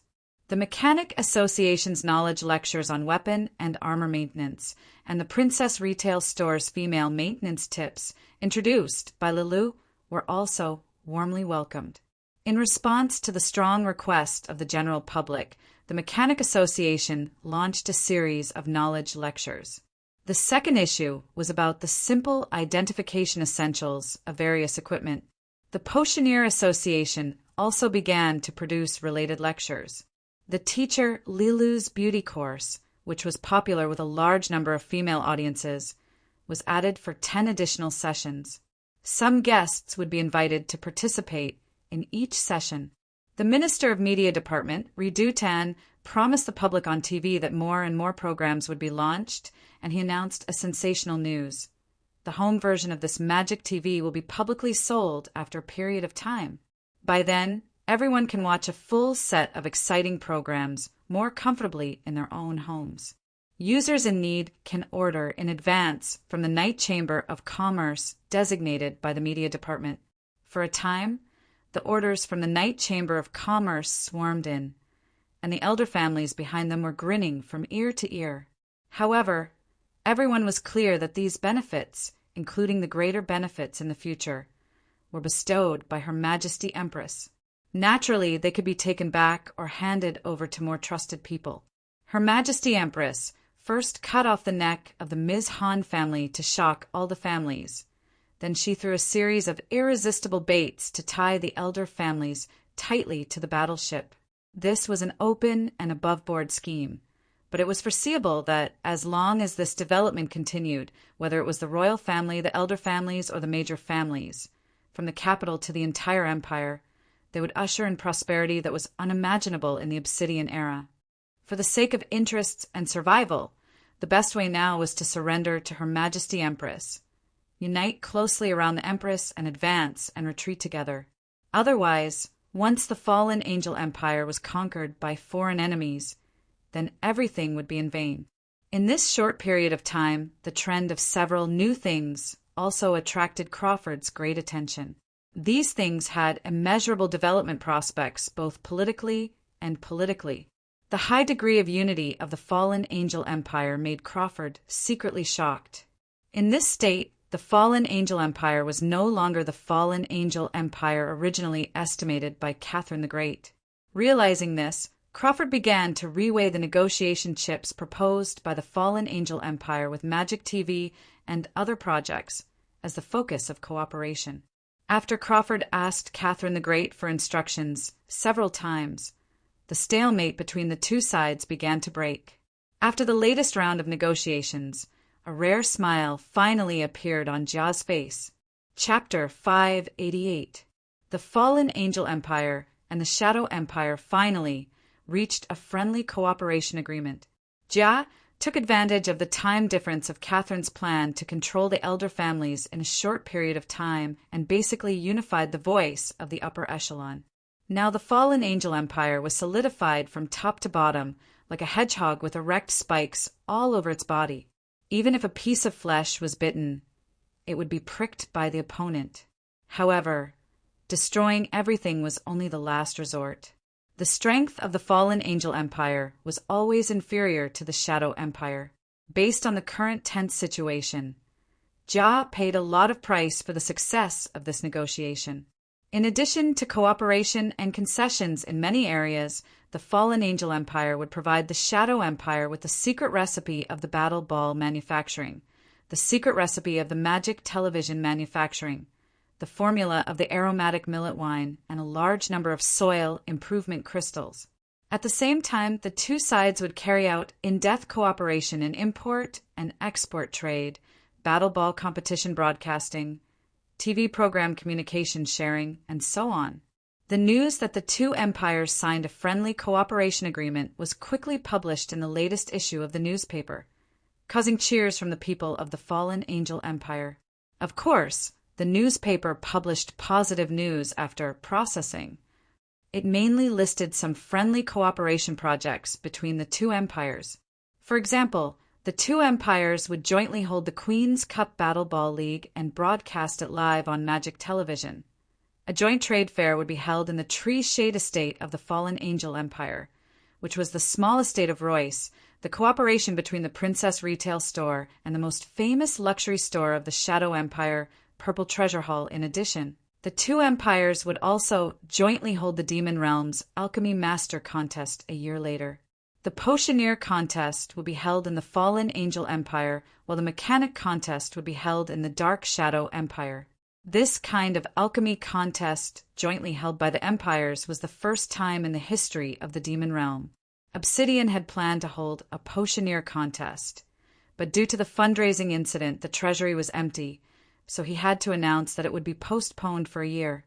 As a result, it was delayed again and again due to various reasons such as the war. Now, Catherine and Jia jointly held the Mechanic Master Contest and Potioneer Contest, which caused a sensation in the alchemy world.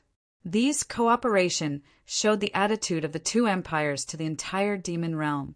There was a faint momentum of uniting to suppress the Bloody Empire.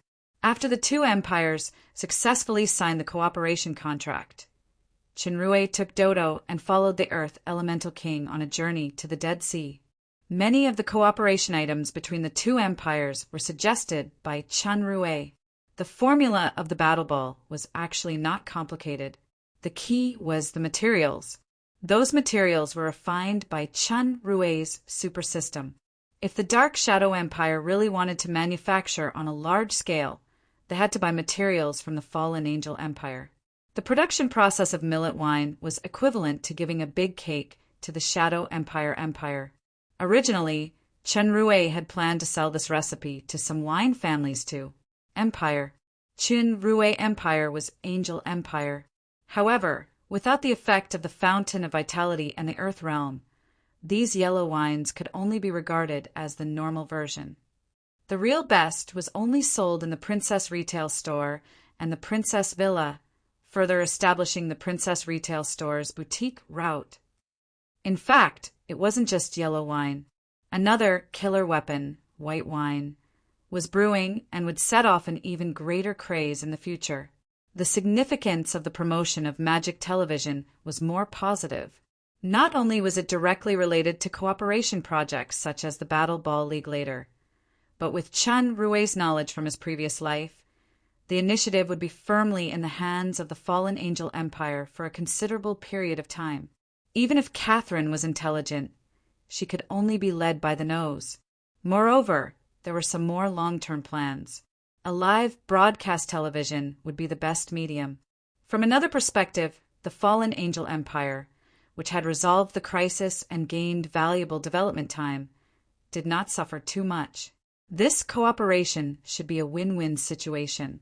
After Chinrue confessed to Jia why he went to the Sea of Death, Jia's first word surprised him. Okay, we must save Isabella no matter what. But the next sentence became, because when we hold a grand wedding, she will watch helplessly. Oh no, she will be my indispensable bridesmaid. I will ask her to play a song for both of us alone in the bridal chamber. What is it called? The End of the World. Chinrue, Her Majesty the Empress's way of attacking her rival in love is indeed very cruel. But misintelligence is also not easy to deal with. No one knows what kind of tricks she will play. I'm afraid that it will really be the end of the world for the Crystal Palace. It's getting late. Let's rest for the night on this mountain in front. At this speed, we should reach the edge of the Sea of Death after flying south for about 3 days. The Earth Elemental King's voice interrupted Chinrue's thoughts. The two controlled the wyverns to land at the foot of the mountain below. This time, Chinrue and the Earth Elemental King rode 2 Demon King-level elite wyverns from the Dark Moon. They passed through the southernmost town Lupin of the Blue Lava State and entered the undeveloped extraterritorial area. They gradually approached the destination, the Sea of Death. The Sea of Death is vast and almost endless. It is an extremely huge treasure in itself, but it also contains endless dangers. Especially in the deep sea area, there are many unknown powerful sea demonic beasts. Even a demon overlord powerhouse is in danger of dying at any time. Chinrue thought of the regret of never seeing the sea in his previous life, but the Sea of Death was a truly dangerous place. This trip was not a vacation. I have never been to the Sea of Death, and I don't know how to steer. Is it okay for just the 2 of us to go to sea? Moore smiled and said, Don't worry, as long as you prepare a sturdy ship, it's enough. With me here, you won't drown even if you encounter a huge wave. Seeing Moore's confident look, Chinrue was relieved. Speaking of ships, one of my teachers knows that I'm going to sea, so he gave me a ship that is said to be quite sturdy. Said. Chinrue shrugged and smiled at the Earth Elemental King. They began to prepare the tent for the night rest. Dodo volunteered to look for prey. Chinrue placed the tent prop, made a fire, took out a bottle of millet wine, unplugged the cork, and asked, Don't the Earth Elementals usually eat? Do you want to try this? Elementals don't need to eat extra. Their bodies will automatically absorb the corresponding elements as energy. Moore looked at the bottle of millet wine and shook his head, This kind of wine fermented by corn is a rare delicacy for demons or humans. But for elementals, the real value is only the diluted fountain of life. My friend, your knowledge and eyesight are amazing. This is my secret recipe, yet you can see through it at a glance. I should be glad that you are not my business enemy. Chenrue laughed. By the way, do you remember the earth source you gave me in Mountain Shillong back then? Remember, the earth source is condensed from the essence of the power of the earth. It can make the creatures of the earth grow and recover quickly. It also has the effect of repairing the elemental heart. For the earth elementals, it is a very precious source of power. Combined with the power of fertile yuan soil, it can double the number of earth elementals. Then, Chenrue suddenly had 50 to 60 khaki crystal balls in his hand. These are for you. Is it enough? Moore was taken aback. He slowly stood up and was moved. This is the complete form of the essence of the earth source. It can't be produced without tens of thousands of years and a special environment.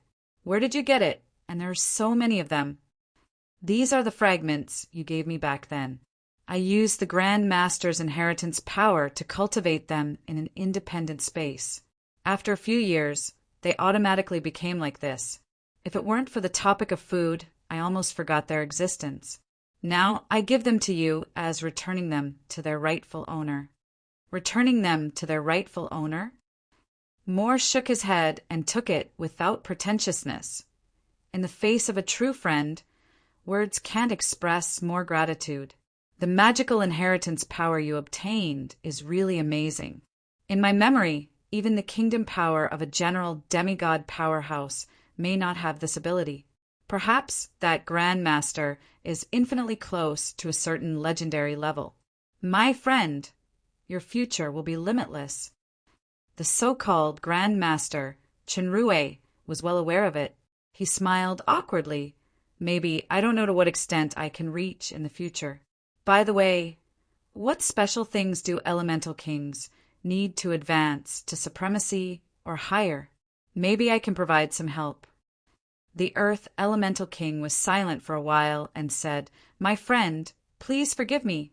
There are some things that I can't explain. I can only tell you that the me you see is not the real me.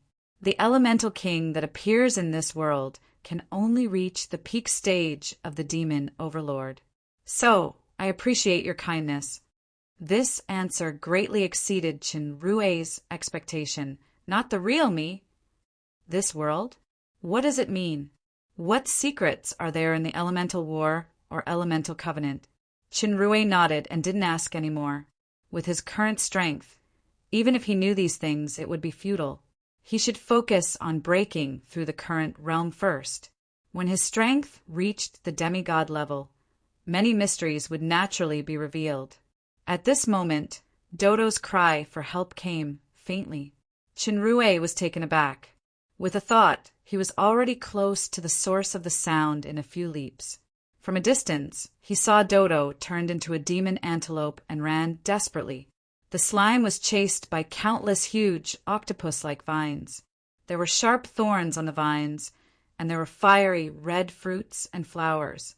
There were actually human faces in the center of those flowers, showing angry expressions. Plants? Or demonic beasts? The vines extended extremely fast. Even if Dodo turned into the demon antelope that was best at running in the mountains, he was still caught up. After several dangerous situations, he was finally wrapped by the vines. With just a twist of the vine, the body of the demon antelope was torn apart. The special immortal body of the slime played a role. The split body reassembled, turned into a red-winged bird, and fled into the sky. At this time, the human face with red vines and flowers opened its mouth. Several purple mucus sprayed at the red-winged bird. The bird's wings were suddenly stuck, and it fluttered a few times before falling to the ground. This time, Dodo deliberately shattered his body into countless pieces. After getting rid of the mucus, he turned into a pangolin-like demonic beast. He quickly dug a hole in the ground and escaped underground. The vines didn't chase into the hole again, but the ground kept shaking. Several giant vines suddenly broke out of the ground and threw the slime into the air. The pangolin that was thrown into the air immediately turned into a flying squirrel. The leather wings between its front and rear limbs were like a glider. It glided in the air, narrowly avoiding the mucus sprayed by the human face. When Dodo saw Chinrue in the air, he desperately glided toward him and shouted, "Master, help!" Chinrue noticed that this strange plant actually had the strength of the peak of the great demon king, which was quite close to the demon emperor level. He couldn't help but be secretly surprised. The Dark Moon's mutated wyvern king only had this kind of strength, and it didn't have such strange and varied attacks. The outworld is really extraordinary. Even a plant has such powerful strength. Seeing that Dodo couldn't hold on any longer, Chinrue quickly gathered his strength. As he was about to make a move, the figure of the Earth Elemental King suddenly appeared in front of him. Wait a minute.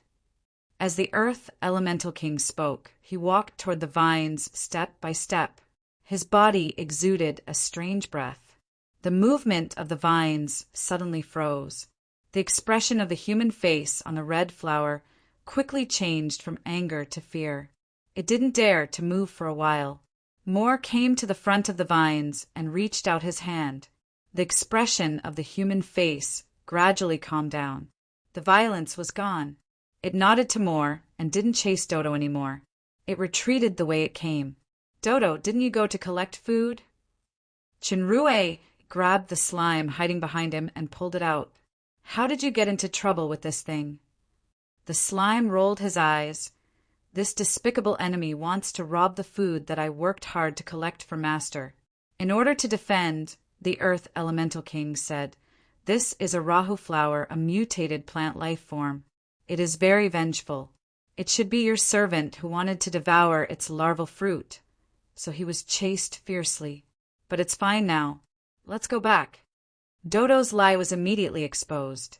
He lowered his head guiltily and didn't dare to speak. In fact, when the slime went out to look for food just now, he found a lot of rare fruits along the way.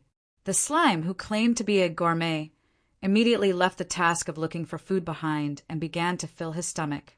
It could be said to be a feast along the way. However, as the saying goes, one will eventually encounter a tiger.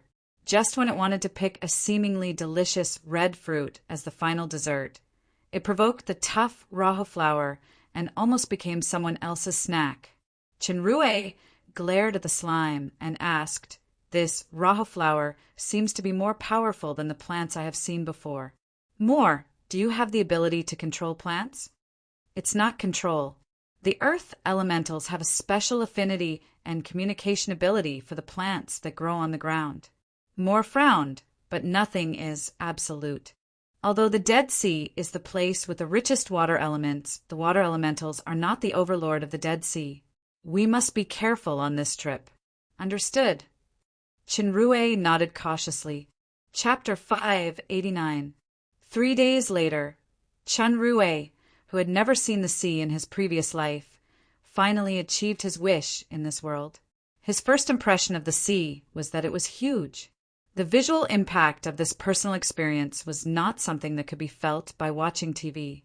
Even the surfy sea training ground in the super system could not be compared with it. At a glance, it was boundless. He could only see the distant horizon of the sea. Chinrue finally understood what was called the sea and the sky are one. Feeling the cool sea breeze with moisture, a broad feeling arose in his heart. The sea can accommodate all rivers, and it is big to have tolerance. Behind the boundless vastness was endless danger. Chinrue was very clear about this. He had made sufficient preparations before departure. The storage warehouse stored a large amount of food and many emergency items. Flying slowly from the coast to the sea, Chinrue took out the ship sent by Tetanus. When the old man took out a whole ship from the special space ring, he was quite proud. When he saw that Chinrue didn't bring any space equipment and he just kept it out of thin air, he almost dissected Chinrue on the spot. Having said that, the ship sent by the old man was really awesome. The appearance alone was gorgeous and magnificent. It was somewhat similar to the Black Pearl in a famous pirate movie that Chenrue had seen before. What was even more awesome was that many things on the ship were automatic. They only needed to put in the magic crystal as power.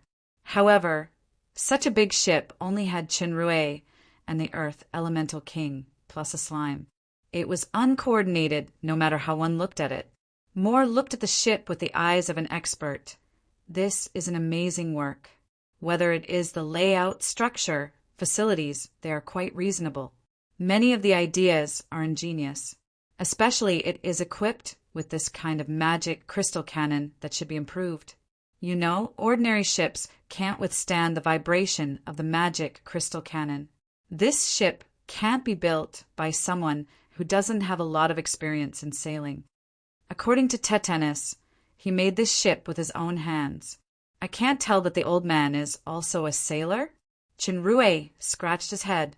I don't know much about that. I only know that the main materials of this boat are ebony wood and gold auspicious sand, which are as hard as the metal gears that are almost legendary. At the very least, there is no problem in terms of solidity that you mentioned earlier. It's indeed very sturdy. Moore smiled. Don't you want to give it a name? Chenrue couldn't help but think of the faint tea fragrance. He thought for a while and said, "Let's call it the Devil's Snare ship, but what should we do now? Raise the sails?" Devil's Snare ship, that's a good name. As for how to sail the ship, you don't have to worry about that. A ball of yellow light appeared in Moore's hand. Upon closer inspection, it turned out to be a handful of shimmering blue sand.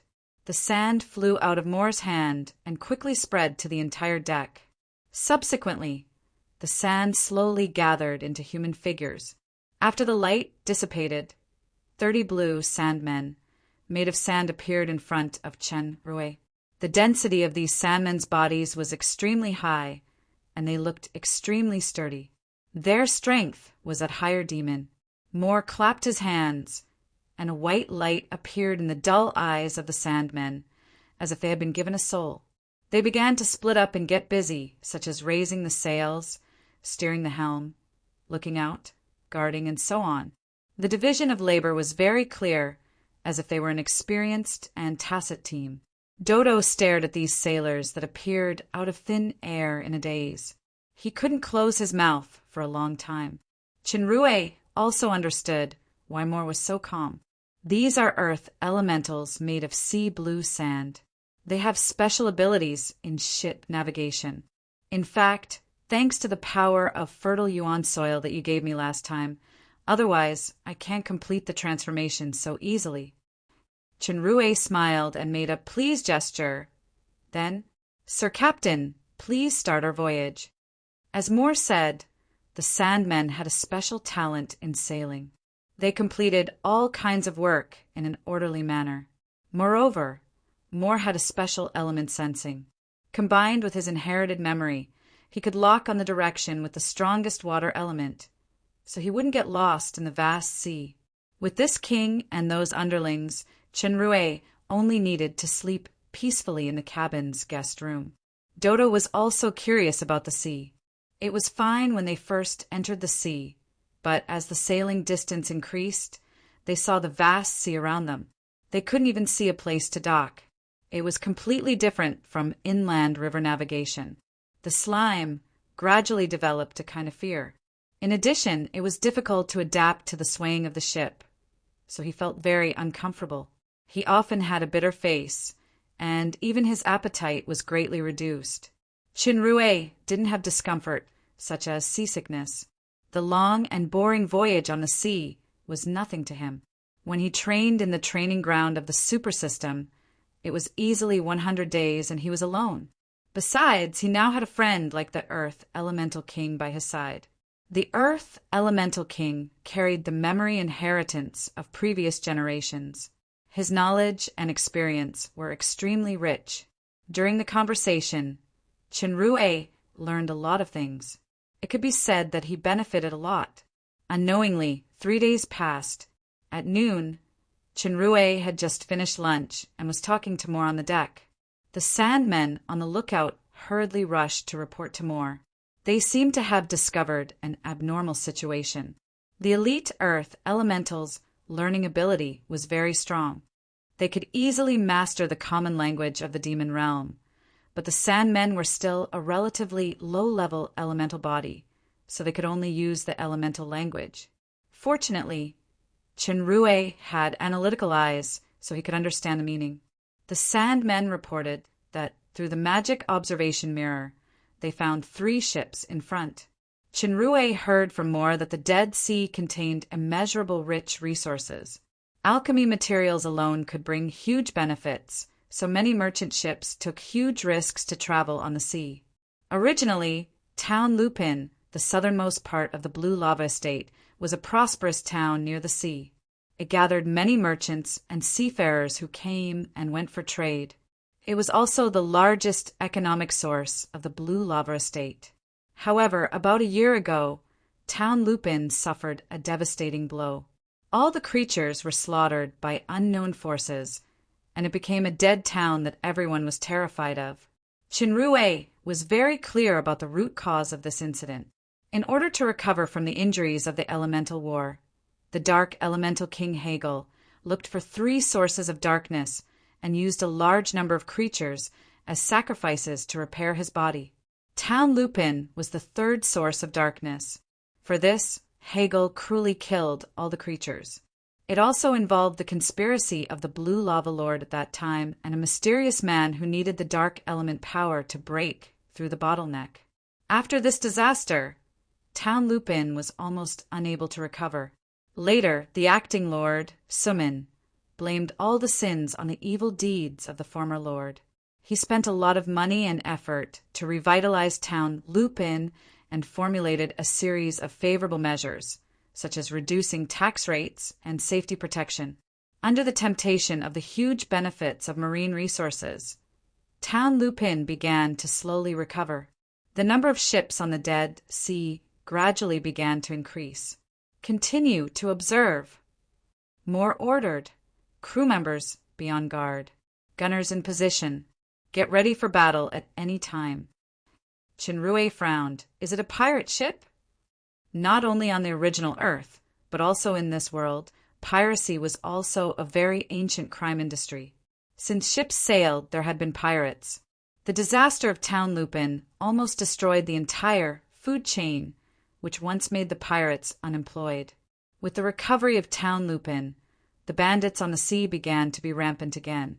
The ferocity of the pirates of the Dead Sea was well known in the demon realm. Their means were very cruel. Not only they wanted money, but they also wanted lives.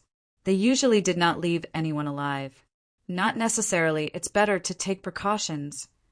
At this time, with Chinrue's eyesight, he could already vaguely see the black spots on the sea in the distance. He also keenly noticed that there was a bird in the sky that was flying at a very high altitude. My friend, you really guessed it. Moore looked up at the sky and said calmly, "This is a mutated green sea vulture. It has a special ability of telescopic vision. It is often used by pirates to investigate the situation."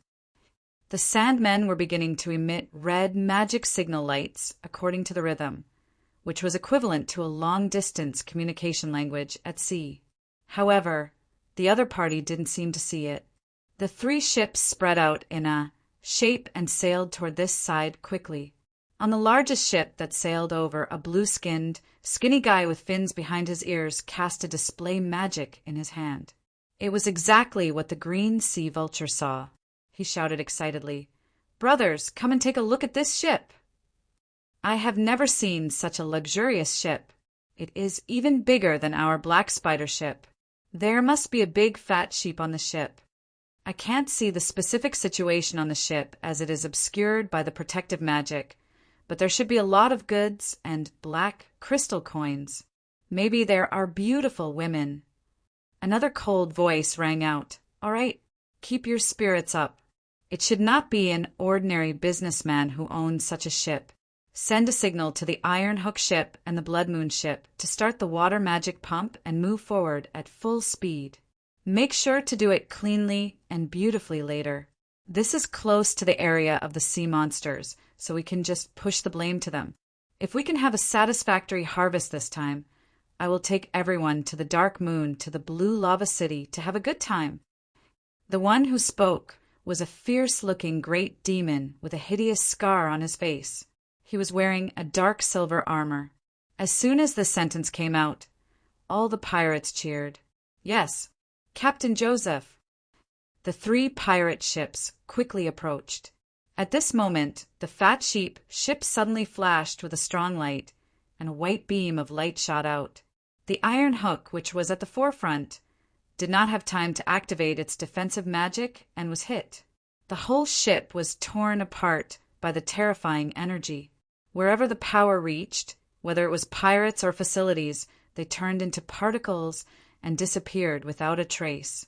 The pirates of the Black Spider ship and the Blood Moon ship were dumbfounded as they watched the Iron Hook ship collapse in an instant. The huge ship had disappeared without a trace. Only a few survivors swam desperately toward their companions' ships on the sea. Magic crystal cannon. There are actually magic crystal cannons on the ship. This power, this range, I have never heard of it at all. Even the magic crystal cannons equipped with military fortresses are not this terrifying. Is this a fat sheep or a giant dragon? The great demon captain, Joseph, reacted the fastest. He shouted, "Slow down and activate the magic protection immediately." After a while, they saw the warship turn around. The white light on the other side was shot out again. This time the target was the Blood Moon ship. With the lesson of the destruction of the Iron Hook ship, the Blood Moon ship had already activated a blue water element magic protection. At the same time, they used the power of the water element magic pump to accelerate the ship's movement to avoid being targeted by the opponent. This kind of dodging undoubtedly worked. This time, the white light did not hit, but the persistence of this white light was amazing. It actually maintained its power and moved horizontally. The defense was like a huge long sword that swept the Blood Moon ship that had no time to dodge. The blue protection magic only lasted for a minute before it collapsed. Then, the scene of the Iron Hook ship was repeated. This time, the power of the magic crystal cannon had weakened a lot due to the movement and the offset of the protective shield. It only cut the Blood Moon ship by half. However, in this kind of sea, it was still a fatal blow. The pirates could only watch the remaining wreckage slowly sink into the sea, and they jumped into the water to escape. A few who knew magic could barely float or stand on the water. In a short period of time, the 2 ships were destroyed just like that. On the only surviving Black Spider ship, the pirates, including Captain Joseph, were sweating profusely. It was not that these pirates had never fought before, and their individual combat strength was quite fierce. However, this was the first time they encountered a battle where they were killed or maimed before they could even see the other party's face clearly. Under the terrifying power of the magic crystal cannons, all their fighting spirit and morale collapsed without a trace. Although the defensive magic power of the Black Spider ship exceeded the Blood Moon ship and the Iron Hook ship, it still couldn't withstand the terrifying magic crystal cannon. If the other party had a third attack, then the Black Spider ship would follow the footsteps of the other 2 ships and be destroyed. Once they lost the ship, even if they could escape by chance, only death awaited the pirates in this vast sea where they couldn't even see the island. "Quick, turn the ship around and run away," Joseph roared almost hysterically. Almost without his urging, the pirates had already begun to turn the ship around and flee in a flurry. Chinrue had long known the ferocious deeds of these pirates, so he did not have any pity. Instead, he was surprised by the power of the improved magic crystal cannon in the sea battle. More! The magic crystal cannon should be on cooldown now. Let's catch up and destroy these guys so as not to harm the merchant ships. Why don't we catch a leader alive to understand the latest situation in the Dead Sea? Moore nodded and ordered the Sandmen to control the Devil's snare ship to chase the Black Spider ship. The Devil's snare ship's power was far better than the Black Spider ship. Coupled with the Sandmen's ship control skills, the distance between them was getting closer. This situation caused the pirates, who originally had no military qualities, to immediately panic and fall into chaos. Oh no, the enemy is catching up. Captain, what should we do? Even if they don't get close, just one more shot from the magic crystal cannon and we will be dead. All of you, shut up.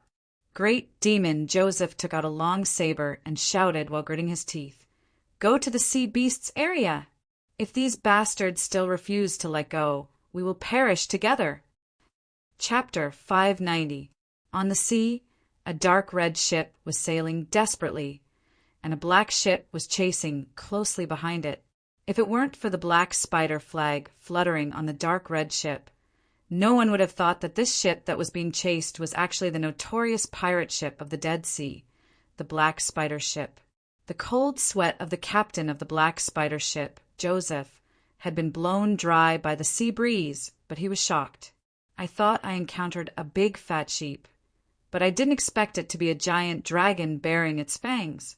Now that the Iron Hook ship and the Blood Moon ship had been completely annihilated, Joseph no longer had any of his previous delusions, nor did he have any thoughts of revenge. There was only one thought in his mind: escape. If I don't escape now, the 2 wrecks that sank to the bottom of the sea will be a warning. The first mate reported in panic, Captain, although the ship behind us is not as familiar with the changes in water and wind direction as us, the ship operator is also a veteran. We can't get rid of it at all if we continue like this. It is already the sea monsters area in front. What should we do? Joseph looked at the sea area with a faint mist and looming reefs in front of him, and he gritted his teeth. Go forward. Don't stop. We can get rid of the enemy with the reefs and mist, or we can use the sea monsters to deal with those enemies. The first mate was shocked. But if we encounter the sea monsters, stop talking nonsense. Execute my order. Joseph showed a ferocious look on his face. He raised the knife in his hand, and the first mate quickly accepted the order and left. Joseph was very clear about the danger of this area, but he had no choice. The magic crystal cannon of the ship behind was too terrifying. Once it was fired again after the cooldown, the Black Spider ship's protective magic couldn't stop it at all. They would die anyway, so it was better to drag the enemy down with them. On the Devil's Snare ship, Chinrue saw the Black Spider ship sailing into the misty sea in the distance, and he asked, Moore, are we still chasing? Moore closed his eyes and sensed for a while the breath of water elements in this direction is more intense. It should be the only way for us to go to the habitat of the water elementals. Chinrue nodded. Then let's move on. This area is a bit weird. I've already sensed a lot of submerged reefs. I'll ask the Sandmen to control their speed and proceed cautiously. Like a frightened bird, the Black Spider ship rushed into the mist. The mist seemed thin, but it had a very strong interference to the line of sight. Previously, they could see a faint shadow, but then they disappeared into the mist. On the Black Spider, the sailors looked nervous as they controlled the ship to move cautiously. There were terrifying pursuers behind them, and in front of them were equally terrifying sirens. Their only hope now was that the pursuers could not catch up due to the obstruction of the fog and reefs. They could escape through the fog, provided that they did not encounter the sirens. At this moment, a singing voice sounded from afar. This singing voice sounded ethereal at first, which made people feel relaxed and happy. They couldn't help but want to stop and listen. When they listened attentively, it was even more moving.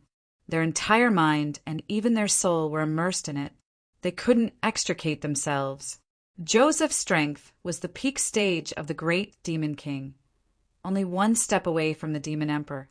Although he was attracted by the singing voice, he instinctively became vigilant in his heart. He struggled to break free from the temptation of the singing voice. Then he saw the sailors around him showing an obsessed look. The whole ship was getting closer and closer to the position of the singing voice. He couldn't help but be shocked. It's the singing voice of the sirens. Don't listen, get out of here. Joseph's exasperated roar did not work as it should. Except for a few sailors with strong spirit power who were awakened, most people were still immersed in it and couldn't hear the reminder at all.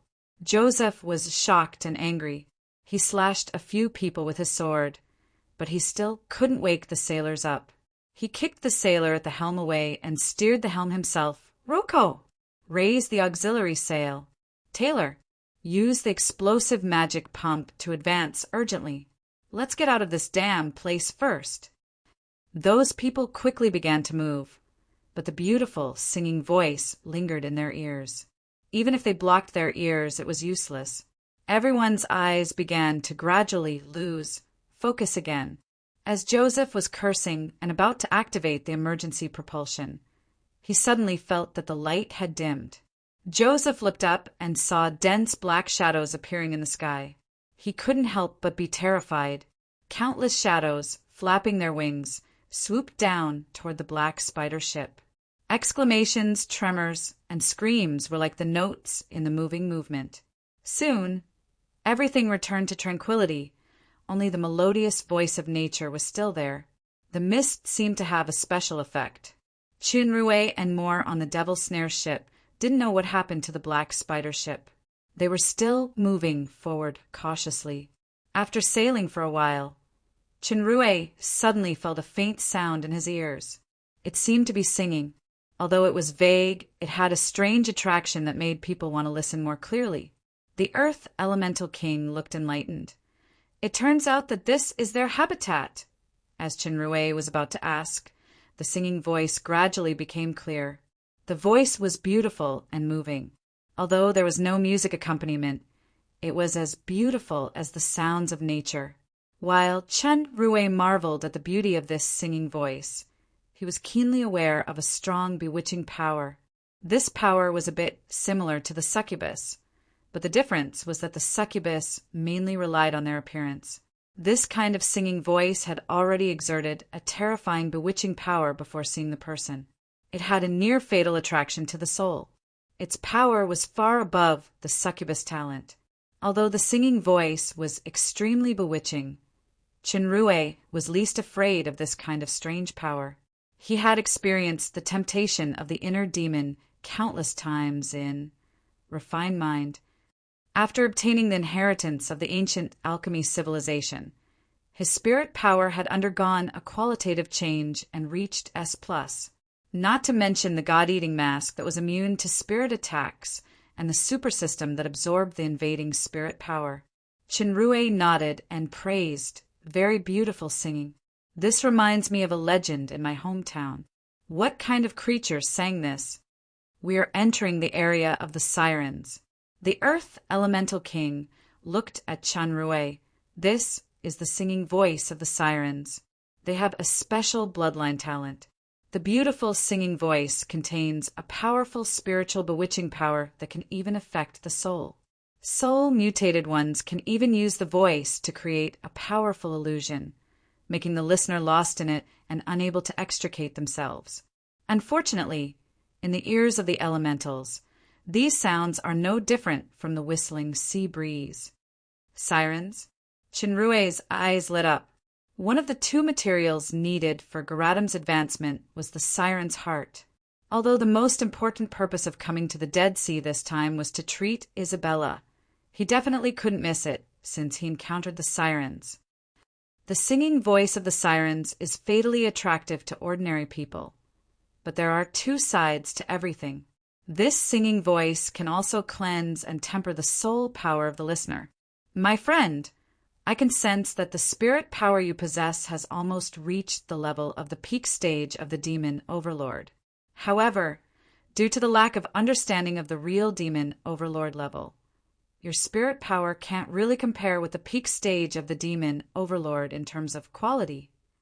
If you can use the singing voice of the sirens to continuously refine the soul power, then it will be a lot of help for you to break through to the demon overlord. Moreover, your spirit power is likely to undergo some kind of mutation after advancement. It's just that due to the strength of your spirit power, this level of singing voice is useless. You must find some kind of mutated talent. Chinrue nodded. It just so happens that the siren's heart is one of my goals for this trip. Now, shall we follow the singing to find the sirens? Before that, let's solve some small troubles first. Compared with the sirens, this is a more aggressive creature.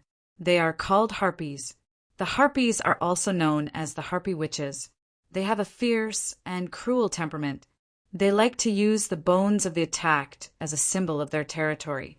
They have a certain amount of wind element power, and their speed is fast. Their attacks have special paralyzing power, so that the enemy will be knocked down before they can fight back. The harpies usually live with the sirens, and they are called sirens. The two have a special interdependent relationship. Since the sirens have made a seductive song, the harpies should be coming soon. Chun Rue's expression was a little strange. The sirens in this world were somewhat similar to the Western myths in his previous life. It seemed that there were many amazing coincidences between different planes. As soon as the ship sailed for a certain distance, Chinrue immediately sensed something strange in the sky. Soon, he saw dense black shadows appearing in the sky. With his eyesight, he could already see clearly that this was a group of creatures with a female appearance. They had a pair of big breasts exposed in front of their chests, and their hands were connected to a pair of wings. Their lower bodies were completely bird-like, and their claws were very sharp. The harpies' attack method was a little special. They first rose high, drew a parabola in the air, and swooped down quickly. They were very fierce. Chinrue could already clearly see the cruel desire in those eyes. At that moment, more pointed to the sky, and the harpy witches quickly stiffened in the process of swooping down. They had only rushed to the top of the mast when they turned into cold stone statues. Then, the stone statues quickly burst upward and exploded among the harpies. For a moment, mournful cries were heard everywhere, and feathers with blood drifted in the air. Petrification? Death stone flower? Chinrue's eyes lit up. Moore's earth magic did not require any concentration or chanting of spells. The control and connection of magic were natural and easy. It was as if petrification and death stone flower were simply two parts of the same magic. This was not a compound magic, but a normal application. It had a sense of returning to the original. Even if it was Rala, in terms of earth magic alone, would have to admit defeat. "You're wrong, my friend." Moore shook his head. The so-called magic is a way to use the spiritual power to arrange and combine the elemental power to exert its power. Whether it is petrification or deathstone flower, they're the same in origin, but the form of expression is different. I did not deliberately use a certain form. I just naturally exert the power of the origin. Magic is just a form. The real essence is the origin.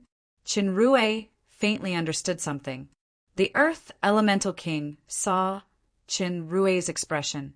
With a wave of his hand, the harpies that rushed down stopped in midair, unable to fall. He continued to maintain a calm tone and said, "In fact, from lower demon to demon overlord, the use of power is a form. Very few people can understand the origin, and this is precisely the key for high-level powerhouses to qualitatively change to super powerhouses. Throughout the ages, there have been countless people who have reached the peak stage of the demon overlord, but there are very few who can truly understand the origin. However, the form is also indispensable. It is the foundation of the origin. I should have told you these things when you reach the peak stage of the demon overlord. But your power may come from the inheritance of the pseudo-god powerhouse, which is different from ordinary people. Perhaps understanding the origin earlier can allow you to restore the powerful strength of the inheritance faster. Those below demon overlord are training a kind of skill or technique? And the real super powerhouse is Tao?" Chinrue felt Moore's words in his own way of understanding. It was as if he saw a new door. All methods have the same origin. Whether it is the super system or the training of demons, there are just different paths, but the ultimate origin is the same. Judging from the evolution process of the super system, it seems to be a change from quantity to quality. Maybe one day, Chinrue came back to his senses and nodded. Moore's words were just a few words, but for him who was in a bottleneck, it might have an unpredictable meaning. Remember, for a real powerhouse, the peak stage of the demon overlord is not the end, but a starting point. The Earth Elemental King smiled when he finished thinking.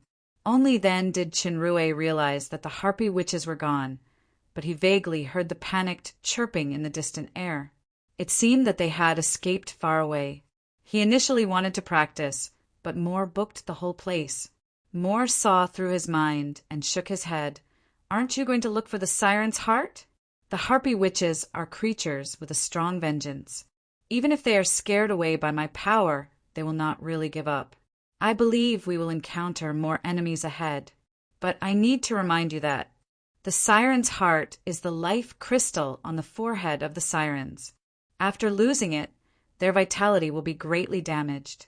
The sirens are not as fierce as the harpy witches. Their personalities are more gentle, but they also have a strong side. If you don't get their own will, you can't get the siren's heart even if you kill them. Chinrue nodded. Let's go ahead and take a look first. Maybe we can find the sirens who can help me temper my spirit power. The singing became clearer and clearer. It seemed that there was more than one person. The singing rose and fell with perfect coordination. The music seemed more ethereal and tempting, but in Chinrue's ears, it was more pleasant. It was indeed very pleasant. Perhaps I can let the sirens hold a concert or something. While he was daydreaming, a graceful voice rang in his ears. Suddenly, all the singing was drowned out by this voice. It penetrated into his brain through his sense of hearing, and his soul couldn't help but tremble. Bright moon, bamboo forest, and clear stream. There was the fragrance of someone cooking tea. This was the scene that appeared in Chenrue's eyes in an instant. Then the alarm of the super system sounded in his consciousness. An unknown spirit power invasion is found. Do you want to convert it into aura? At the same time, a large number of harpy witches appeared in the distant sky. They flew toward the devil's snare ship overwhelmingly. The number was far more than the previous batch. Chapter 591. This time, there are thousands of harpies. They were far more than the previous batch in terms of quantity and quality.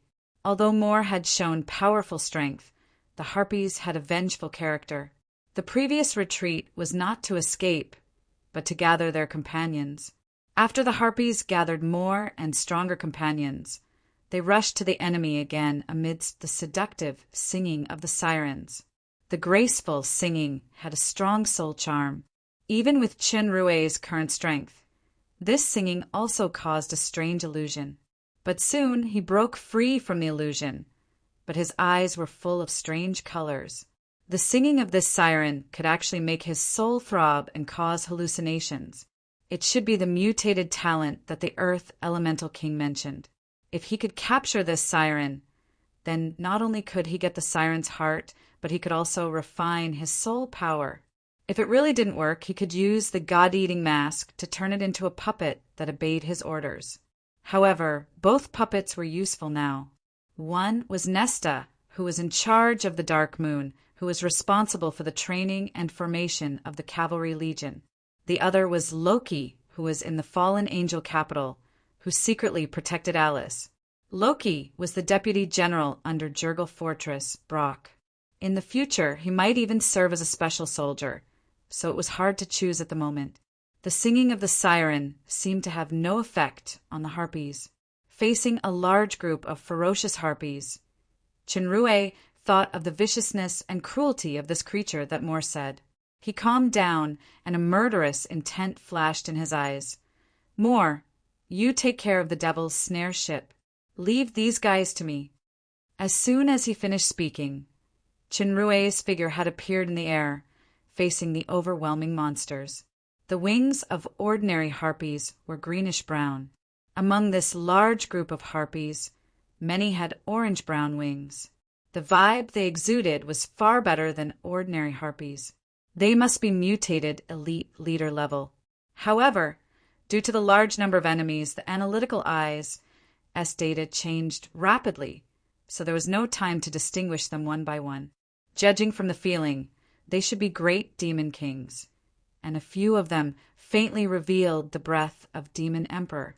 The most eye-catching one was the one in the middle. Its hair and wingtips were fiery red, and its whole body was surrounded by a green airflow. It already gave Chenrue a rather dangerous feeling. In order to avoid being affected by the charm of the mutated siren song, the god-eating mask had appeared on Chenrue's face, and he flew toward the banshees without fear. The harpies possessed the wind attribute, and their speed was extremely fast. Like a huge dark cloud, they wrapped around the oncoming Chenrue. This scene made the Earth Elemental King on the Devil's snare ship frown slightly. He had sensed that there were not only demon emperor-level harpies in this dark cloud, but there was even a Demoness King who was close to the intermediate stage of the demon overlord.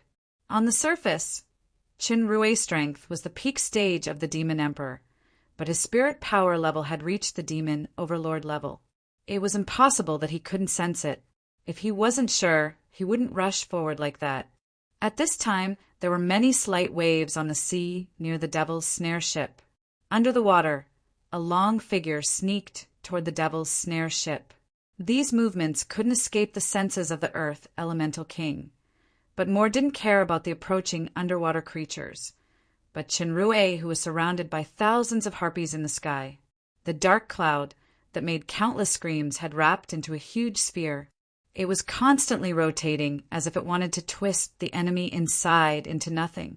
Suddenly, Moore raised his eyebrows. He saw cracks in the impenetrable dark cloud, cracks of light. The cracks spread more and more, and suddenly burst into dazzling light in all directions. This light even overshadowed the 2 moons in the daytime. It was not the heat of the sun, but the brilliance of the stars. The moment the dark cloud was torn apart, a voice sounded. Star explosion. The scattered clouds paused, and time seemed to have stopped. In the next second, under the incomparably dazzling light, the clouds that were split into blocks were all shattered. Countless feathers, broken bones, flesh and blood fell like rain. Moore stared at the figure in the air covered with a star-like armor. A term about this armor appeared in his mind. He couldn't help but show a surprised look on his face. Then he recovered his calmness. He was even more certain of the level of the Inheritance Grand Master. At this time, the hull of the Devil's snare ship had begun to shake violently. It seemed that something underwater was trying to overturn the ship. Tatini's ship was extremely ingenious in design and craftsmanship. It was equipped with a magic balancer that ordinary ships did not have. The principle was a bit similar to a tumbler. At a certain angle, no matter how it shook, the ship would not overturn. The Sandmen had their own special skills. A suction, cup-like thing spread out from under their feet, firmly sticking their body to the deck to avoid losing balance. Seeing that it didn't work, the creatures in the water below floated to the surface to launch attacks. They shot ice, arrow-like magic power at the Devil's snare ship. Moore just casually glanced at the ice arrows all over the sky, and all the arrows suddenly stopped in the air, unable to move a step forward. As Moore was about to channel his power to launch an attack, the enchanting song in front gradually approached this side. He immediately changed his mind and didn't make a killing move. His body began to quickly condense a golden light. Those ice arrows fell into the sea powerlessly under the light. In the air, Chenrue, who was floating, looked coldly at the harpies that gathered again. His eyes shot a blade-like light. His combat power was at its peak state. A powerful star explosion under the royal star transformation caused a devastating blow to the harpy army. Thousands of harpies, including the 2 demon emperor-level harpies, were all killed by this blow. If it was an ordinary enemy, they would have fled in panic, but the harpies were extremely vengeful and had a fierce nature. They didn't run away. Instead, they began to encircle the harpies who had been shaken away. It was a real fight to the death. The natural song of the mutated siren became clearer and clearer. Under the influence of this song, The eyes of the harpies glowed with a blood-red light, and their fierceness suddenly increased. Obviously, the role of the siren's song was no longer to charm the enemy, but to enhance the harpies. The strange ability of this siren was far above the average kind. The song greatly increased the strength of the harpies. The leading harpy with red hair and red wings let out a sharp hiss. The harpies made harsh sounds in unison. Even Chenrue couldn't help but feel upset and nauseous when he heard it. In the whistling sound, the harpies pounced at Chenrue one after another like meteors. They were much more ferocious than the last time. A faint light glowed in Chenrue's hand as he waved in the air. The bodies of the 3 harpies a few meters away suddenly split into several pieces as if they were cut by a sharp blade. After the aura blade succeeded, his figure flickered, and he appeared in a higher position in an instant. With a few more slashes, he killed several harpies. Without stopping, he flashed away again. The death of their companions made the harpies even more ferocious. Under the effect of the song, their speed that was already like the wind became faster.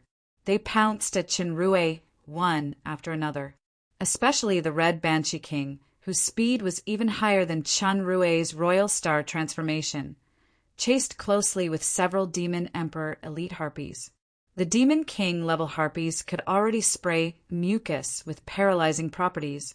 The Demon Emperor level harpies' long-range attacks were mainly whirlwinds. The strongest was naturally the Banshee King.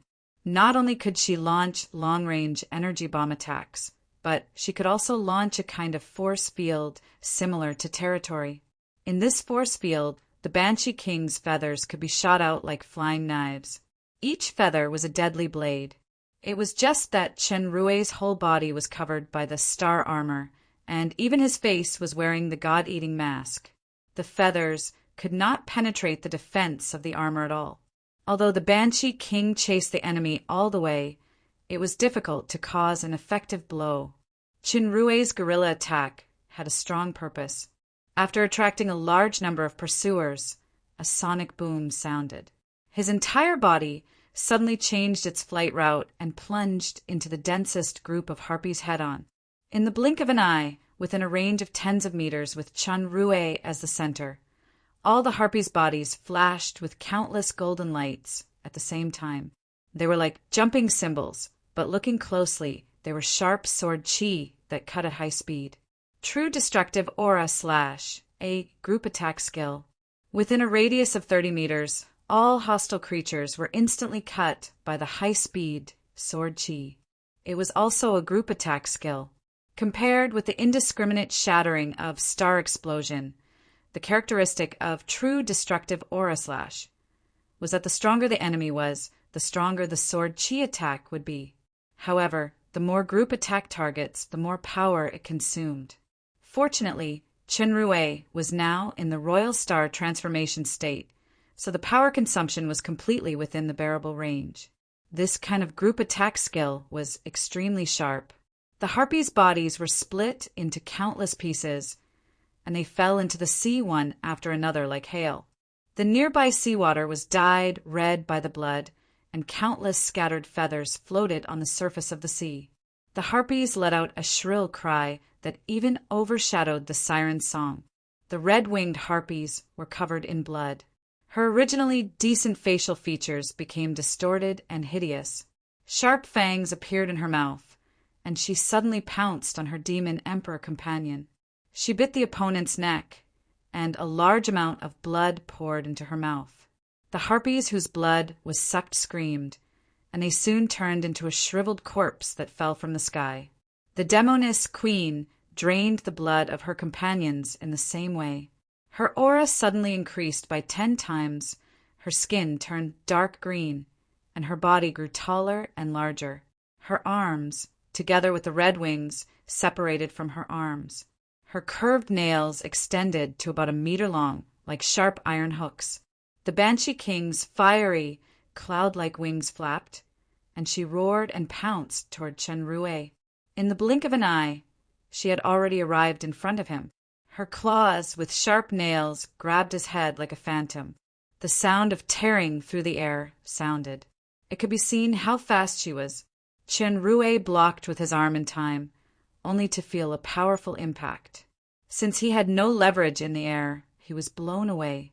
A shallow mark appeared on the star armor, and it gradually healed automatically. The Banshee King's strength and speed after the mutation were extremely amazing. She turned into a red light, caught up with Chen Rui, and sent him flying again. Chen Rui could clearly feel the lightning-like movement trajectory in his highly concentrated spirit power. He concentrated his mind to deal with it calmly. On the surface, he seemed to be completely passive, but in fact he was constantly compressing his star power with the help of the Banshee King's crazy attack. He was patiently waiting for the moment when the opponent showed a flaw and burst out. There were constant roars and air-piercing sounds in the air. On the Devil's Snare ship, more had already floated on the surface of the sea. He ignored the ice arrows flying around him, and the golden light on his body shone brightly. He pressed down, and the sea surface began to tremble.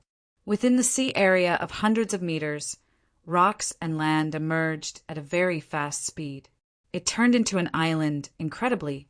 The Devil's Snare ship, countless marine creatures, including those mysterious creatures underwater, were all held on this island that appeared out of thin air. Bang! A cyan figure fell from mid-air, smashing a large hole in the hard rock.